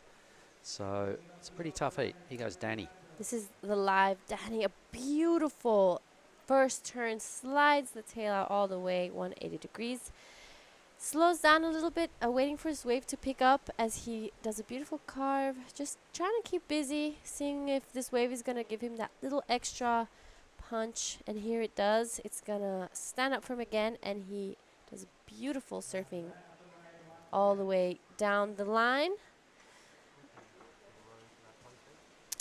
All right, so I'm pretty sure we're going to hear from Billy Hangen now. He's going to have a chat with Axel. So over to you, Billy.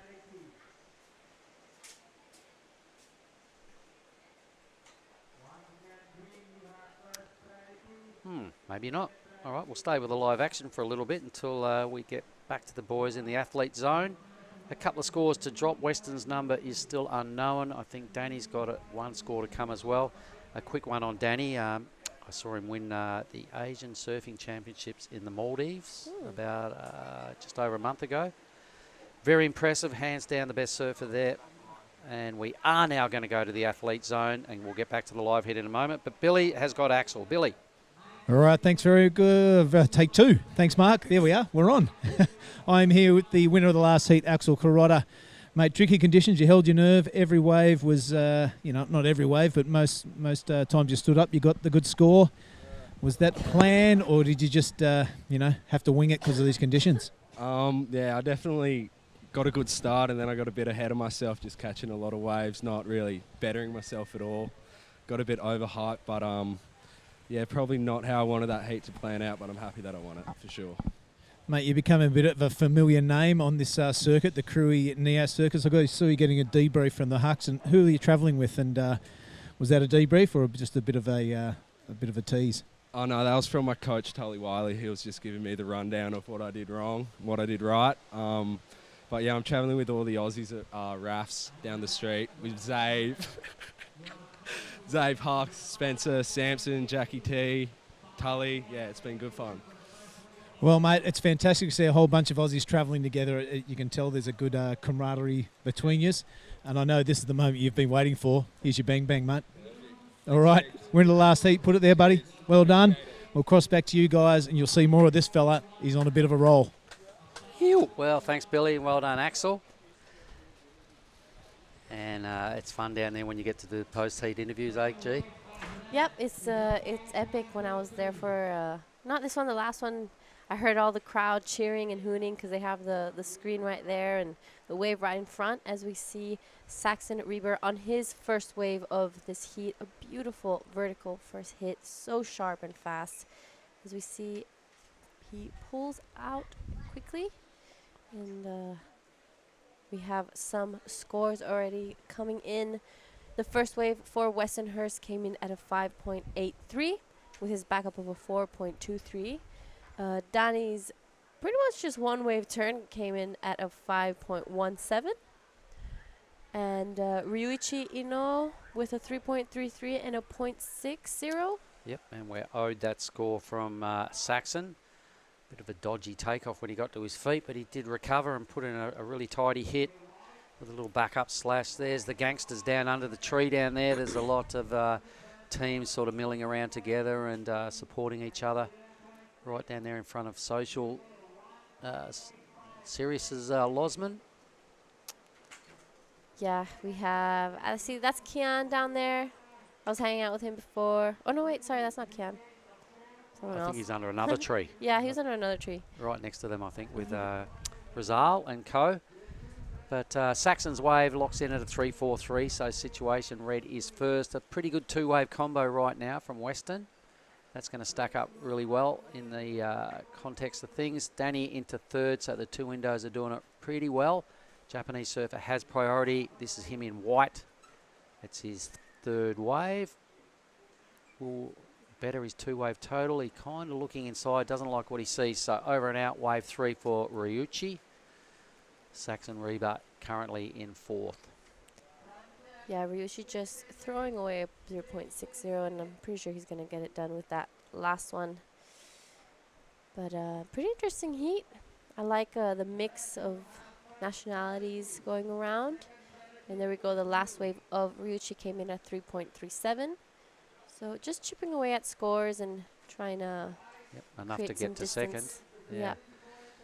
A temporary second position, you would be thinking. Danny Widianto only has one score and not far behind. Western Hurst is in a good place with priority and two good numbers. So that's him in red, the youngster. He's only 15 years of age. Western, he's a big lad. Doesn't look 15 though. No, he doesn't, does he? He's big in stature. Yeah. He's a solid unit. That's a good word. He's a solid unit. I like it. That's what I was looking for. Well done, G. He's a good kid. I've known him for a lot of years as well, and geez, grew up surfing some gutsy waves and never balked at him. He can charge.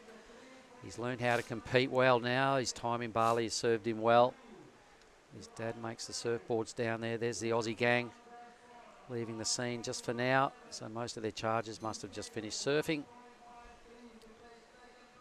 And that's the scene of the present heat. 14 minutes remaining. Western's looking well positioned. 5.83. As I was saying, his dad, you probably know him, Troy. He's makes a lot of boards down there in Bali at the moment. Makes all of Western's boards. He's got the Lost label. I think they're about to start punching out the Sharp Eyes as well. So Troy will be listening. Good on you, mate. That board's working really well for you, boy. Danny Widianto, though, back to the campaign in the Maldives. Geez, he was just ripping. Won every heat. Yeah. Yeah. Yeah, I did see a few clips and photos from that event on Instagram. It looked like a magical place. It was so good. So, yeah, he's on point. That was the first time I'd really sat and taken notice of Danny and watched him throughout a whole event, and mighty impressed with his act. Like you said, he's a good competitor, really slick with his skill set. So there's a lot to like about Danny, and I think he's got a good future. Yeah, I think so too. He's also really level-minded, you know, and very relaxed. He has that relaxed energy of him every time he shows up. I've never seen him agitated or too happy or too sad. Good point. Which He's is a really level-headed good. dude. He's quite humble, and yes, I agree. I like his demeanour. He's a cool cat. Yeah, which not a lot of people realize, but that's a really important skill to have when you're trying to compete and reach those higher levels. Those emotions sometimes can kind of, you know, get a little in the way when you're in the heat. As we see, talking about heat tactics, Western Hurst. Yep. Actually being a pretty smart competitor at the moment. He has those two scores. He's in first place with priority. He's waiting on a next best wave. You know, he's not just going to be cashing it in on anything that comes through. No, he's looking interested, but he decides worth holding on to priority. As Blue says, well, I'll have a look. He goes Danny. So one nice foam climb hit. That's way better. Big, huge air right on cue. Danny Widianto. We're just talking him up, and he's got a lot to like. He's got a really strong mindset. He's got all the skills, pretty much putting him to display on this wave with the first couple of starting manoeuvres. He's just biding his time now through this fat section. Might give us a look at his backhand here. Just a little weave, a little moment to decide. Nothing's going on the inside. Out he goes. Only needed a 1.53. Will move back into second. He needed probably about 5 points to go to the lead. This could go close. I think it could, especially this first part. A little bit behind on that one, but that reverse was very smooth. Tail high. Reversed it all the way really nicely, actually, and in control. As the rest of the wave was a little bit of just,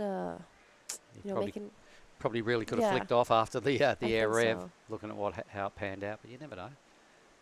Maybe a few points out on this inside, but nothing too vital like that reverse.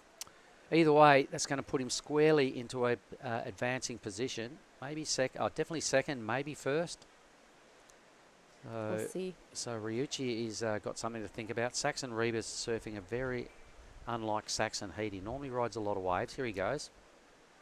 Take us through this one, G. There we go. A first little foam climb to get around the section. A nice second one. This is something he was looking for. The wave kind of crumbles under his feet a little bit. Here we see he's hoping for the wave to pick up, and it looks like it will. Oh, that was definitely something he was looking for. He's not going to be continuing it into the inside. Smartly so, as that kind of just fumbled away. So a few scores to come in. Danny into first, 6.50. 6.50 for the reverse, and rightly so. That was well surfed. Yep, so the Indonesians now, Saxon with a score to come. Weston's got a score to drop. Ryuichi's been a little sleepy in the last few moments. He's going to have to answer back with something here. Let's have another look at Saxon's here. So that was a pretty good start. That was a better second move. All right, Rule got some really strong whip into that. A third foam climb. A fourth little foam climb there won't add a whole lot to the total, but he knew there was something else on offer here. Really slapped that end section right in front of Danny's face. So it was a good start and a good finish. Yeah, he had two major turns in that wave, so it's going to be interesting to see what the judges think. You know, even comparing it with that reverse, it was a longer wave, more... there was a lot of good things that happened. He needs a 6.63 for second, so I'm not sure about that. Don't think it's going to be a 6.3, but it's definitely going to lower his requirements to get into an advancing position. Look, for sure he goes to at least third. He'll be having a good look at second from once his score drops. The judges have been sending that clear message, though. The big air revs and the height of an air rev out the back is being clearly what the judges are being thrown some solid numbers at, hence the 6.5 from Danny. So Saxon's score comes in at 5.53. It's pretty good. It gives him a good look at second spot now. He needs a 4.54. So well done, Saxon. He's getting himself back into this heat. Ryuichi now needs to do something. He's gone to sleep. Ryuichi just a little more quiet in this heat. And it looks like Western did paddle for something as he dropped down to second priority. White now has first priority, which is not ideal for Western because he has been sitting and waiting for quite a bit. Well, he will be starting to feel the heat now because Saxon Reba, the Australian, is a very good competitor. He's done a lot of QS time. He's got some years on these other boys, so he's more experienced. Western can probably heard he only needs a 4.54.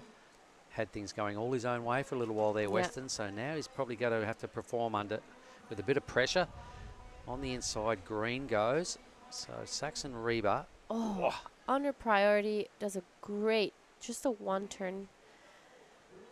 I don't think it's going to be a score, but you know that will be creating a little bit of pressure on Western. You know, what did he do, and creating those nerves. So that's smart choices from the Saxon. I see what he's trying to do here. Yep, he's trying to ruffle Western's feathers now by paddling straight to his inside, catching a wave straight away. I could see Western look over his shoulder and actually watched. So Western now has something to think about. Everybody wants a piece of what's going on. How much longer? What am I doing? Where am I coming? It must be tough to hear. There must be issues going on with the speaker system. It's really close. This is a well-surfed heat. We've got three surfers all with a really good single number. The best of the backups is Danny with the 517. Yeah, unfortunately, it might be a little hard to hear as well with that onshore wind. But, you know, everything is set up perfectly here, and I'm sure they will hear it soon. There we go. You can see everyone looking back, trying to understand where they're sitting and what they need. Yep, really important time of the heat, 7 minutes. I would say the only advantage right now is that Weston has priority over Saxon. So the next best wave will go first to white, obviously, but Weston has the pick. So he's going to be having to use this priority correctly. Yep, I think it's way too early to play defence on Reba, though. There's too long left on the clock. So Weston's going to have to just do his own act here and find his own wave and try and improve on his 4-2-3, which is highly doable. Don't get suckered into, you know, a punch up here. Yeah. He's still got to use these next 6 minutes wisely. I'm surprised no one went on that one. I would have gone. That was probably the best wave I would have had out of my 2 free serves yesterday. It was packed. All right, let's have a look at this. Weston's having a good look. He goes. He's taken a while to take this wave choice. Boom, that's a solid crunch, the young fella. Really good drone footage there, giving us a good look at his fins and the bottom of his board. Decides to stick with this. He's got an inside track now. So Weston spins onto his toe side. Gives it a hit. Bit of momentum into the end section. Another strong hit there and over and out. So pretty well surfed wave, particularly that first move. Those the first 2 turns were definitely the money turns in this wave. And that's where the judges have been really expressing where they want those turns to be, those major maneuvers. So well done by Weston and not letting Saxon catch this one. Yep, his first turn was really good. Lots of points involved with that. Fins out, committed blast, second hit, dynamic. Well done, young boy, holding his nerve. It could have been easy to have folded there, but Weston has improved his contest act. His mental game is really good. I think his mental side of the surfing game is catching up with his skill set. Yeah. Holding his nerve really well, which is, it's a pretty much 70% mental for all these at this heats. level. Yeah. Good boy, Weston. I'm definitely going to give him a rev up when I see him as a little, you know, slap on the back. He's now neck and neck with Danny. There's 0.17 separating these two, but he goes Saxon, who now needs basically almost 6 points. This is a smaller wave, so I didn't see all of that. Did you see a 6 in that, G? No, I don't. Okay. Unless he did something incredibly crazy on the outside. All right. I don't think that's going to be the score he's well, Saxon Reba has got his back on the... He's up against the ropes here. He needs a 5.97. This is the complete ride, I think. So that wasn't bad. It wasn't huge. That was, again, likewise. So 3 okay hits. Definitely not a 5.97. No, I don't think so. It'll be. So Weston just creating a little bit more distance between himself and Saxon. Yeah, that was a 5.67, that wave for Weston's. Yeah, unfortunately, Ryuichi being a little more quiet in this. He has priority. He has 2 scores. He's looking for an 8.13. We haven't seen that yet today. No.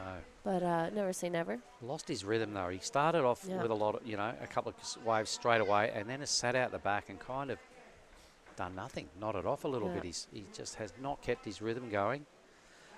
The other 3 have been having it all their own way. None better than Danny and Weston at this point. The 2 Indonesians. So Reba needs a 5.97. Poor Ryuichi's got to bust into the excellent range. Reba's on the hunt. He's a seriously good competitor.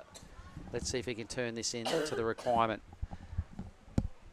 The drone stays right with him. Big tail, high air rev. Down he goes. Unfortunate, right behind him. Ryuichi cashing in his priority. A nice little tail slide for that second turn. Gets around the section. Wraps it around looking for an 8.13. I don't think that's going to be currently what he is looking for. This wave is going to stand up for him, though. He takes to the left. Nice 2 top turns and just pulls out. Could improve his scoreline and behind Weston. Yep, good work, young man. Spins the wheels, gets a little hung up, doesn't matter. I think he's still rock solid at this stage into second. Ryuichi's going to put his best score up. It will definitely not be the 8.13. I'm not sure whether he'll even challenge for a third position out of that. All right, so the Indonesians holding it down at this stage with just 2 minutes to go. Danny surfed a great heat, 6.50. Big Air Rev was really the highlight of the heat. Here he goes now. Here we go. The current heat leader, a beautiful tail slide and straight into a second turn. He is surfing to perfection in this heat. He's going to be getting around this section, seeing if it gives him anything on the inside, and it does. A beautiful half reverse. I'm going to clap. That was really nicely done from Danny Widianto. Already with a 6.5, and I think he's going to be improving on that 5.17. Of course, I reckon for sure, hands down. Like Danny, his board's going that good for him. I know he's riding a Flanagan, so good on you, Jace. But his flow is undeniable. He never looks flustered. You know, as you were saying about his demeanour, that's the way he carries himself. It's exactly how he surfs. Yep. He's always cool and calm. Look at this, folks. Boom, crunch, huge tail waft. Again, second section, spins the wheels again and makes that look easy.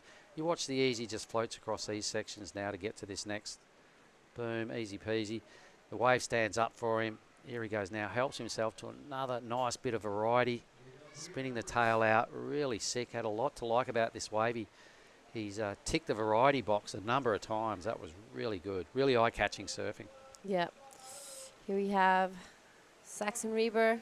Not sure what he did out the back. Taking this to the inside. Nice little backhand tail slide. And goes to the left. Whoa. This thing's standing up for him quite nicely. He's going to have to. We are looking. He's looking for 5.97. Last few seconds. Manages to stick it through. Oh, a little bit of a leg burner. Oh, man. We're going to have to wait and see, you know, the replay on that whole wave to... Not sure what he did out the back. I think we might have missed a section or so, but great finish. Yeah, that was some really nice surfing. Here, a little bit of a dead area, but he managed to really take advantage of that inside. Oh, I'm sure Weston is definitely feeling the pressure right now. Danny was probably one of the best inside sections all day. Yeah. Really, that's a pretty sick left. Yeah. Here at Lagundri, it does sound weird saying that, but it was a pretty sick left.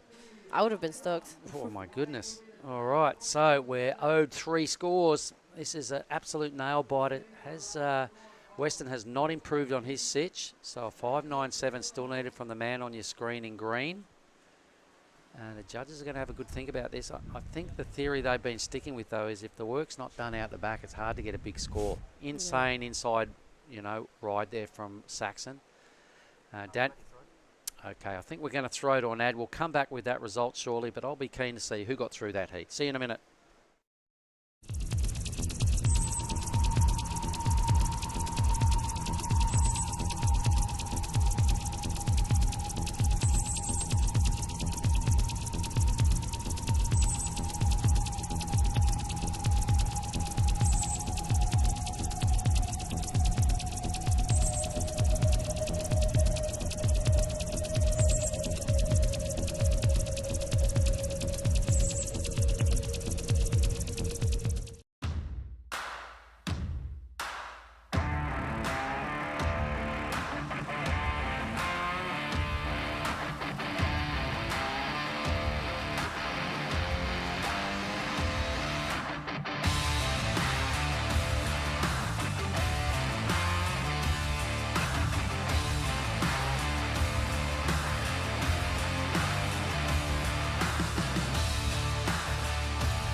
All right, welcome back to the Nias Pro. This is day 1. We are currently in heat 7 of the Pro Juniors. We will only be running Pro Juniors today, so no QS action. In the water we have in red Varun Tanjung, in blue Mahendra, sorry, also known as Dera. In white Raishin Araki, and in green Jarvis Earl, who did an amazing heat earlier this morning. But in that last heat, Dani Widianto coming away with a 7 and a 6.5. In the booth with me is Oni Anwa, Hello. the one and only. I just had some. Oh, here we go. Straight into it. How this big spray? This Rams fast, huh? is Jarvis Earl. Tends to always be a standout in these events. You know, he's young but so lively, and his surfing is so mature. So I always like watching his heats. They're fun to watch. So exciting. Hmm He makes every part of the waves works in. And this is Dera, Mr. Maridera, another companion of Changu. See him out there all the time at Sandbar. Yep. He's a smiley man-child. Dagu, the man child. Big turn. He looks solid too, eh? Yeah. Wow. That was a great second turn. Yes, so good surfing. Wow. Great surfing for Dera. Oh, Dera. It's hard to call him Mahendra, whatever you call him. And this is the first wave of Jarvis Yes, I could Earl. hear. Gets a little bit stuck on that second turn, but some smooth surfing. It's from our surfer in green, Jarvis Earl. And as soon as this replay is done, we're going to be sending you down to Mark Clift with the winner of the last heat. Righto, let's do this. I have the winner of the last heat here with me, Dani Widianto. First of all, great heat. You've got to be feeling pretty good after that effort. Yeah, I feel great. Yeah. You really threw in, I commentated that heat, you threw in a lot of real good variety, you know, spinning the wheels, air revs. You've got a lot of tricks. Yeah, I do many tricks. Yeah, the wave so good. Windy, but still good. Yeah. And I was I at moved that it event. down. I was on that event that you won in the Maldives, and that was a big time event, the Asian Surfing Championships. Well done. You must be brimming with confidence after the season you've had so far. Yeah, I'm really confident from this Maldives and here, like more confident, and I hope I can win. I certainly think you can. I think this board is a magic carpet, the Flanagan. Tell me about it. Yeah, this is my favorite boat from Flanagan. Troy, make it. Jason, thank you. All right. Well, I imagine there's a bunch of boys in Indonesia, in Bali, that are watching right now. Would you like to say something to them in local Bahasa? Terima kasih buat sponsor saya, Ima, Flanagan, FCS, Jungle Store, and thank you buat ibu saya, bapak saya, and thank you everyone. Don't go anywhere just yet. I have something else for you. Part of the deal of winning a heat is you score yourself a bang bang. How good are the bang bangs? Good, thank you. Thanks, guys. Back to you. All right, that was a great interview from Dani Widianto, the winner of the last heat, had a 7 and a 6.5. Some amazing surfing from our He's surfer. You know, like Dani Widianto is coming up really light. Oh, here we go, Farun. That's another Indonesian star generation of son of Rizal Tanjung, looking fast. And talking Dani Widianto on fire this year. Won the comp last in Maldives, and now coming to bring that confidence to Nias. Really scary for all these guys, you know. So Yeah, exciting. you know, they're coming up with some big names out here. Oni, what about your junior career? Did you do any pro juniors? Yeah, I did actually. I went to Brazil for the World Junior one time. There's another story. Farun is staying busy. I lived in Australia. I did some juniors in Australia too.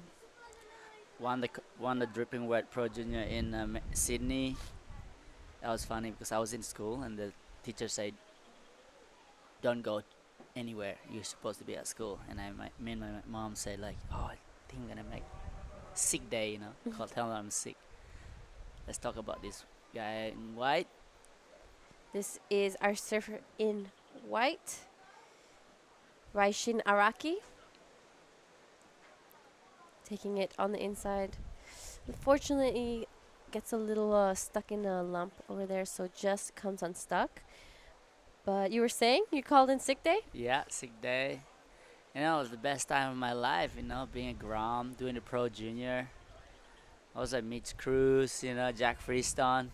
That was like my junior days with the boys. And yeah, I went to Tahiti. I didn't know I need a visa to go to Tahiti because I live in Australia.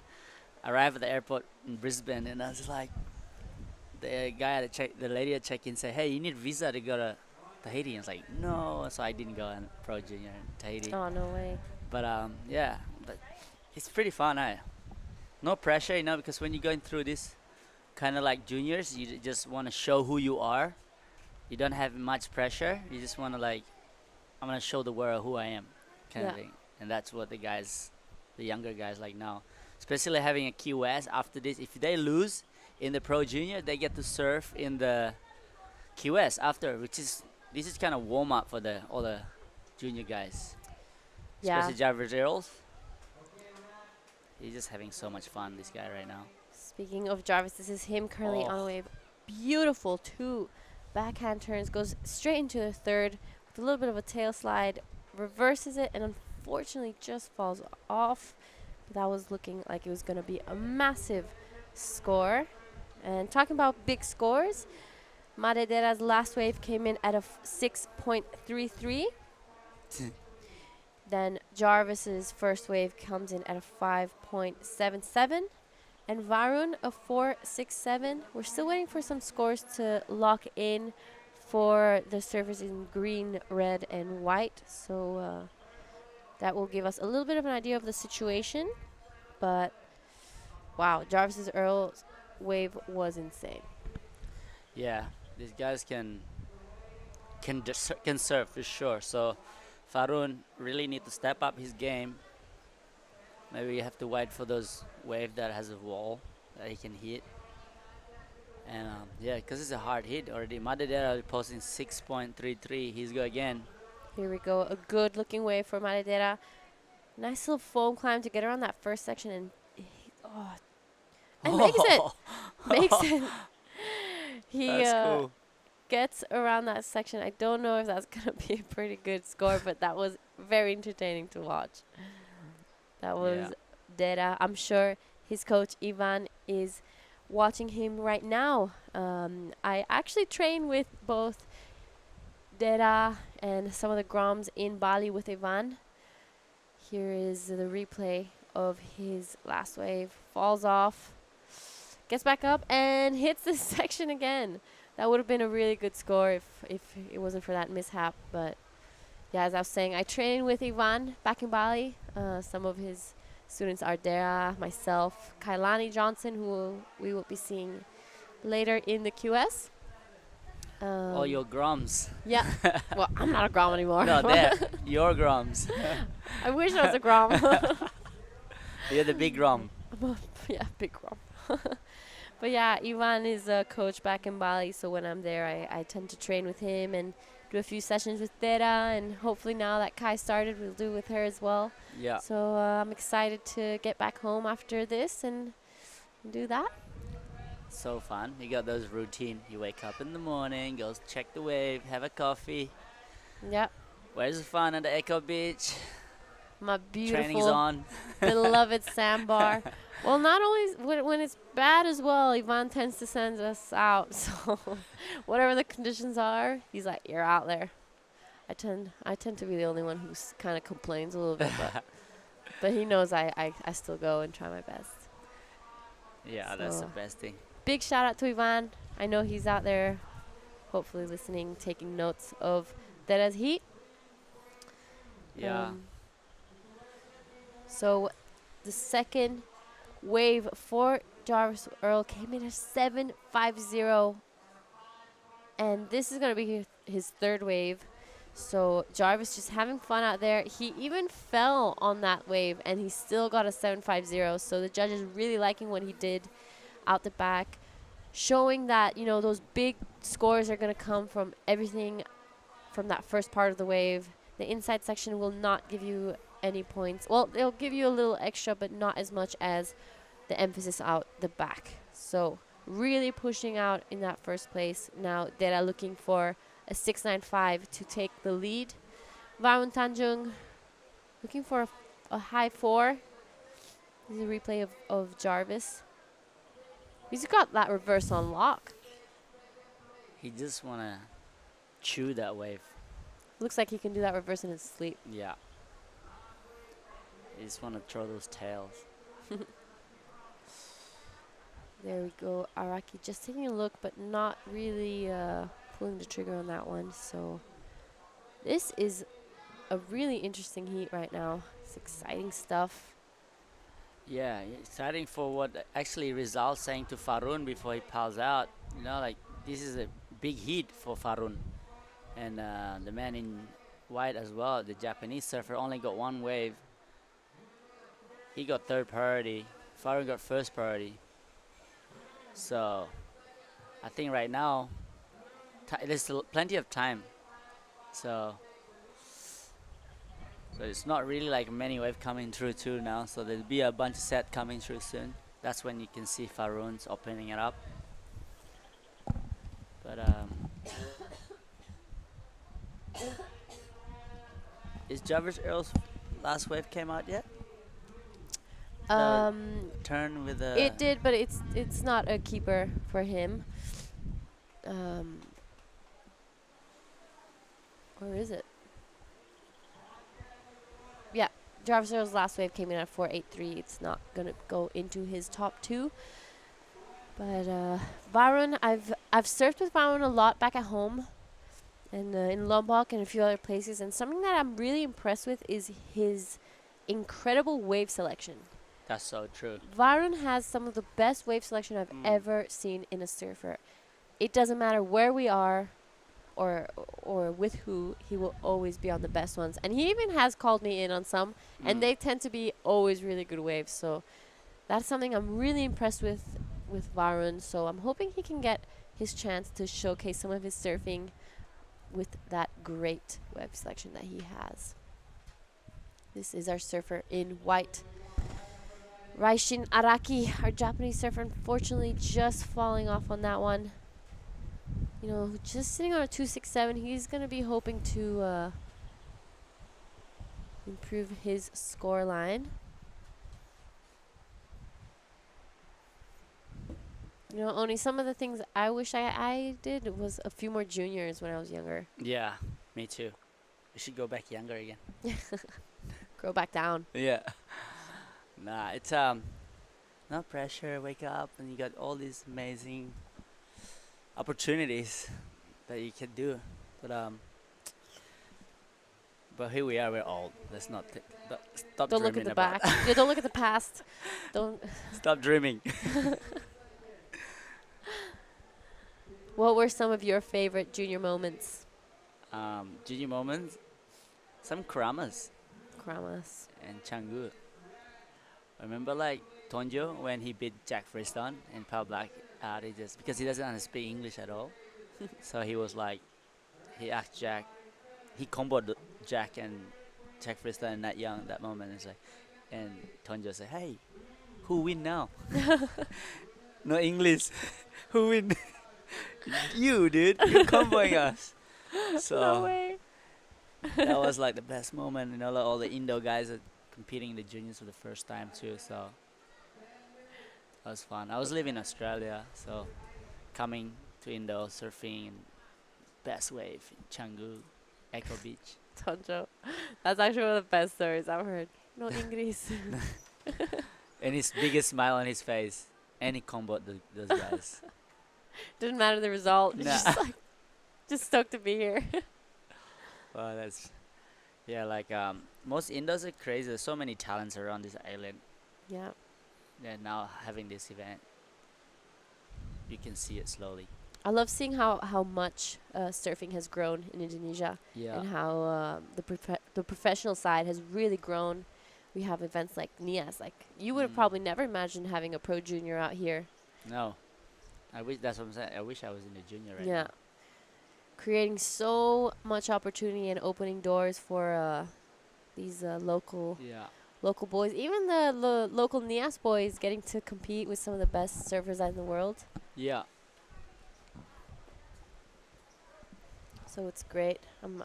I would have never imagined surfing a junior in Nias or in Krui. So it's some great stuff happening.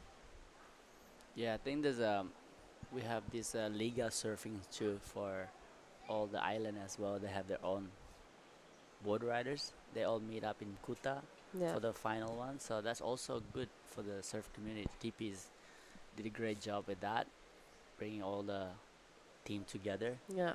And then at the end of the year, you can see who's the best, and they get to qualify for the team national too, to represent Indonesia in the Olympic. Yeah.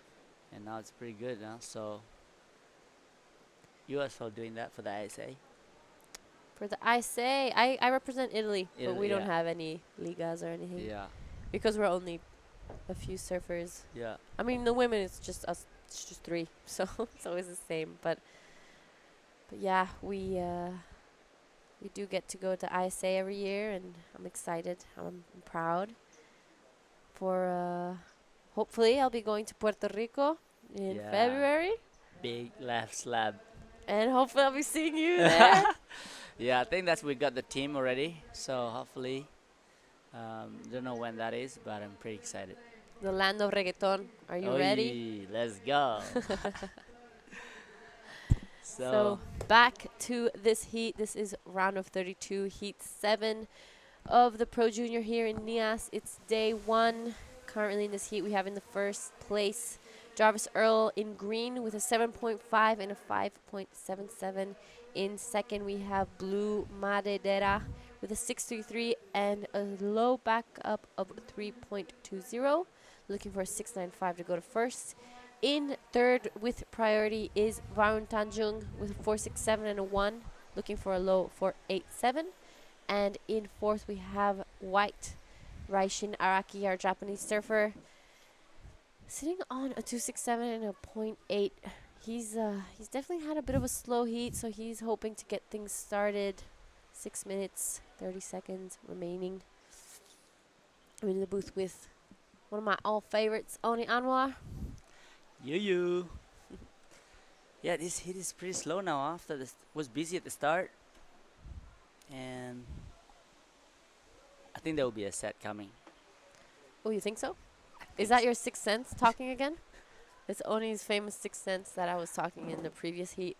He can sense when a wave is coming before you even see it. Don't count on me though.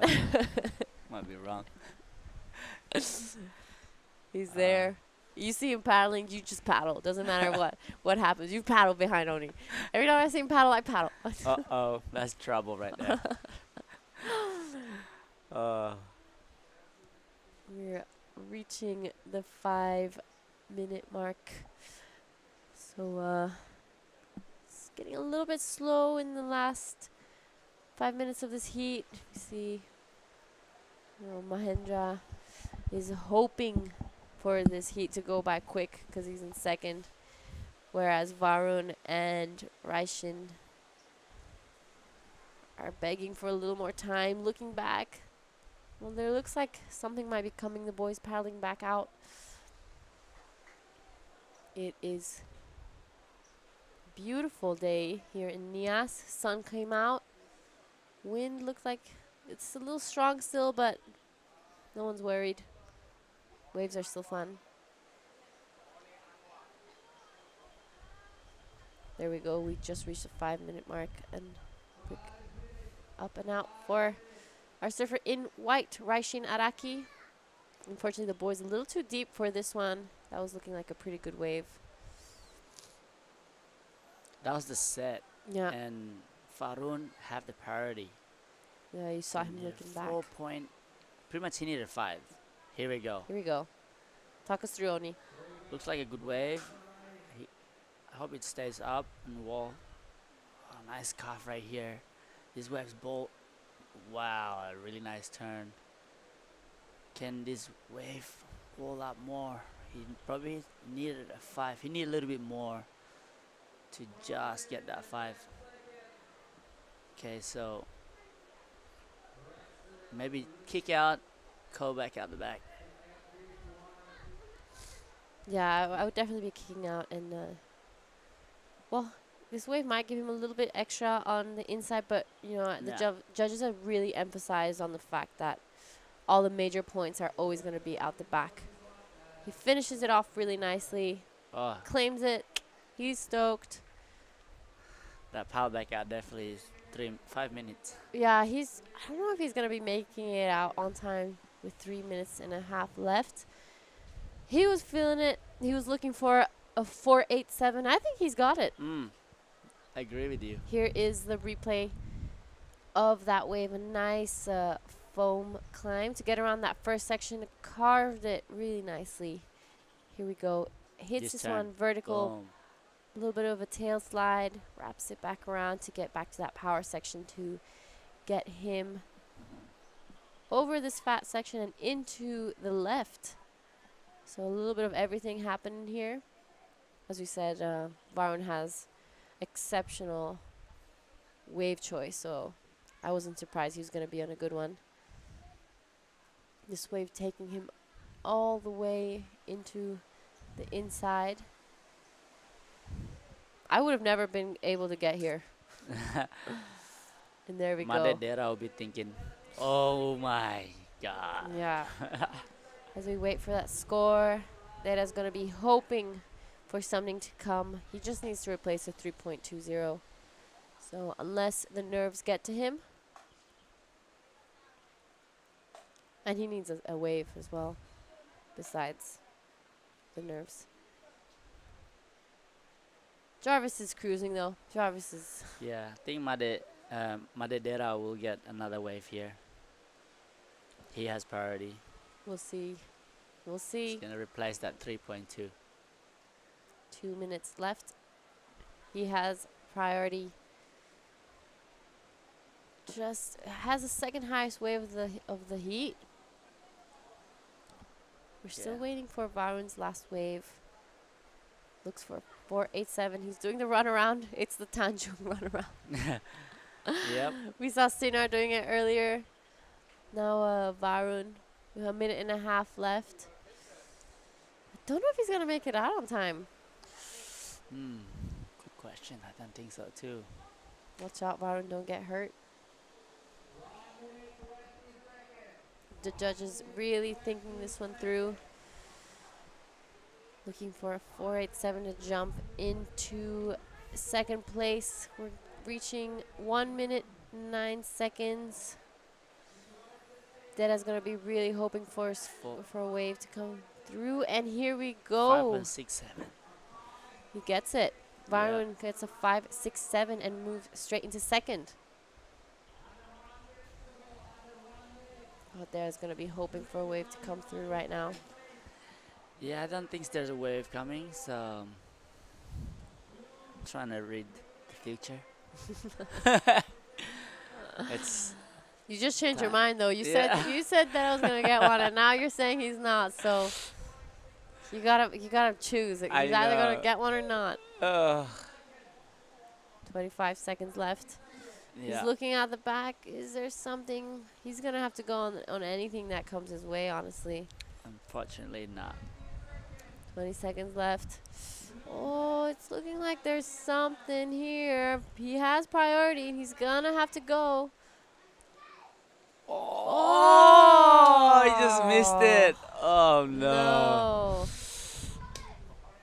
That's heavy. unfortunate. Good job, Varun. Well, I thought he was gonna get that one. Good job, Varun. He held it out to the end. Unfortunate for Madedera, and I'm gonna be having a conversation with Jarvis Earl. So we'll go to a quick ad break.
right, we are back for the Pro Junior in Nias Pro. We got this Billy hanging. What's up, Billy? Hey, good to back, be brother. with you, Oni. Been doing a bang-up job, mate. The wind's kind of backed off, which is fantastic to see. Might have a bit of clean conditions for the women's round of 16. But right now it is Tenchia Wami taking on Ren Akano and Noah Arkfield and Archer Curtis. Wow. Another loaded heat. Really good surface in here in this one, as was the last. I believe it was Jarvisel taking out over Varun Tanjung. Correct? Correct. Rightio. So things starting to take shape. Looks like a 7.50 for Earl as well. Highest score of the day, I'm pretty sure. Excuse me.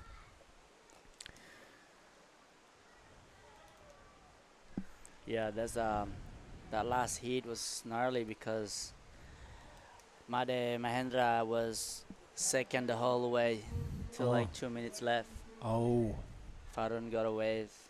I heard the last 20 seconds he didn't quite scratch into a wave. Is that right? Yeah, he paddled for one and just missed it. He was too deep. Oh, man. He needed 4. Oi.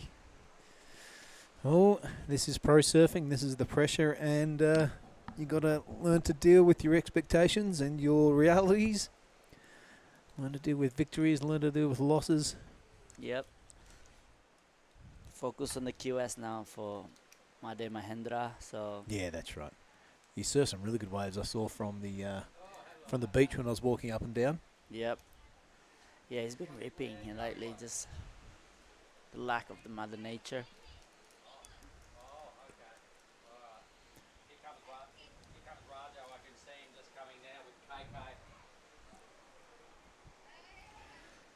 All right, the boys, no scores thus far. She's it's a little bit of a sleepy ocean, isn't it? The wind has backed off, but it looks like the swell's joined it. They've Yeah. gone for a little bit of tidor time. Ngantuk. What's nantuk? Ngantuk is sleepy. Sleepy. Yeah. Tidur is sleep. Yep. Yeah, it's pretty slow start for this heat. But when it comes, that's when the firecrackers on. So, man in red, it's really dangerous. Tensei Iwami, really good surfer right there from Japan. Yeah, really. Ran Okano, also a good surfer, and a guy from Noah Arkfield from Philippines. Oh, And righty, yeah, yeah. he's a good surfer in all the surfing. Perfect right-hander there at Cloud9. Came with here with Marmar. Strong gang there, isn't there? Yes. Yep. Then Archer Curtis from Australia, he's scratching into this morning. Yep. Made a hit this morning. So yeah, this is a pro junior only for the men, right? So it's exciting. It's exciting, and there's no priority, so it's kicking it old school until at least 3 surfers have got a wave and we set priority. And there's a little double up there. It could be the signs of a new swell with those swells so close together. Yeah. But why things are a little bit sleepy, I think we are going to cross down to Gia Lagundri. She is the winner of the last heat. Jarvis Earl, what do you got for us? I'm down here at the competitors area with Jarvis Earl, the winner of the last heat. It looked like you were just having fun out there. So tell us a little bit about your mindset going out there. Yeah, it's like pretty tricky conditions. Sorry, like not what you expect when you come to Nias, but I'm used to surfing waves like this at home, so it was fun to like get a few air sections and a few fun turns. So yeah, it was really fun. So in these co-sanction events, the waves are really different to what you usually compete with back at home. Tell us a little bit about what the difference in equipment, like what you think when you're coming here, whereas like what you ride when you're back at home. Yeah, so back at home it's usually like a lot of grovelers and epoxies and stuff like that, and then in Indonesia like the waves usually have a bit more push on like a round tail. Like I was on a Fever round tail out there, but yeah, it's feeling pretty good, so I'm stoked. Today, on a day like today, it's a little gravelly. Did you wish you had one of your gravel boards with you? Yeah, honestly, if I had to pack one of my epoxies or something, I probably would have jumped on it for that heat, but it's alright. This board's feeling pretty good, so yeah, I'm still stoked. All right, anything you'd like to say to friends and family back at home? Yeah, thanks to everyone back at home for watching, and yeah, cheers for all the support, and thanks Geordie for caddying out there so hard, and he's done it twice today already, so yeah. All right, so the winner of every heat gets a bang bang. Here's yours. Congratulations, and I'm going to take it back to you guys back in the booth.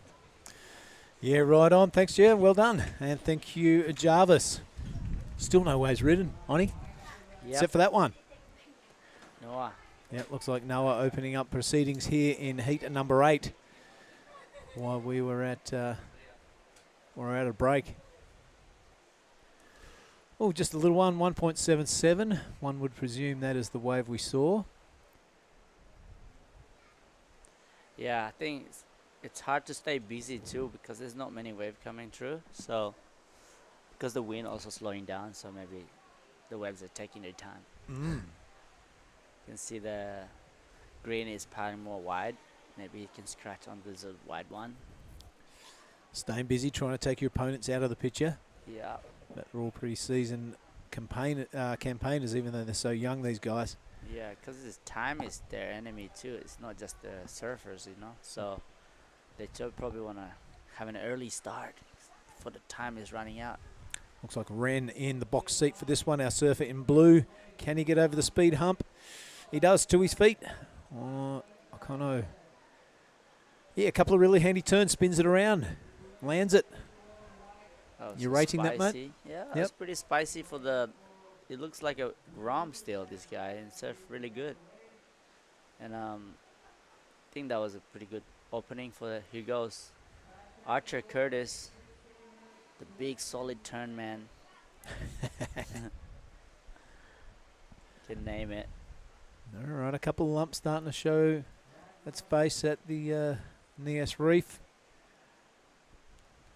Is the moment now, the wave's coming now, so the Noah maybe caught behind. Ah, that's so frustrating when you can just see the face of the wave reeling away from you. Yep. You're only a half a metre away from the action, but no dice on that one. Tenchiawami out the back, really good wave choice usually. That one closing out though, wow. So pressure building as time ticks away and a couple of unforced errors to just about all surfers. This is where you got to hold your nerve, stick to your game plan. Yep. So Noah's piling back out, regain priority. So the best thing is, like, I always suggest to not to get all the way through that shore to get the wave. Just try and kick out.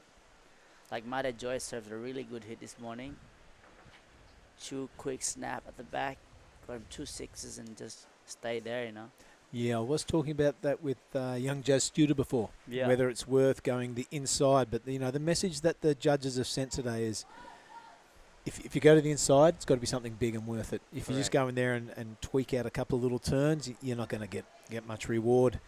But, you know, there are a couple of waves there that just linked up all the way through.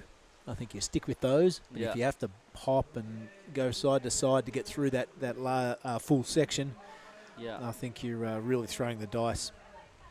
Yeah, you know, like just sitting here watching us, for us, we learn a lot. But for those competitors who's just competing, they don't see this. Like, here we go. Tenchiawami on his forehand. That's a really good way to open up a good scoring wave. Follows it up with a little wraparound into that full section. That'll do him 2 turns. Yeah, so a good start to that wave, and I like the second turn also. I love the drone work too. The drone make it look so nice on the. Yeah, it does.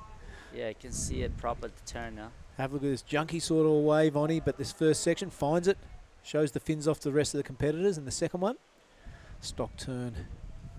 Yeah, good surfing there, but the waves unfortunately not good enough. But here we go. Ren not getting over.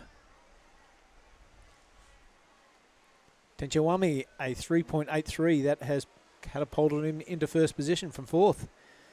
So it's blue second and green third and white down there in 4th position. But Noah does have first priority. Highest score of the heat so far goes to Ren at 4.17. So 1 solitary wave, not in a bad position. I think it's really hard to hear out there because of the wind. Yeah, the wind is blowing the sound away from you. So usually it's an offshore to be blowing the sound all over the surfers, but now it's blowing away from them. So tough conditions, but you know, there'll be Absolute legends like Mark Richards going, toughen up a bit. We never had PAs when we were competing. I won 4 world titles by not even a priority board. I just had to surf and come in and see who won. Use your feeling. Use your feeling. Use the force, Luke. Wow. Yeah, that's. I think I've been through some of this event when I started competing. You kind of have to just guess it. Yeah. Yeah, like the board riders, you know, they don't have the big priority or priority judge or anything like that. But we are at a QS 5000. You do expect a certain level of professionalism from the working crew, which has been delivered. But you can't fight Mother Nature most times. Here goes Noah now, Oni. Yep. Noah looks like on a good wave. Nice first turn right here. Straight to the next one. So, wow. Here we go. Will be a good second. What is his second wave? Yeah. He's first wave at 2.67. He's already demolished that thing. And this wave linking up, as we alluded to before, there's been no hopping as he starts to hop, but there's that one linked all the way through to that inside section. So they're the ones you stick with. And the ones that full of water, you don't see any white water, I think you're better off just kicking out of those. But a good way for Noah. We'll see what the judges think. His first turn right up there, sticks below the lip line, but managed to pull his board all the way around that one. He projected all the way up. Allows him to rattle off a third turn. So a pretty handy wave in the end, Donnie. Yeah, I think he set it really well for how average this wave is. This one he got. This wave kind of went fat at the end. I think the judge don't really like how surfers keep going, trying to make it work when this wave goes fat. Yeah, it gets full of water. Yeah. Yeah, so our Oda score from red, and we are Oda score from white. Here's the replay of red, Tenchiawami. Beautiful style. 12 o'clock, 6 o'clock, just about on every turn. Really precise and methodical. Matt Cattle describes the Japanese surfers. Yep. The method is spot on. Tenchiawami amongst the leaders of the Japanese charge that's happening at the moment. We keep banging on about it, but wait for 3 or 5 years and there'll be a heap of Japanese on the Pro Tour, I reckon. Here's Blue, Ren. Yeah. Whee! Like this one. This is a generation right here. Surfing really good for the... He's in second place right now too. So the little grommet taking it to the big grommets. Yep. Speaking of the next generation of Japanese surfer, he's one of them. Looks like really fast, and he did the air before, so putting pressure for Noah and Archer. Yeah, a lot of innovation in this game. Look at that little spin under the lip. That's all right. There is score owed for everyone except for green. So just stick with us, folks, and we'll have an update for you as soon as we can. There is a tick under 10 minutes remaining in this one.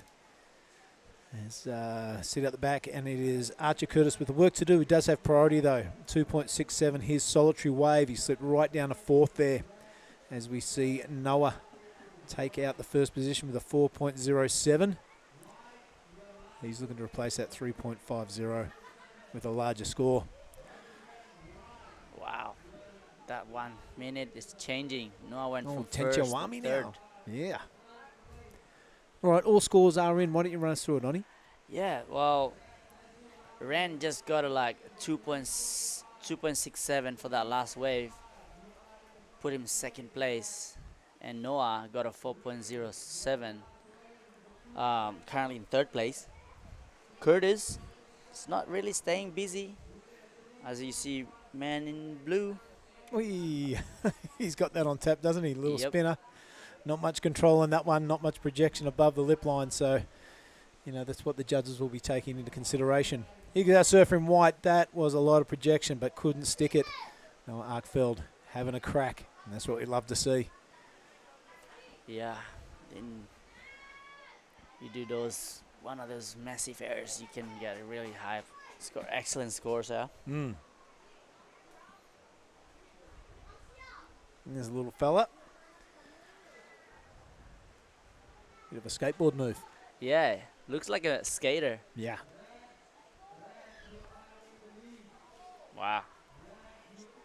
Oh, enjoying these replays brought us by the production crew. Thanks very much, fellas. But it is 8 minutes remaining in this one. Atenchi Awami out in the lead. But this guy has something to say about it. This is Archer Curtis using his priority, a steeper looking wave. A couple of turns to start off with. The second one, the strongest thus far. This wave filling up full of water and not allowing any more scoring opportunities. So Archer will pull off there. That's his second wave only. 7 minutes and 40. I think of time enough for one wave at least. Yep. Waves is not offering him for that big section right there to do a turn. Looks like a really good surfer, stylish, but wave selection just not coming on his way. The guy in first place, Tensi Wami, only got a couple high threes and 3.5. Wow, and guy in second place only need 3.16. Very small scores. Yep.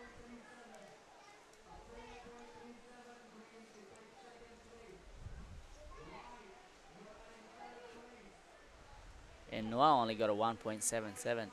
So still plenty of room to move for everybody. Look at the requirements, the 3.16, the 3.11 and a 4.37.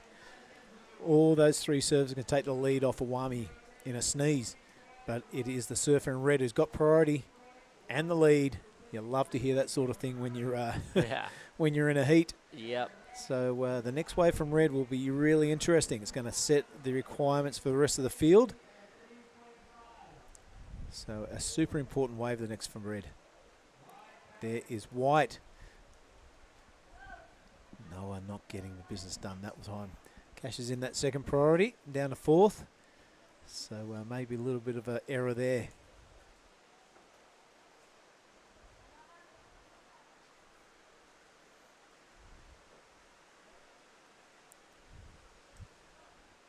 Now I want to talk a little bit about, I spied one of my surfing heroes down there, Pepin Hendrick. Oh, yeah. He's here coaching a couple of Japanese surfers. What's your memories of Pepin when you were a little grommet coming up? I remember you hanging around the beach and Pepin absolutely dominating. Yep. Pepin is one of my favorite surfers. He's fast. And, he has Noah. Nice reverse. That'll be a replacement of the 1.77. Mm-hmm. Yeah, Pepin is the, what do you call it, Black Mamba. The Black Mamba, the Terminator. Yeah, Terminator. Fast lightning bolt. I think really good. 2010 Indonesian champion, Yep. or 2011, something like that, if I remember correctly. Yeah, he's still ripping now. One of the first Indo guys to almost full-time go to Japan and compete on the circuit over there. I imagine he's a bit of a superhero over there. Yep. Still now. Still now? Yeah, still surfing good now. Yeah, of course. Yeah, guys like that, the skill level doesn't drop off. Yeah. Yeah, I love that how the surfing is the older people become more involved with the surfing, with the supporting all the younger one. It's really nice, especially this guy, Blue, ran. Oh, one turn only. Nothing special out of that one. He's looking to replace a 3.00. We'll see what happens there. Yeah, it's really cool to see those guys kicking around, isn't it? I saw Dede Santosa down there also. Yeah. Working with the national team. Of course, Rizal. Yeah. Hanging out with his son. We'd love to get him in the booth the next couple of days for a bit of a chat. And Pepin, of course, Tippy, all the guys who were back in the ISC days. Yeah. Competing. It's great to see them kicking around. Yeah, Daddy is also our coach for the national team right now. Yeah. So he's I'm staying with him. He's still ripping, and coming here to support all the younger one, Lydia, Rio, Katut. Yeah.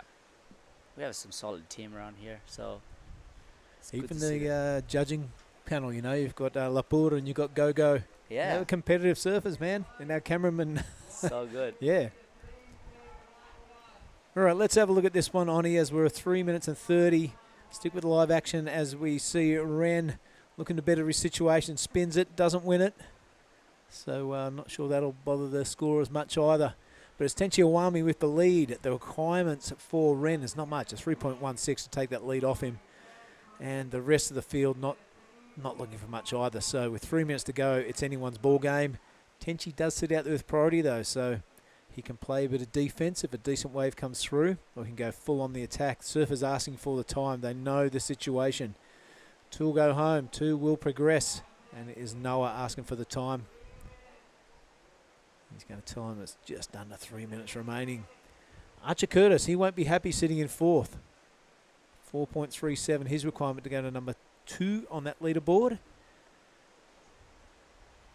But at this stage, Oni looks like he'll be having a chat with Tenchi Owami, one of the superstars of Japanese surfing. Hi.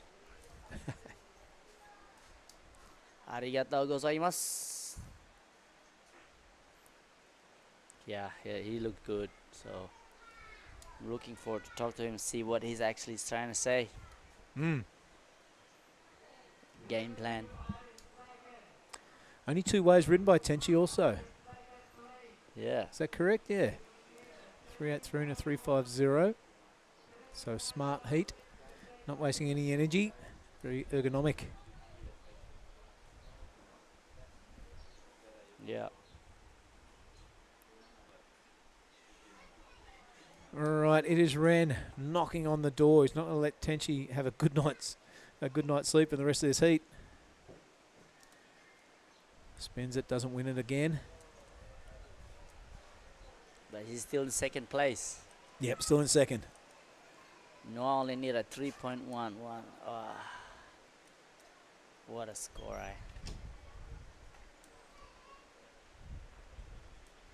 All right, 1.5 minutes left in this one. The boys know what is happening. Heat number 8 of the round of 32. After this, I think we are going into the women's round of 32. That's right. You see there on the scoreboard. Yep. Lydia Kato, looking forward to that. Ella McCaffrey. And 2 other surfers there on here, I can't quite see. Rina Matsunaga and Kana Nakashio. All right, under 1 minute to go. The junior men have put on a good display here. Nias Pro 2023 off to a bit of a weird start. We're not used to seeing onshore small waves here, but still been plenty of action. And it's Tenchi Owami with the lead and priority. He's got to go on this thing. He does. A bit of defense play with 30 seconds to go. He surfs such a smart heat. It's only his 3rd wave. He's going to get a bit of a score for this one too. Super fluid, super vertical surfing from the Japanese superstar. This one linking all the way through. His backhand now. A couple of S turns. That won't be bothering scorers too much. Only 10 seconds remaining, but super smart surfing by this guy.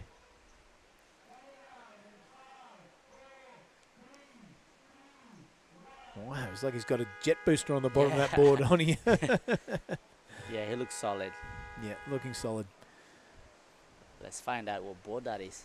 Yeah, that's probably a good question to ask. Ask him to look for the secret turbo booster on the bottom. Yeah. Looks like you'll be having a chat to Tenchi Owami, Oni. Yep. Go down there, have a stretch, wake up a little bit. Let's get sleepy after lunch, doesn't it? Yeah. All right, while Oni makes his way down to the athlete area, we are going to take a message from our supporters. Wherever you're watching around the world, I hope you're enjoying the show. This is the Nias Pro 2023. Stick with us, folks.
All right, thanks very much, everyone around the world, for joining us. This is the Nias Pro 2023. It's time for the women, the junior women, and there are the names in front of us. Mark Cliff, please run us through. Well, that was the results of the last heat, Oh, actually. yep, sorry, So, yep. Tenchi, well done. He's going to be having a chat with Oni. But this looks to me like Lydia. It is Lydia Kato in the blue. It is Rina Matsunaga in the white. Kana Nakashio in red. Lydia we just saw in blue, and Ella McCaffrey, who had a great performance here last year, is in green. So this is the first heat of the women's quarterfinals. So make no mistake, there are spots up for grabs in the semi-finals. That's who we're looking at. There they are, two Japanese surfers, red and white. Lydia out of Indonesia in blue, and the American Ella in green.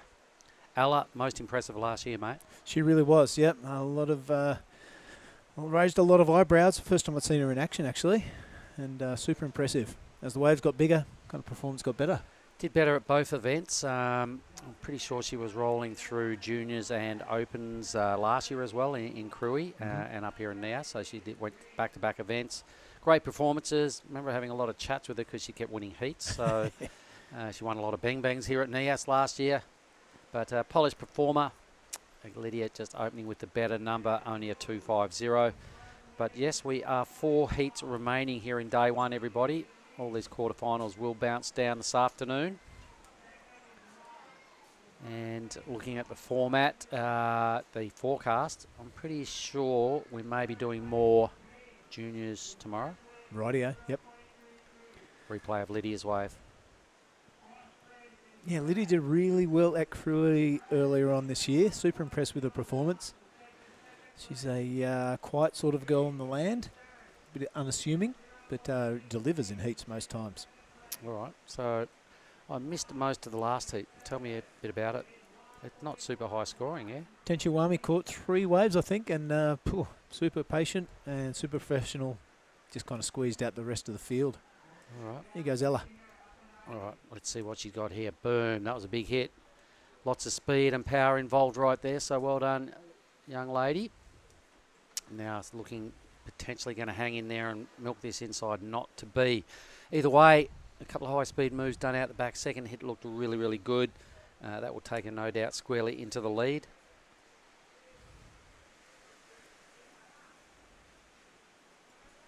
So, yeah, it looks like that last heat, Billy. Tenchi won with only an 8.7 two-wave total. So, suggesting to me, were the waves just not there, or were there some errors going on? No, there wasn't too many errors happening, but it was a bit of a wave-starved heat. That's where that wind backed off. Looks like the waves backed off a little bit too, you know? Oh, bummer. Yeah, I did notice there was a little drop in the breeze. Even now, as I look out over my shoulder, not as many white caps as earlier. Definitely not as comfortable in here in our office. Not as much breeze filtering through the system. So either way, what have we got? About an hour and 40 minutes of competition. And we can pack up the show anyway. It's been a pretty good day one. There have been quite a few highlights. None better all day than Jarvis Earl. Both heats, back-to-back, busting into the 7-point range time and time again. On fire, as you would expect from the World Junior Champion. Yep. 5.83. Well done, Ella. No grovel involved. 2 hits, 5.83. Judges sending an early message to the junior women's surfers. We want to see big turns out the back. Yeah, that second turn of Ella's was really impressive. I don't think we've seen a replay of it yet, but I'd love to see that, the 5.83 again of Ella's, because second turn was a real blast. Yeah, and that's just a little bit of explanation of that inside section to people just getting into surfing. If you fall off out the back trying to do those big turns, Mark, there's a lot of consequence. That means you don't get to go to the inside and do the rest of the turns and the rest of the scoring potential. However, if you kind of play it safe on the outside, swing your way through to the inside section and do a couple of bigger manoeuvres where the wave is smaller, there's really no consequence to that, and that doesn't fit into the judging criteria. So what the judges are looking for are those big turns out the back, and that is reflected in that score of a 5.83 for Ella McCaffrey. It certainly was. So I think we're going to throw down to Oni now. He's going to have a chat with Tenchi Iwami. Over to you, Oni. We got the winner of last heat, Tensi Iwami. Hi, Tensi. How are you doing? Hi, I'm good. Yeah. Look, you're looking really sharp out there, even though the wave wasn't really good. But the board looking good, you looking comfortable, and what are you rating? My board is my shape, my balls, Kyozo design. I usually like 510 half. This is short ball for Japan waves. Today like onshore and bumpy like Japan waves. That's why I use this board. Yeah. Oh, that's perfect out there. Yeah, it looks like small and pretty windy, and so it's a EPS or a PU. Looks like a PU. Yeah, it's a round tail. Oh, squash. Okay.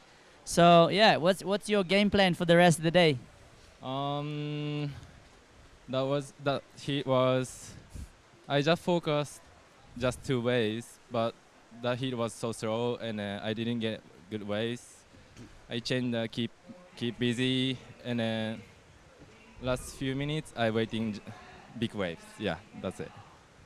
Do you wanna say something to your family and friend in Japan? 見ててくれた方々応援ありがとうございました。かなり危ないヒートだったので、次はいいサーフィンしていい波乗って、ぶっちぎりで勝ちます。応援よろしくお願いします。That's it. So yeah, congratulations. We got you another bang bang. All right, congratulations. Enjoy. Back to you guys. Yeah, right on, Oni. How good's Tenchi getting through his interviews? Yes, he speaks quite well, and yeah, he might have dodged that last question of Oddie's, but probably just didn't understand. So I imagine he's home to relax. He's had his heat, done the business, and moved through to the quarterfinals now on the junior boys side of life. Yeah. But first junior quarterfinal for the women's is unrolling right in front of us. We're chipped off 7.5 minutes off the clock. Ella's put together the only real highlight to this stage. The 5.83 was a banger. Really strong second hit out the back, done with speed and power to burn. So that is the theory. Hit it out the back and hit it hard. Meanwhile, no, I thought the surfers might have scooped up another one, but it slides under the pack.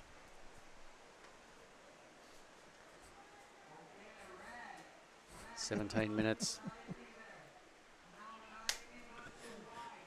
So here we are, our office for all the people online. We are staying at Sonali's place here at Lagundri Bay. He's been a long time friend.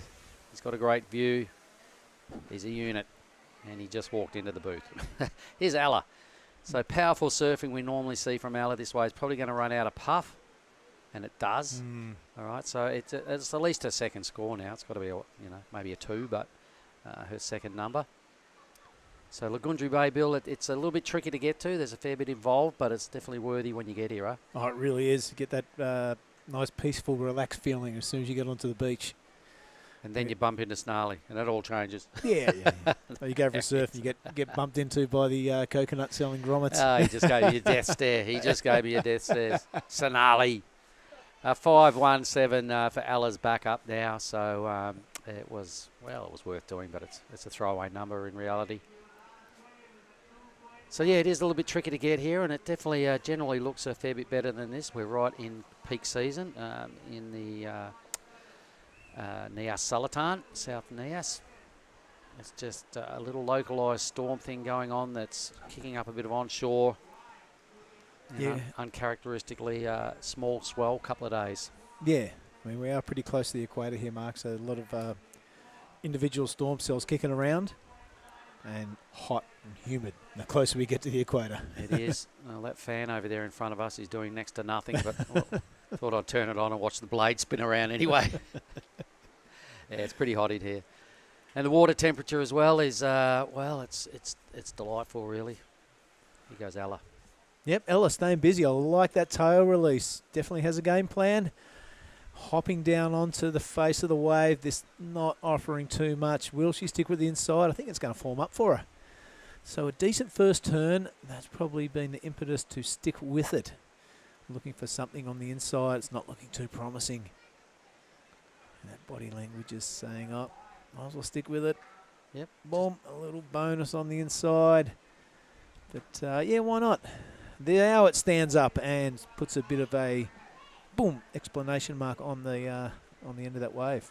Yeah, there was a lot going on. I mean, look, she knows she's in the lead comfortably, and just burning off a 2, she's just put together a whole lot more distance between herself and the other 3. So you could see in her body language she was really well invested in the wave, and I mean, realistically, why not? Yeah, if it scratches a 3 or 4, you've definitely upped your, And upped your advantage. she probably watched that last heat as well that you said to me was a little wave starved. Yep. I know Rio's been in a corner in Rio, Rio Wider, so he's probably really adding to her already set skill of competition, how to compete.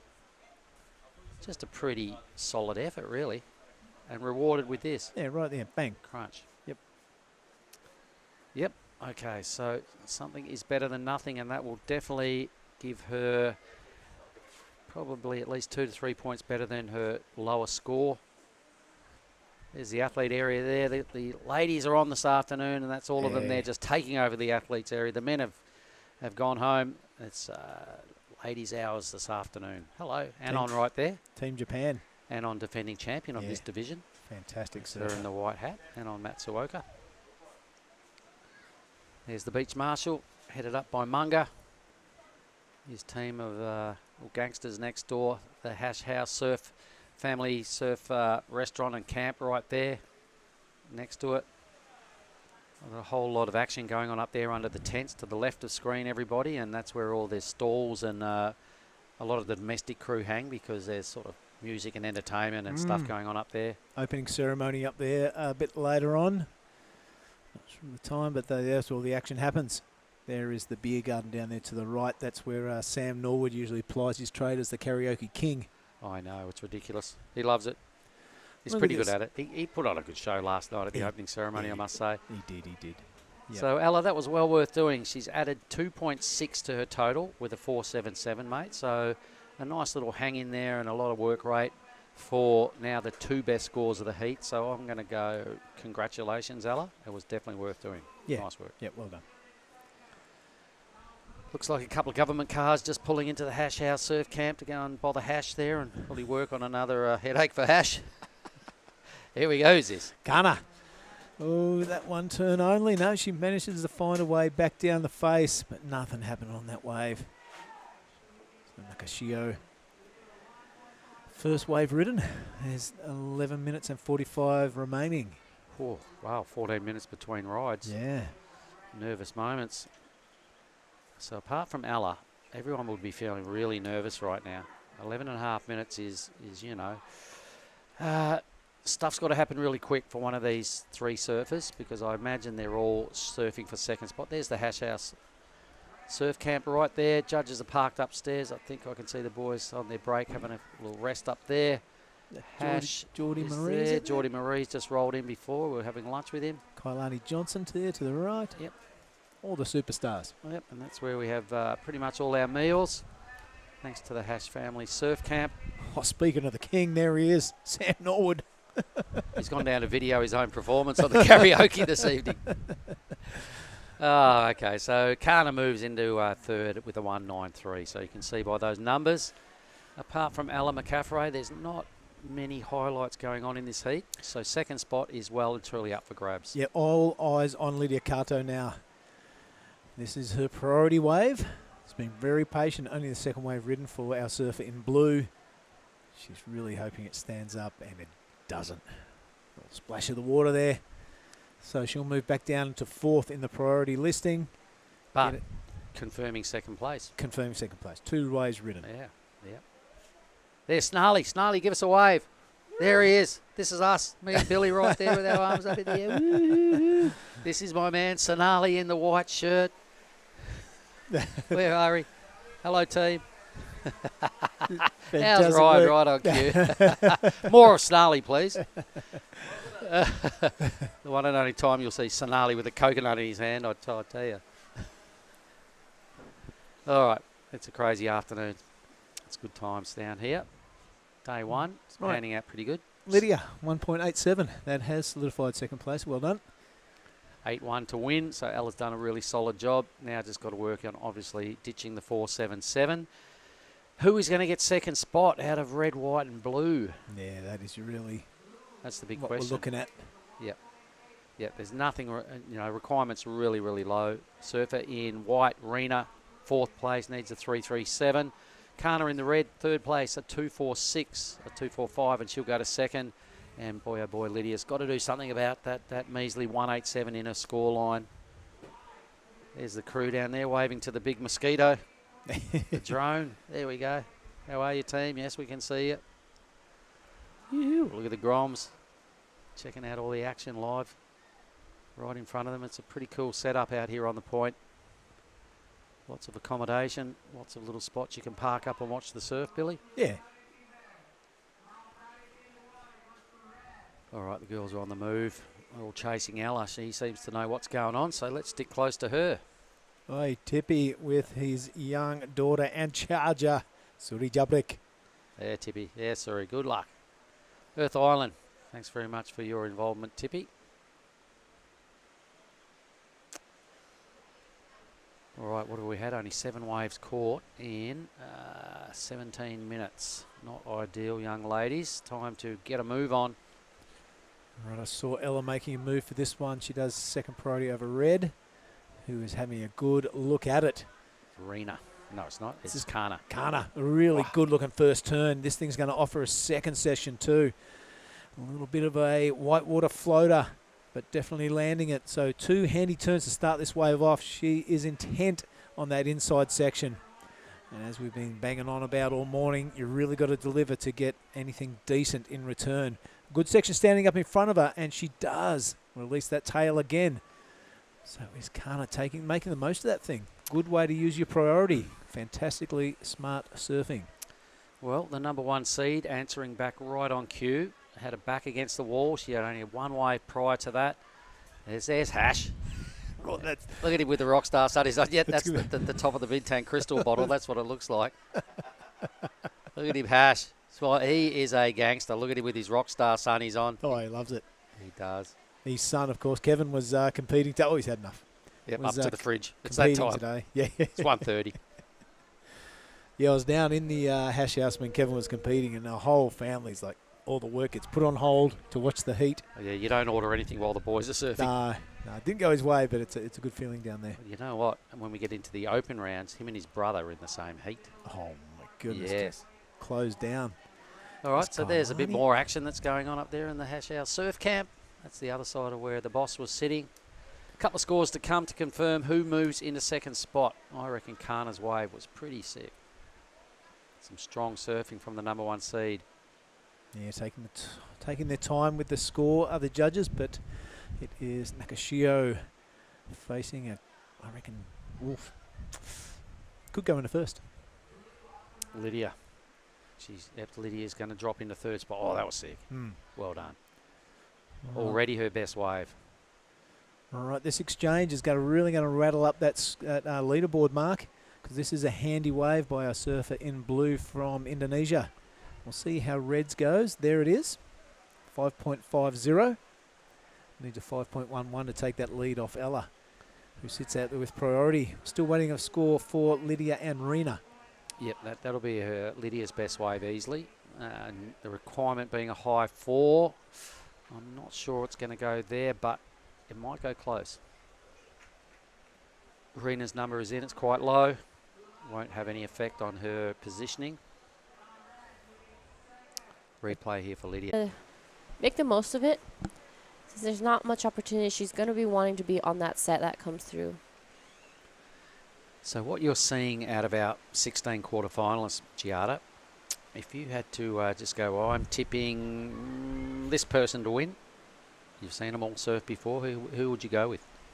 The win the entire event? Of the junior girls.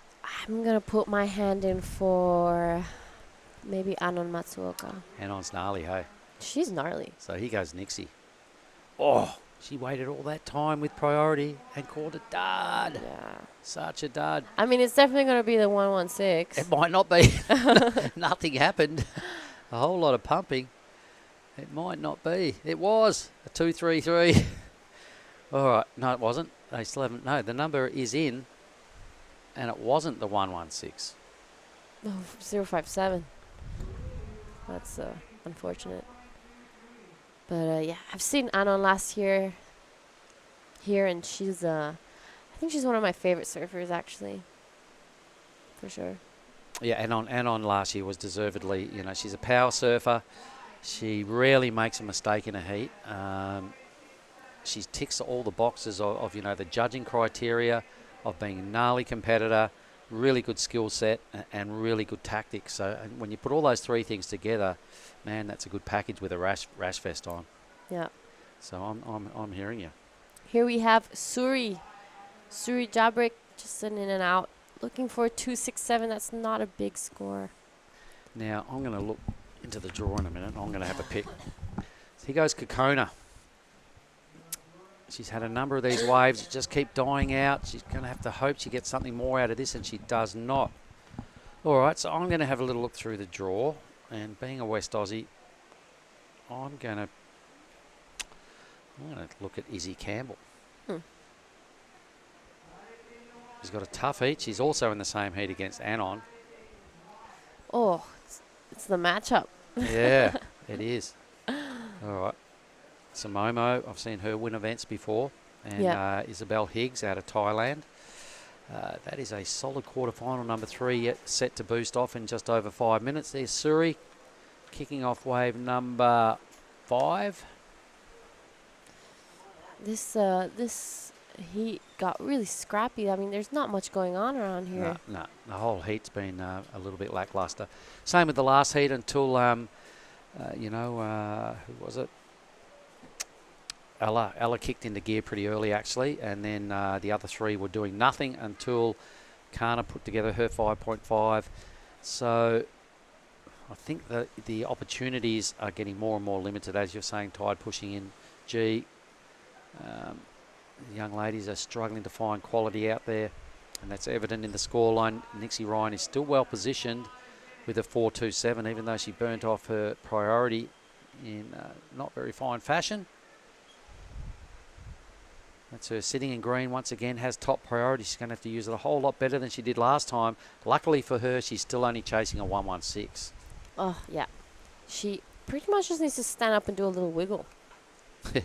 That's it. That's it. That's what she didn't do on that other wave. I mean, just pumped to the channel and got up quite a 0.57. You know, at that point, you cashed in your priority. Do anything. Here she goes. Here she goes. This is exactly the one she was looking for. Is it? Or is it? Oh, get around it. Get or around is it? Come on. Where's the little wiggle? There's no little wiggle.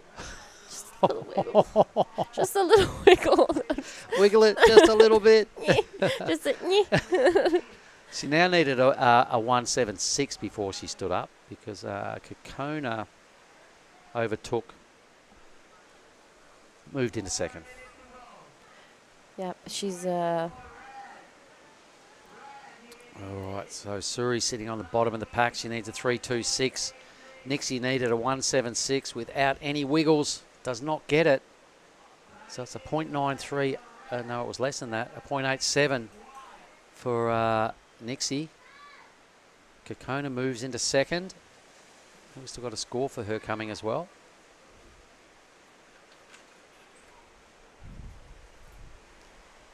So Nixie will be spewing if this clock runs down and she doesn't get the required, sub 2-point ride she's been chasing for the last forever and cashed in 2 full priority situations. I'm feeling nervous for her. I'd be stressing out. Honestly, I'd be really stressing out. Japanese surfers are doing the 1-2 at this stage. Last wave for Kokona did not factor in a 2.43. So both red and blue holding it down. White, you can see Suri sitting there. She's got second priority, needing herself a 3.26. Having a look at this swell line, it's looking like a pretty good wave. Yeah, it's looking like a great wave. Suri goes. Suri goes. And our surfer red lets her a nice cut back. She makes it, gets a little bit stuck, but she does make it out of it. And we see this wave might be giving her something to work with on the inside. Unfortunately, it does not. She was looking for a 3.26. Yeah, I don't think that was it either, really. Judges have been a bit stingy today, and rightly so. Conditions haven't warranted huge numbers. You've got to get a 3.26. You've got to probably do at least one good solid move out the back. Yeah. And I don't think I saw that. So time will tell what Suri has to do in these next 2 minutes.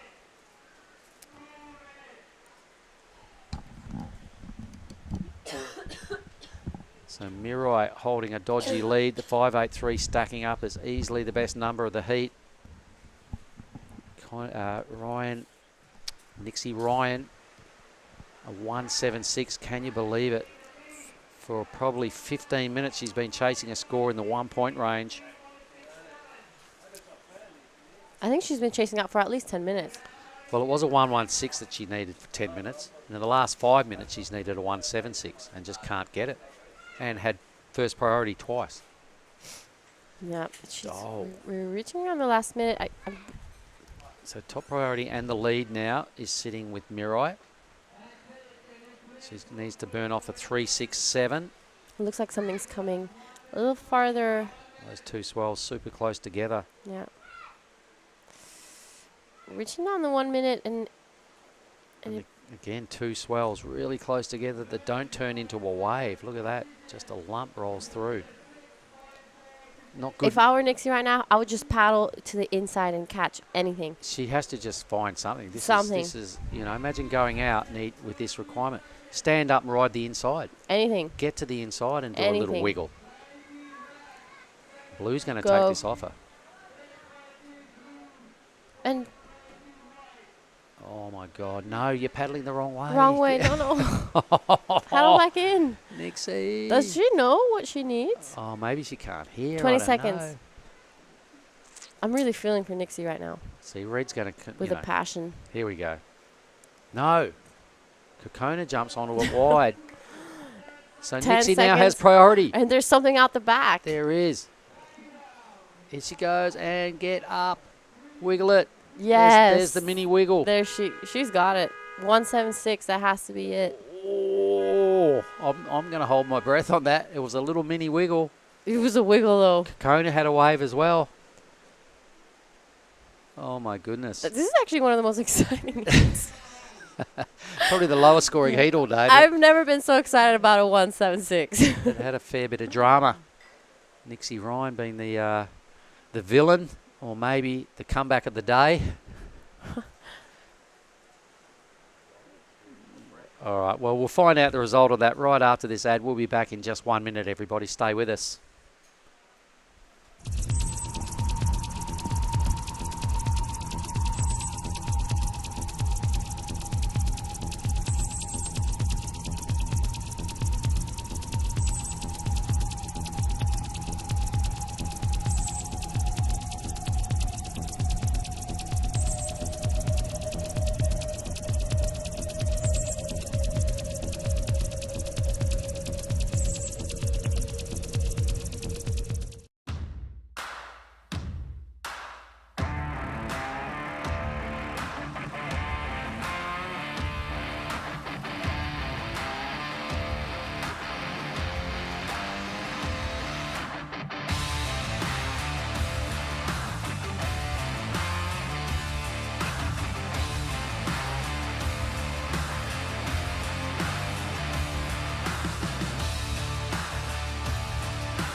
Back to the Nias Pro. This is day one. We are in the Women's Pro Junior.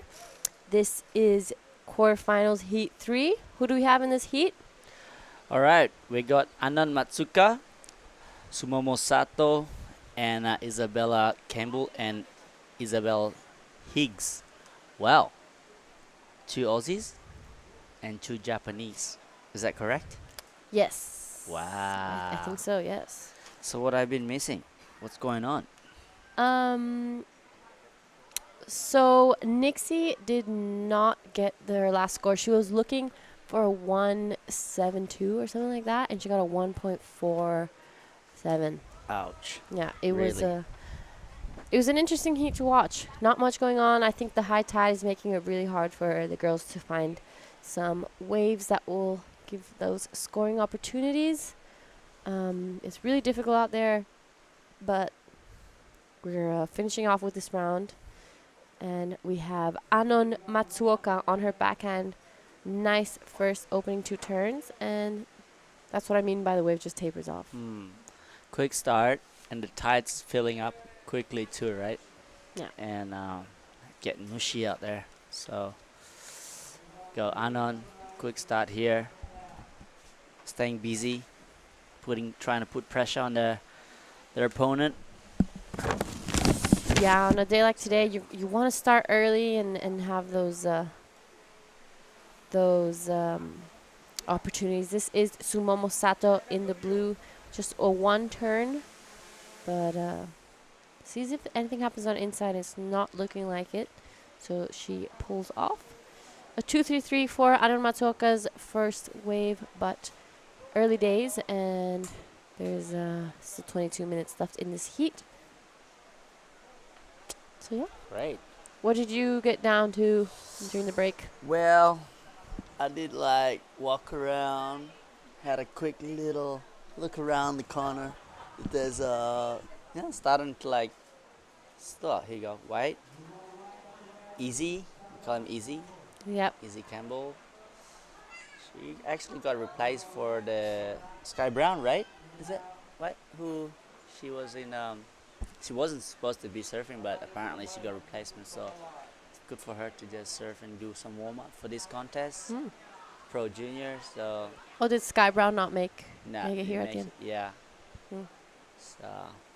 It's unfortunate. I had a chat with her before she piled out for her heat. Easy. Yeah, it's good warm up, I guess, and even though the wave's not amazing, but still you get to be out there. 3 guys out. It's always good to get your laps in, get comfortable with the wave.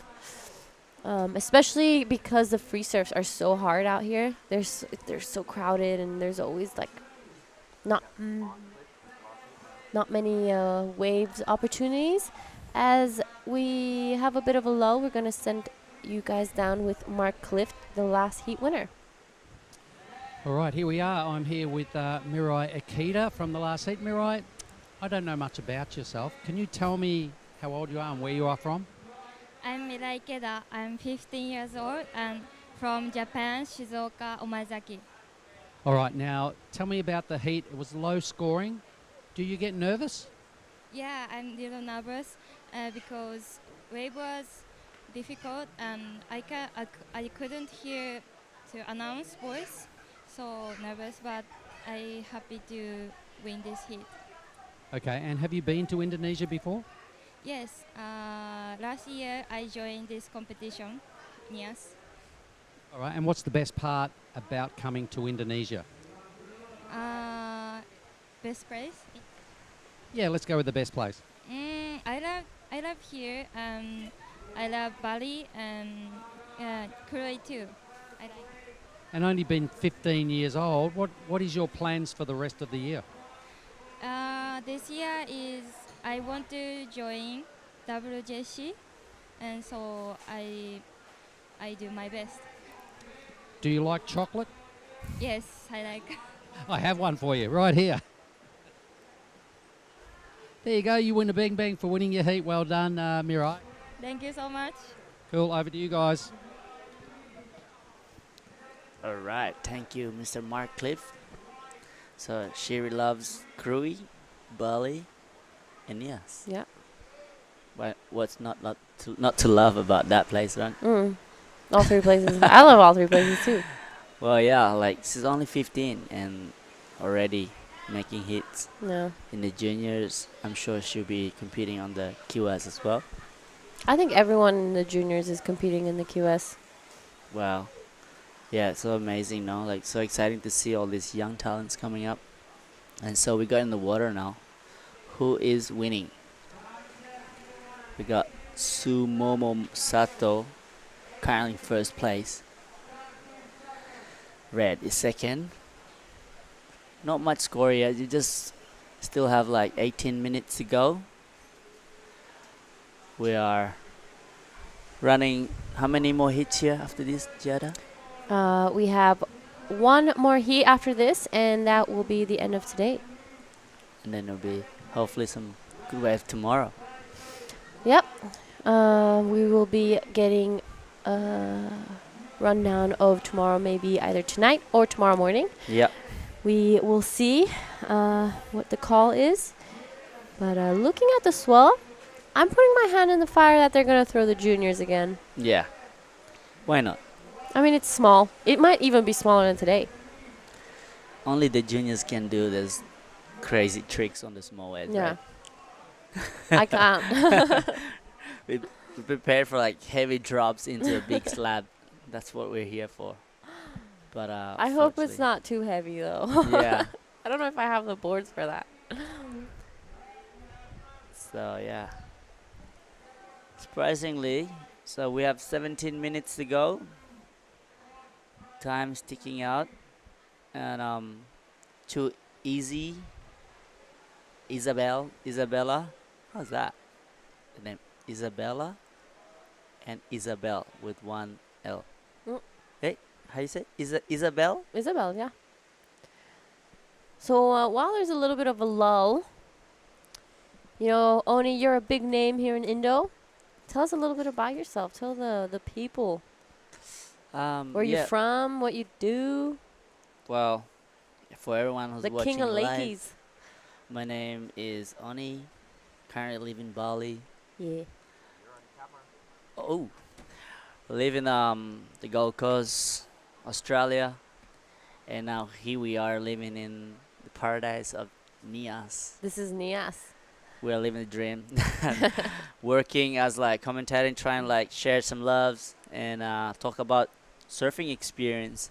Good to watch up and coming surfers from around the Asia and Australia. Yeah. Some from Brazil too. So, and yeah, I'm here. So, kind of like really good experience for me to talk about it and being able to share some information for the next couple of days.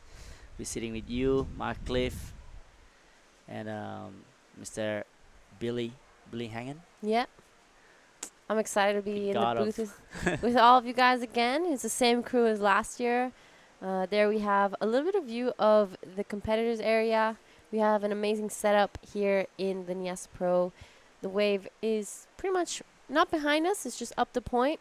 So we have a view of both here, the camera and the ocean. It's another beautiful day in the office. And yeah, I'm excited to be hearing some of the stories you've got. You're a big name in Indo. You've also changed Indonesian professional surfing in your own way. You've pushed it really far. So I'm stoked. Yeah, I mean, traveling, competing into like go to America, chasing points. Even though like 1,500 points, we have to go to all the way to Pantin in Spain. Just for trying to qualify for the Challenger Series. Back then we call it Prime or like you call it Prime. Yeah. So to qualify for the Prime, we call it now Challenger Series. It's really hard. So to make our own region like this, I guess every year we have a new upgrade of different rules and everything for the WSL, which is pretty cool. Yeah. And it's for me. Since I was 12, just traveling, pretty much, and I live in my board bag.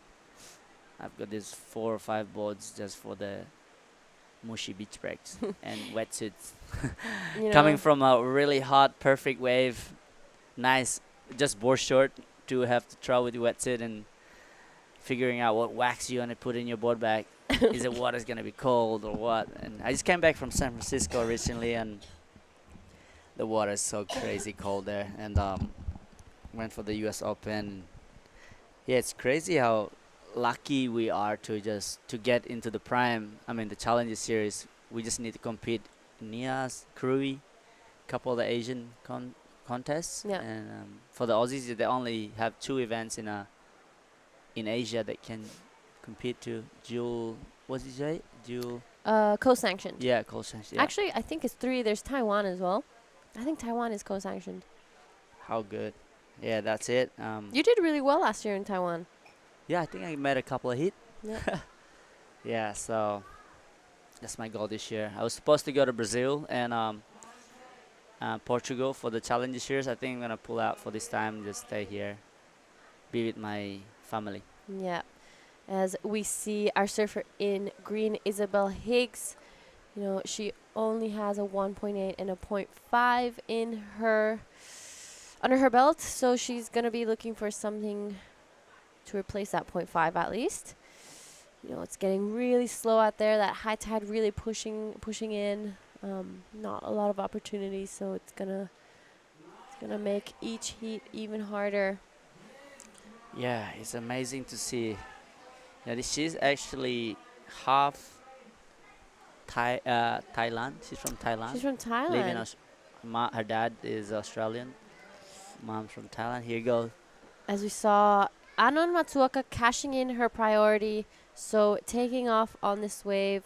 2 decent turns out the back, and she's gonna try see if this wave can take her to the inside, and it's looking like it is. She manages to stick with it. Another 2 nice carves, but she's gonna see if this gives her a little extra points here.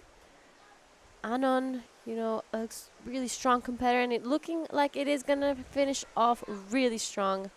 So that was a great wave for Anon Matsuoka. Takes it all the way down to the inside. She's pretty much made it all the way down the point next to us, and that's definitely gonna be replacing that 0.5 she has. Talk us through, Oni. What do you think? Yeah, she's trying to make the most of this wave. Pretty choppy. It's really hard and going through fat section here. She knows that she didn't do much at the back. She's trying to make all the way through the inside. I don't know. Sometimes the judges really don't like it going through here, but she's trying to get the finishing here. So,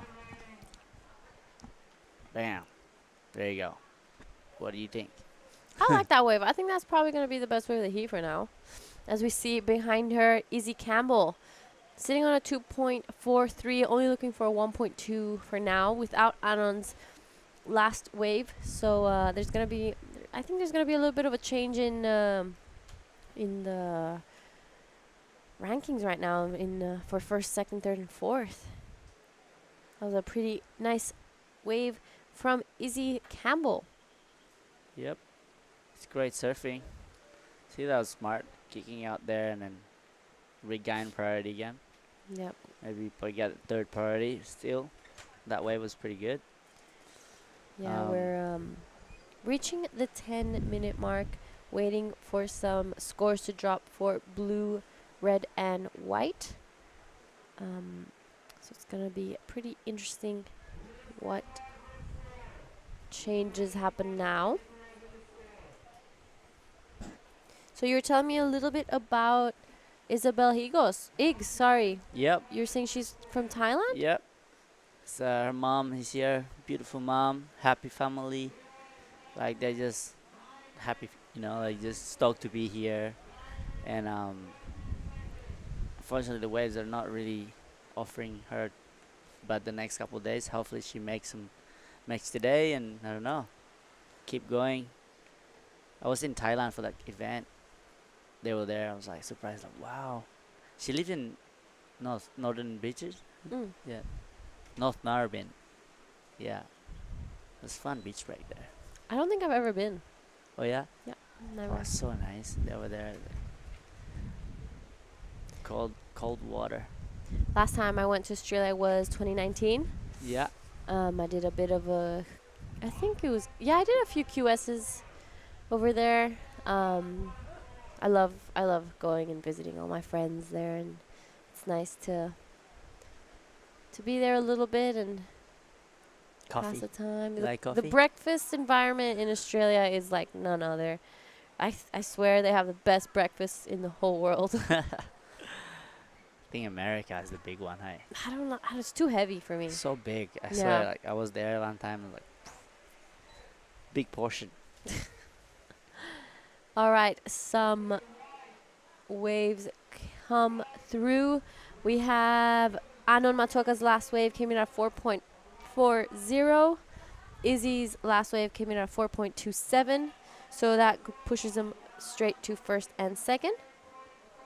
This is Sumomo Sato looking for a 371 to go into an advancing position. A nice first turn and hits it straight into the pocket for that second one. This is looking like it's going to be a pretty decent score for our surfer in blue, Sumomo Sato. And it's going to stand up on the inside for her. So this is going to be another interesting match, interesting score. It could potentially put her into second place again. Yeah, she has the flow. Finishes it off strongly. That's going to be a pretty good score for Sumomo Sato. Only looking for a 371. I think she's got it. Yeah, I think so too. So there's 7 minutes to go. We got red. Currently Anon Matsuka is in first place. She needs to replace that 2.33 and then she will change it again.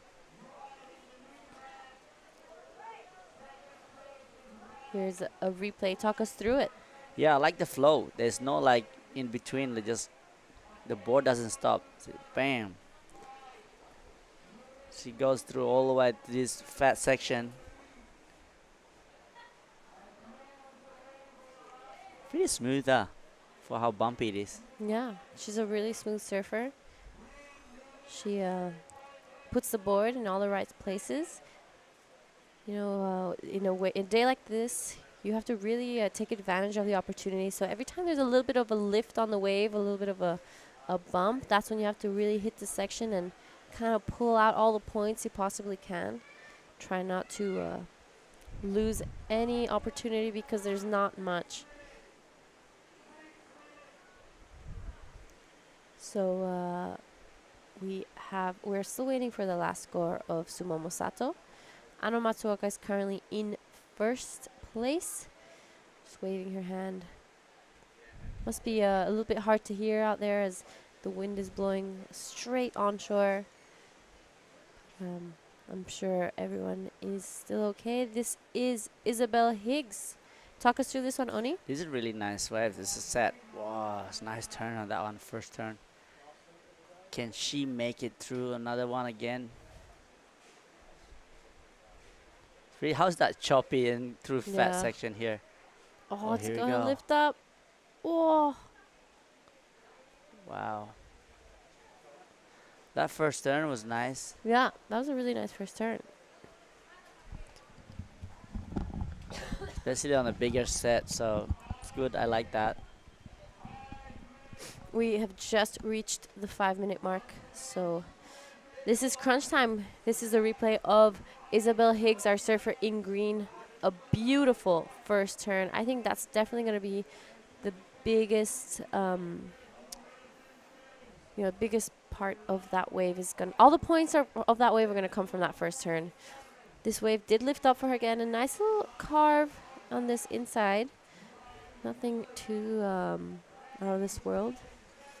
And we're seeing a little bit of a change in position here. Sumomo Sato gets a 517 on her last wave. That pushes her straight into first. Izzy Campbell is in second with a 427 and a 270, but Anon Matsuoka behind looking just for a 257. She is with priority off the back, so the pressure's on. Yeah. It's really difficult for these girls. Because the next hit's getting ready, as you can see on the back. They're like waiting. Paddling slowly to come in the lineup. Yeah. Anon Matsuoka only looking for a 257, and it's looking like she's not taking this wave. Ooh. Would you take the priority off for that? Nah. Nah, me neither. She didn't put her head down like. Yeah. commit. She like did the one Yeah. one hand. Little like. tick, tick, tick.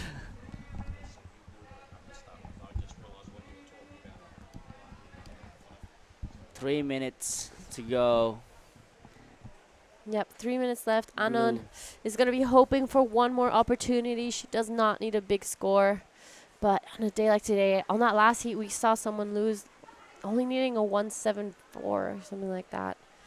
So it's not over yet, but That here we was have Nixie, huh?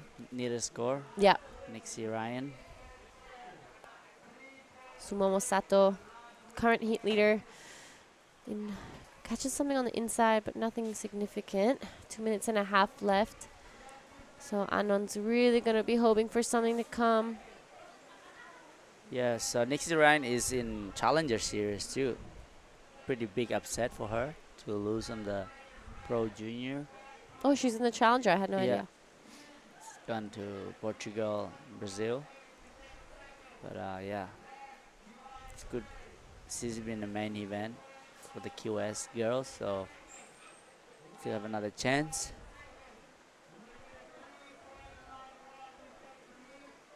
We see, could those be waves coming up? I don't think so. It's hard to tell, but I think there is one here, right here, coming. 2 sets. One behind this one. Who's gonna go on this one? Ooh. I mean, sometimes from the drone angle, it looks a little bit bigger than what it actually is. Right? Yeah. So we're reaching the 1.5 minute left. Could this be a wave? Maybe? I don't think so, actually.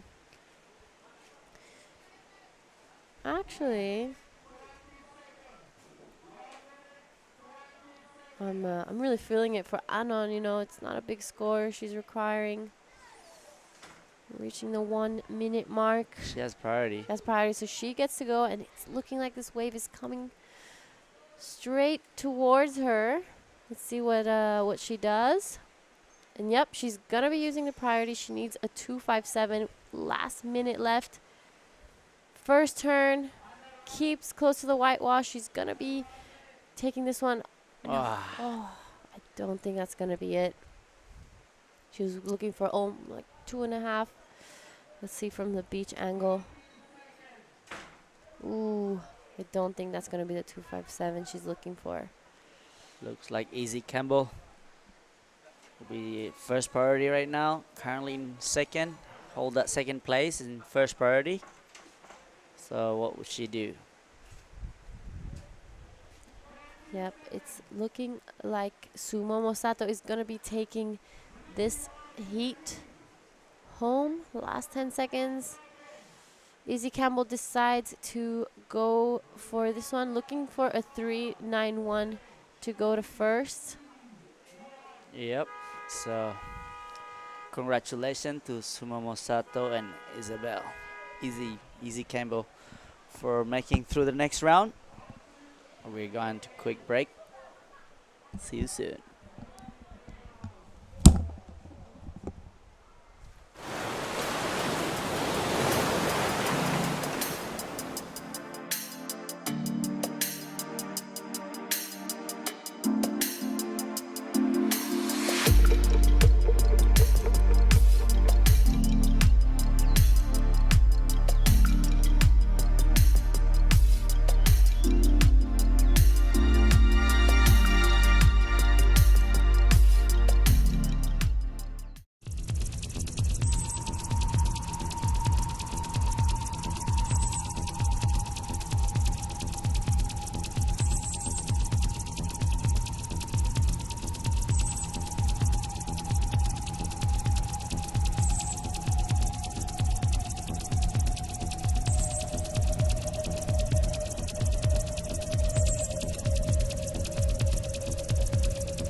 Okay, here we go.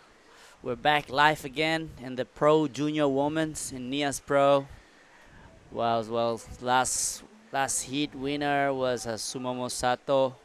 Second place, Isabella Campbell. So, unfortunately, Anon Matsuka, the defending champion last year, is out of the Pro Junior, but still in the main event of the QS. We've got Billy with me right now. Hi, Billy. Welcome Hey, back. brother. Good to be back. Thank you, Wani. Yeah, bit of a boil over there. Izzy Campbell getting the job done over the much-fancied Anon Matsuoka. But have a look at this heat. Jasmine Studer is in the white. This surfing right now is Sai Moana. She is an absolute ripping surfer. Really strong performance here. And at Krui this year and last. In the green is Willow Hardy. And in the blue is Nanaho Tsuzuki. So a really strong way to finish off today's proceedings. As we look, this is Sai going left. A strong way to start your heat.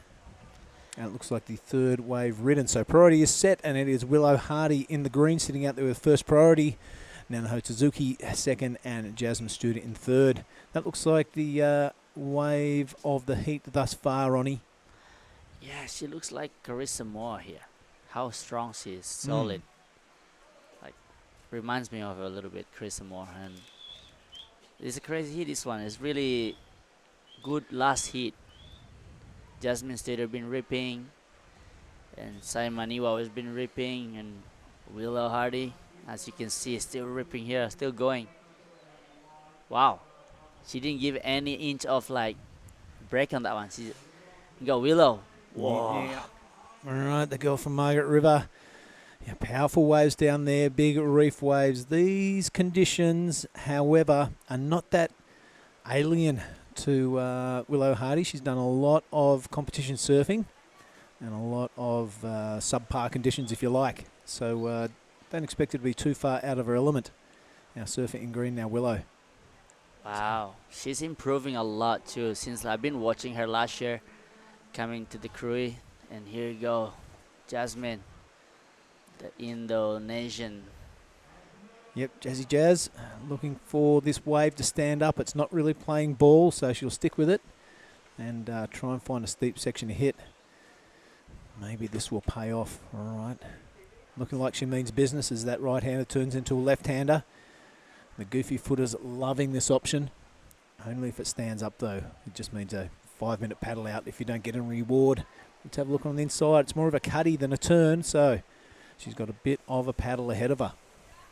Yeah, that's a long paddle back out. It's like at least a 5 minute. Do you think she's contemplating coming in and walking up the beach? Yeah, I think she's doing that. All right, have a look at Willow here. That was a pretty handy roof climb to start off with. Yeah. This wave kind of looking pretty good. Yeah, I like this one. She looks really sharp and a lot of spray. She looks like she's riding a bigger boat than last year too. She looks strong. And you can see it trying to finish this off. Wow. Yeah, nice. Really brought like that her board style. around 180, didn't she? Yep. All right, Jazz, you can see her intentions are good and the game plan is strong. Just got to find the right wave. All right, well, we've got a little bit of a break in the action. We are going to cross down for the last time to the athletes area. And Gia Lagarde is with the winner of the last heat. Yes, I'm down here in the competitors area with the winner of the last heat, Sumomo Sato. Congratulations, that was really hard out there.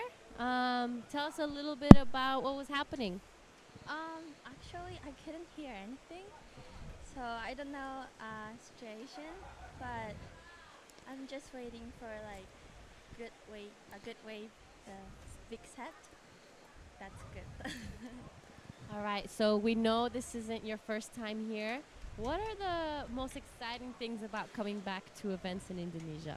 Do you like surfing here? Yeah, sure. It's in like 5 days ago, the wave is really good. Today's windy, but yeah, fun. Who did you travel to Nias with? Who's your crew? The Roxy team, just my besties. That's amazing. Is there anything you'd like to say to your friends and family back in Japan? 難しいコンディションだったんですけど、1位で通過できたので次も頑張ります。 All right, congratulations. And here's your bang bang for winning your last heat. It's all yours. And good luck in your next heat. Back to you guys up in the booth. Right on. Good on you, Gia, and good on you, Samomo. Strong performance and a really good interview, I thought. I like that one too. Yeah. She keep it simple and answer it, and she looks really focused. You could see he was distracted because she just wanted the chocolates. Yeah. Like, yeah, great, get out of the way. Give me that chocolate. Yes. Just in case you're wondering what's going on there, watching around the world, our good friend Johnny Tucker started this tradition years ago, and Nias, I think, is the only contest in the world where if you win, you get a chocolate. And Johnny's battling with stage 4 cancer at the moment. He's a strong bloke. He's back in Bali. It's great to see him getting around. Our thoughts are always with you, my friend, and we're carrying on your tradition. So hats off to you, big fella. Yeah, he actually came to help me at Snappa. Wow, coaching me and helping me at Snappa, and yeah, even I was in US Open. Yeah, this year has been I'm very close to him to hang out and chat a lot. So good day, Johnny, if you watch. How are you, brother? Yeah, Bang Bang is still alive. I'll bring one home for you. Yeah, nice one. All right, let's have a look at the leaderboard, mate. It's Willow Hardy with that 4.73, one solitary wave, taking the lead over Simon Maniwa.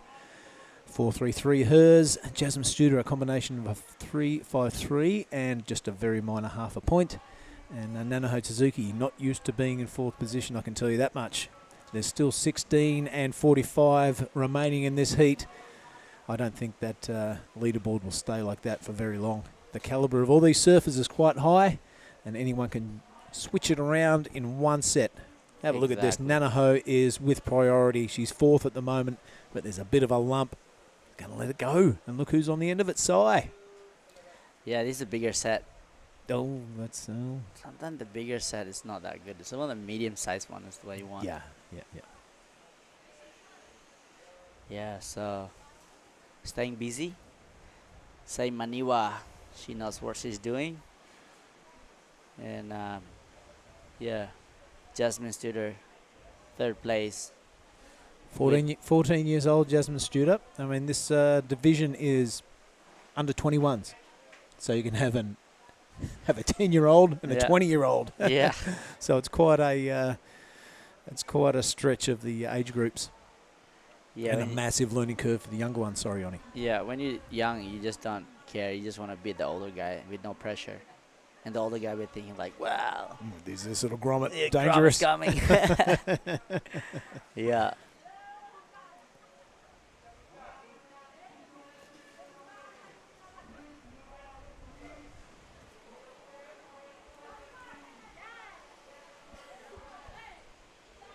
It's crazy how busy the lineup when it's free surfing. It's good to watch only for people in the water. Yeah, it is. You can see that every day less and less people in the water, because then one of them lose, eliminated. They go home, or they don't want to surf. They just want to hang out. And then yeah. The girls frantic. They want to know all the information. Willow waving her arms around. We saw Nanaho asking for the same information. It's really hard to hear out there because the wind is blowing the sound back towards the shore as opposed to over the top of the surface, when it's offshore. So challenging conditions, not only from Mother Nature, but from technology-wise either. But I tell you what, the equation stays the same. Get out there, rip, and you'll win. Exactly. Yeah, I think they need to change the sound system to make it louder for the next couple of days, because the winds are going to picking up stronger too. Because today's small day, still struggling to hear. Nanaho now, forehand. She's sitting in 4th position. That is not going to last long with turns like that. A really strong opener and a nice wrap for the 2nd and the 3rd. Looking for this thing to reform. Looking over my shoulder, it's not looking promising. So a couple of strong turns from Nanaho Suzuki. I really like that. Looking to burn a 0.43. You reckon she's done that? For sure. Yeah, for sure. Straight into the 1st place, I would say. Or maybe 2nd. Yeah, 1.47 is the requirement to go to 2nd. So Jasmine and Sai in a whole lot of danger now of slipping down the leaderboard. First priority sits with Willow. She has the highest scoring wave of the heat. Also the lead and also priority.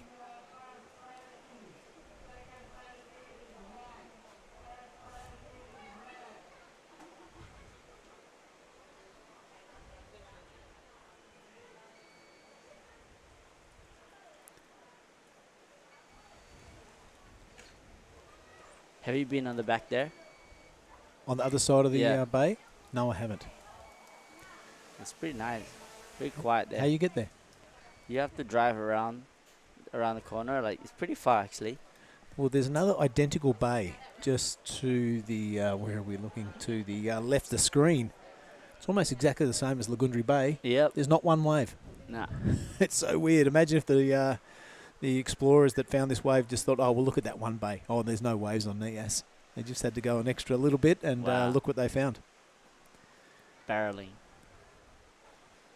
Yeah, what the folk story goes that they'd found the machine down here, you know, that the left-hander. Yeah. Before the earthquake, that was a super fun wave.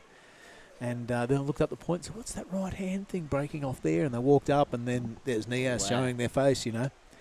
Of course, it has changed after that earthquake of 2004. That size, you know, the size where you get stand-up barrels, it becomes incredibly slabby and challenging, and it was never like that. Yeah. But it certainly is now. Yeah, it got better. So many lobster too here. Oh, yeah? Do you have the lobster for dinner? Here you go, Willow. I like how she's staying busy straight away into this one. Wow, throw spray, huh? Yep. Couple of turns only on that wave from Willow Hardy. Have a look at this one from Simon Niwa. She's in third at the moment. And good looking wave. I don't think that'll last very long. A nice hit off the oncoming section. Looking to go straight onto a backhand. Really polished performer. Struggles to get down the face after that turn, but look at that riding out front of the whitewater. Look, judges, I'm in control and I've completed all my turns. So Simon Niwa sitting currently in third. She's owed a score and Willow Hardy is owned a score. But let's have a look at that 5, 6, 7 from Nanaho Tsuzuki, which has taken her into the lead. Here's Willow's last wave, which has dropped to 2.73. So back up into second position for Willow. But the big mover is Nanaho Suzuki. Up into first position via that 5, 6, 7 there. Wow.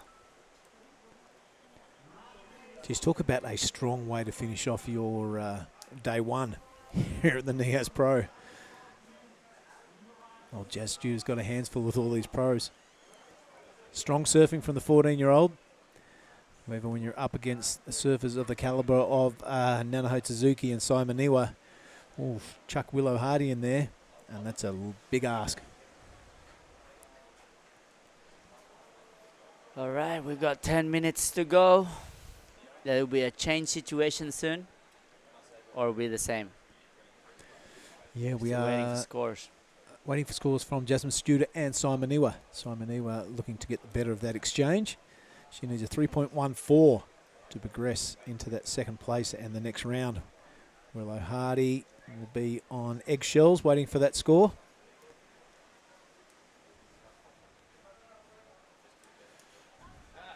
Everyone's waving their arms around. It's like it's like an exercise program out there.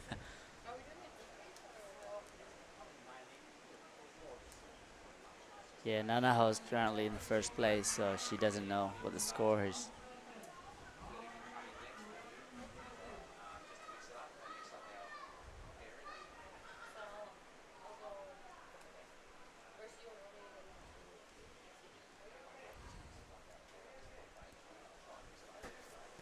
Well, there we go.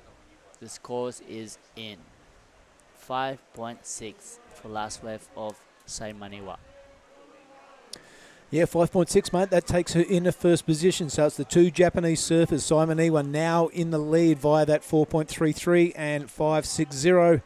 Nanaho Suzuki, a strong second place. Willow Hardy slips down into third. She has second priority. She needs a 4.12 to advance. And Jasmine Studer with the work to do. Third priority, just picked that up. And she needs a 5.32 to advance. So 8 minutes and 30 seconds remaining. The two Japanese surfers have made their move. And it is all eyes on the Australian and the Indonesian now.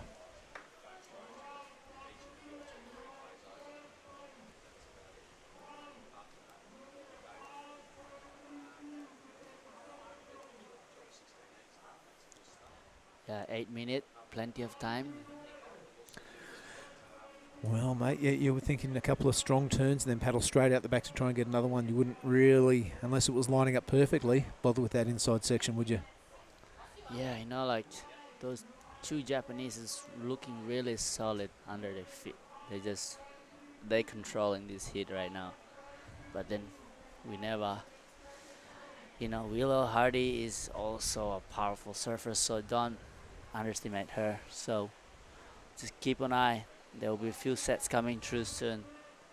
The action's still going. 7 minutes and 30 seconds.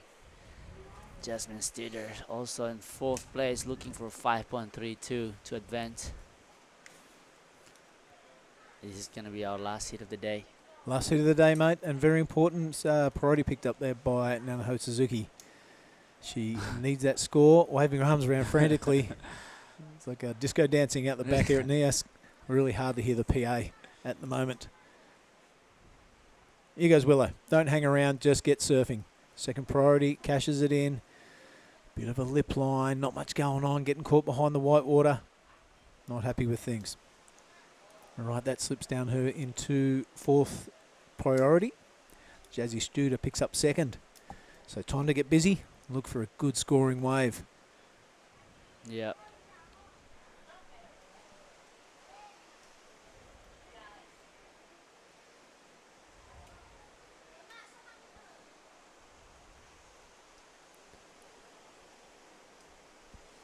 All right, after we finish work, Oni, what are you going to do?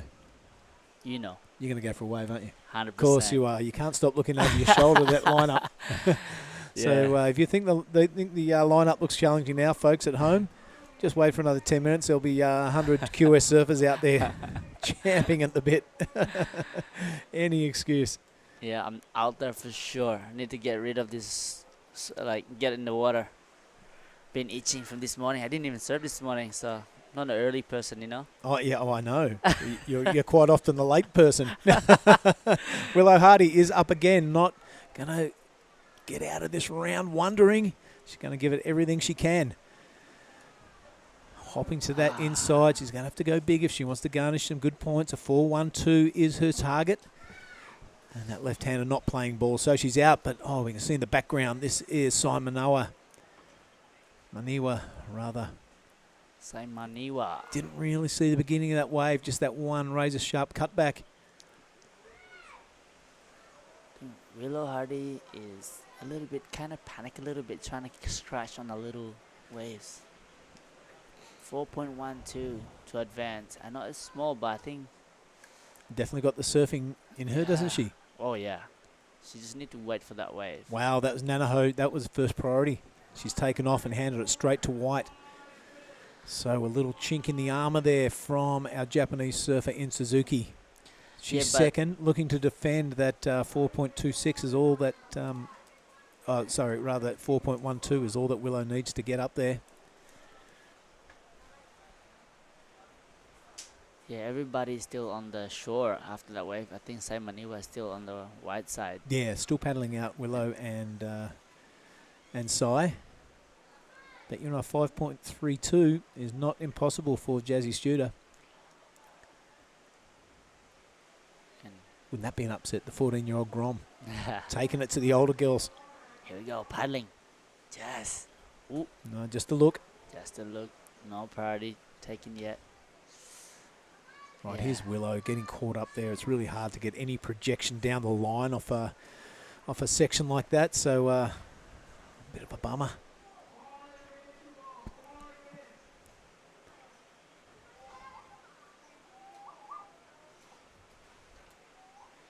So news just in, we'll go with the little wrap up after this heat, mate. But it's going to be a 7 a.m. call tomorrow for a possible 7:30 start. We've got a lot to get through. But this has been a pretty productive day one in marginal conditions. You know, we are really here for the QS 5000. The Pro Junior is a bit of a bonus. Yep. So if there's going to be we want the QS 5000 in optimum conditions we can get this week.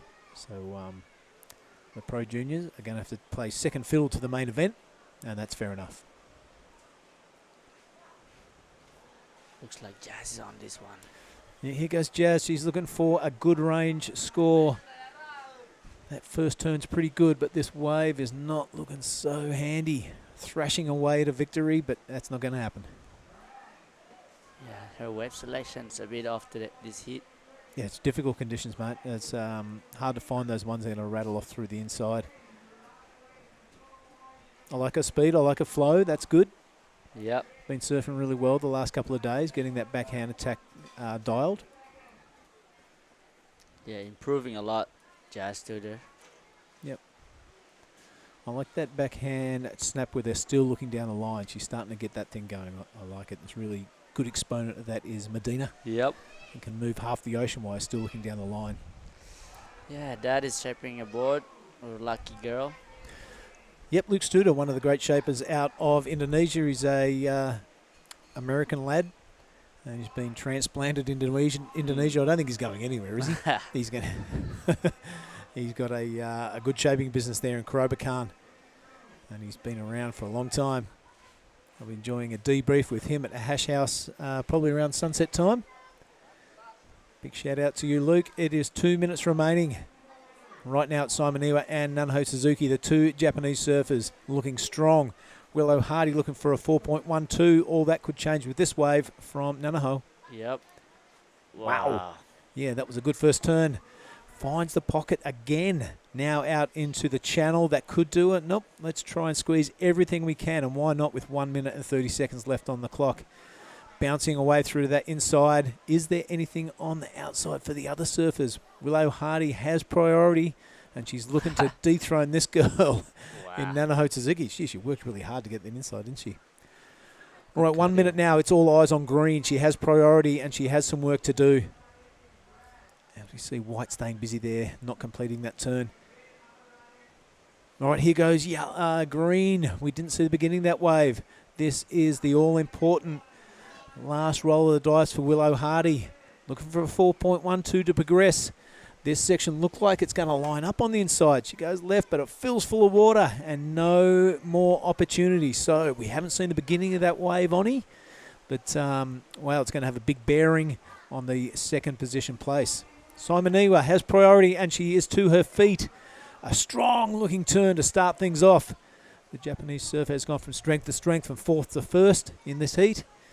And a really solid performer every time she hits the water. So is eyes on the scorecard. Everybody is owed a score. So we'll be kind of getting the abacus out and dodging the numbers as soon as this heat is done. Of course, the last heat of the day. So we'll just stick with it and find out who is going to progress into tomorrow, possibly. Look at this little reform. How is the surfing on this girl? It's just incredible. I love it. Yeah, our Japanese are looking sharp. All right, mate. Well, that is the final heat of the day, done and dusted. We are waiting for results to come through. We haven't seen all those waves, so they might have a bearing on this leaderboard.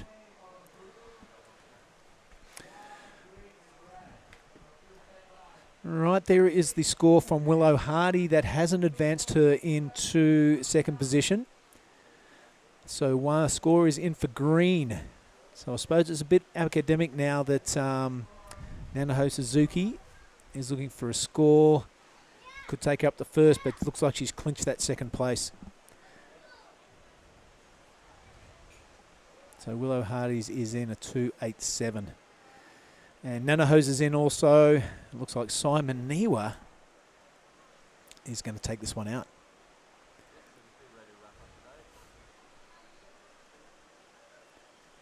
All right, as we wait for those scores, I'm going to look at this guy and say that's Oni Onwa.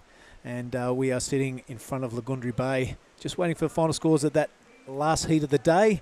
But, mate, let's take a chance to have a little bit of a recap and look at the highlights. On a challenging day here at Nias at Lagundri Bay, it was great to see Jarvis Earl come out and put a 7.50 on the board straight away. So proving that conditions are challenging, but the scoring potential is still out there. Before we go on anything else, mate, I think that is the heat. Simon Niwa with a score to come and taking out first place over Nanaho Suzuki. Commiserations to Willow and Jasmine.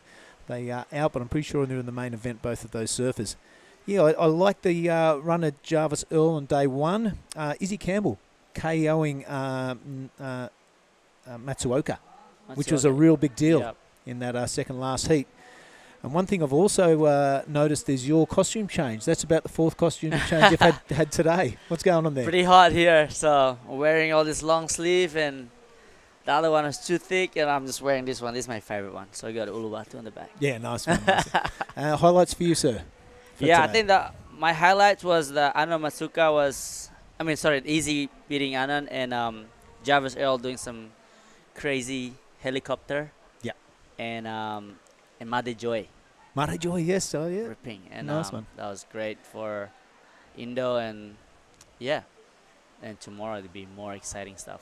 Yep, it's going to continue as the week comes along. There's a Southwest well predicted around finals time, so stick with us. Tomorrow it will be a 7 a.m. call for a possible 7:30 start Jakarta time. So check your local guides for that. Check us out on the ASC and WSL websites as well as YouTube.